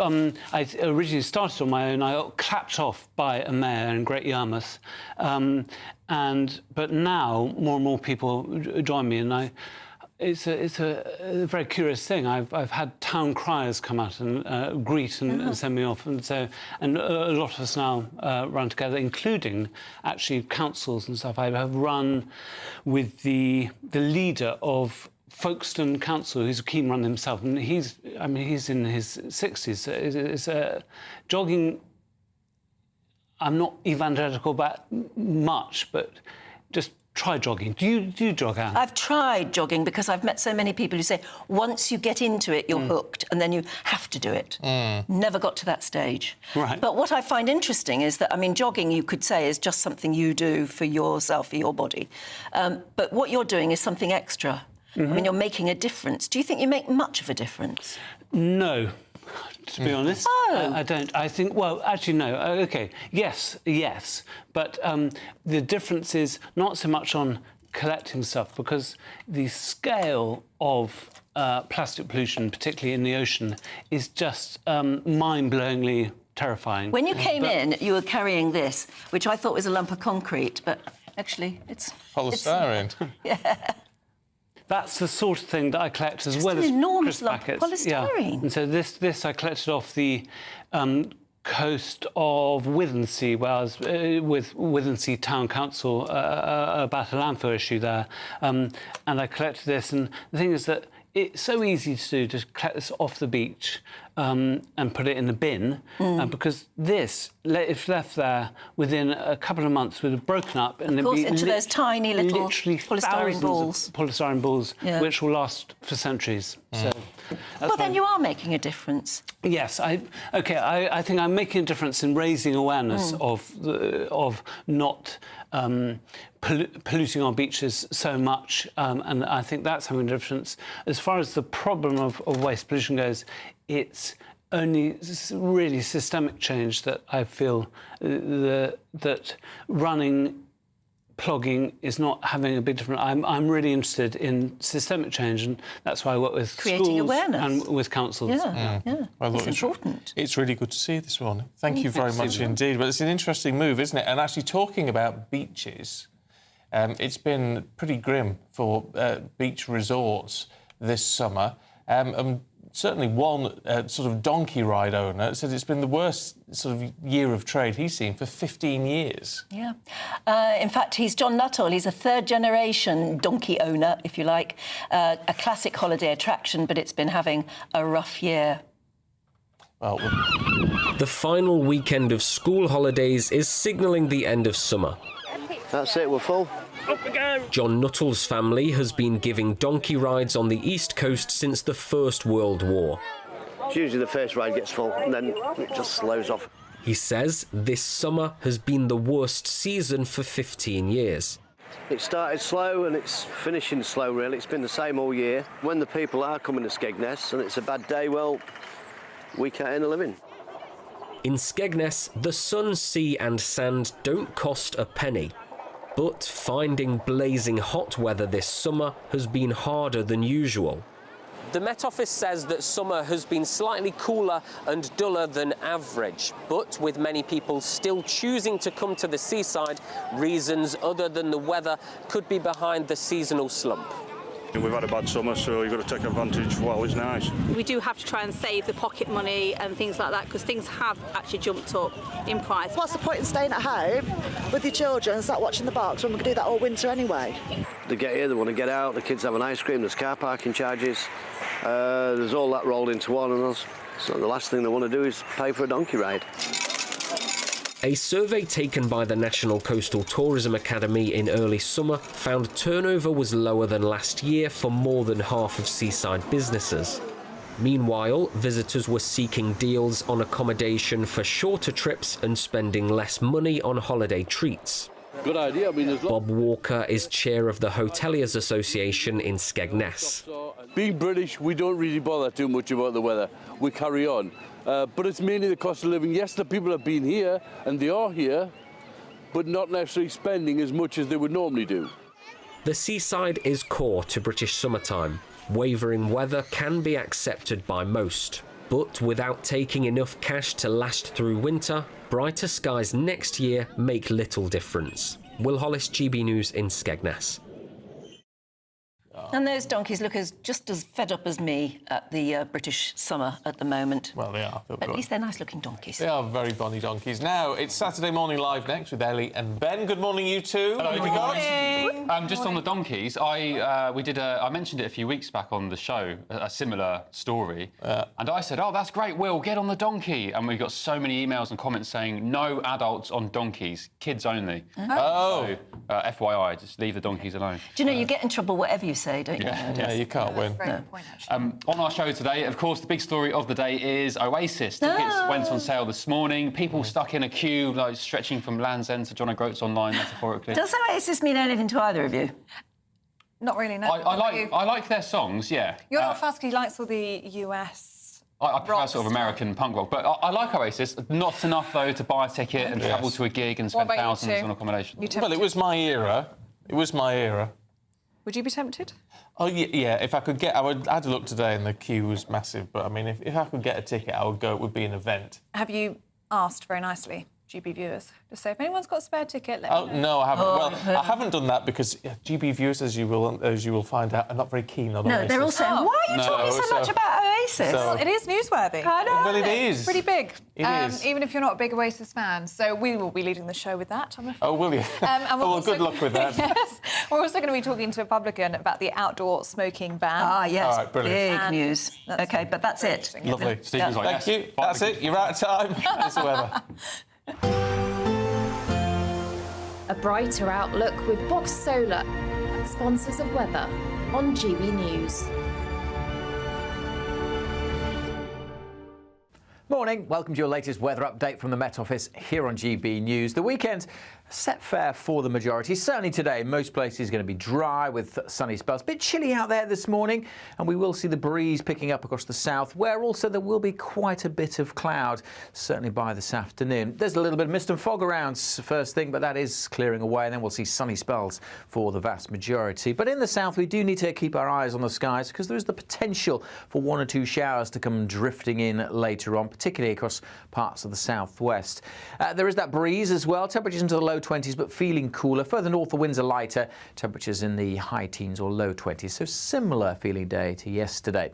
Now, in the south and particularly the southwest, there is going to be more cloud this afternoon and the possibility of 1 or 2 scattered showers moving by, even the potential for 1 or 2 heavy ones. But I suspect most places will stay dry, and certainly across North Wales, Northern England, Northern Ireland and the majority across Scotland. It's a good-looking day for the last day of August. Plenty of fine, bright weather, lots of sunny spells and temperatures getting up into the high teens. It will turn quite cool again, certainly across Scotland through the course of this evening. Further south, warmer and more humid air is arriving, which increases the cloudiness and increases the chance of seeing some heavy and thundery showers drifting up from France as we go through the night, but also during the course of tomorrow. And it does make for a warmer night across the south after a couple of cool ones, temperatures holding up in the mid-teens, but it will still again get down to single figures across northern Scotland.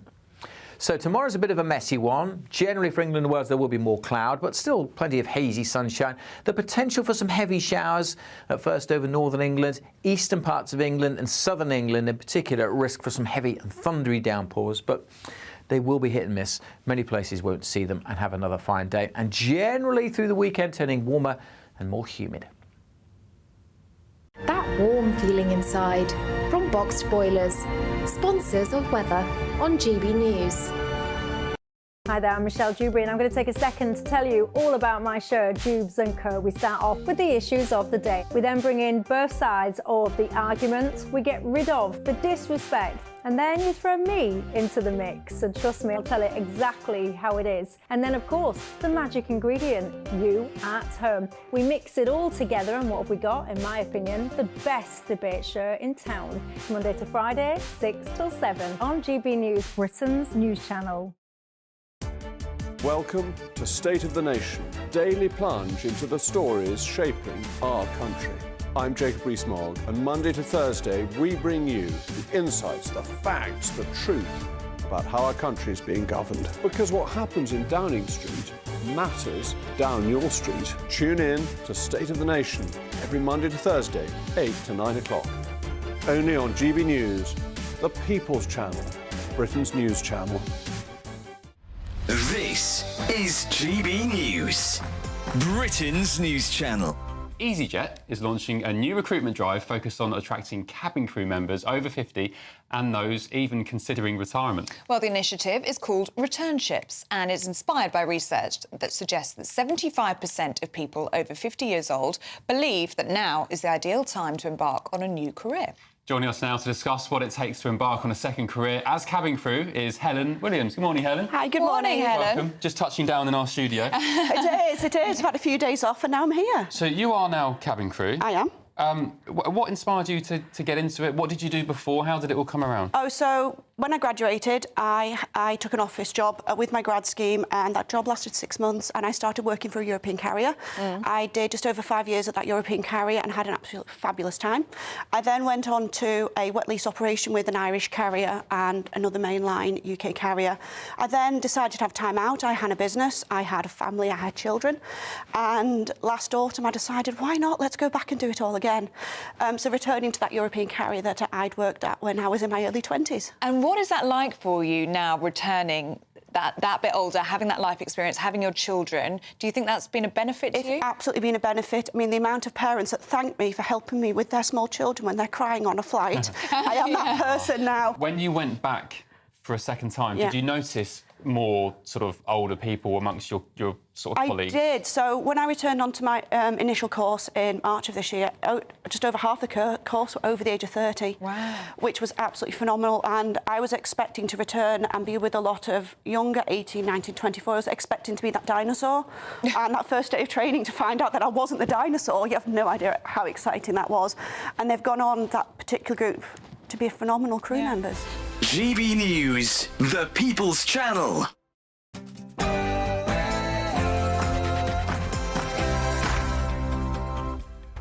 Good morning, I'm Ellie Costello alongside Ben Leo, and this is Saturday Morning Live. Very good morning to you, hope you're well, and happy weekend. Great to have your company this morning, and we have an action-packed show in store for you. All of the day's top stories with today, Alex Cairns and Candice Holdsworth. We'll be heading to the US because Vice President Kamala Harris gave her first interview and not everyone was impressed. Nelson Aspin will share the latest from the presidential race with us. And is Sir Keir Starmer right to clamp down on smoking in outdoor spaces, or does he need to butt out?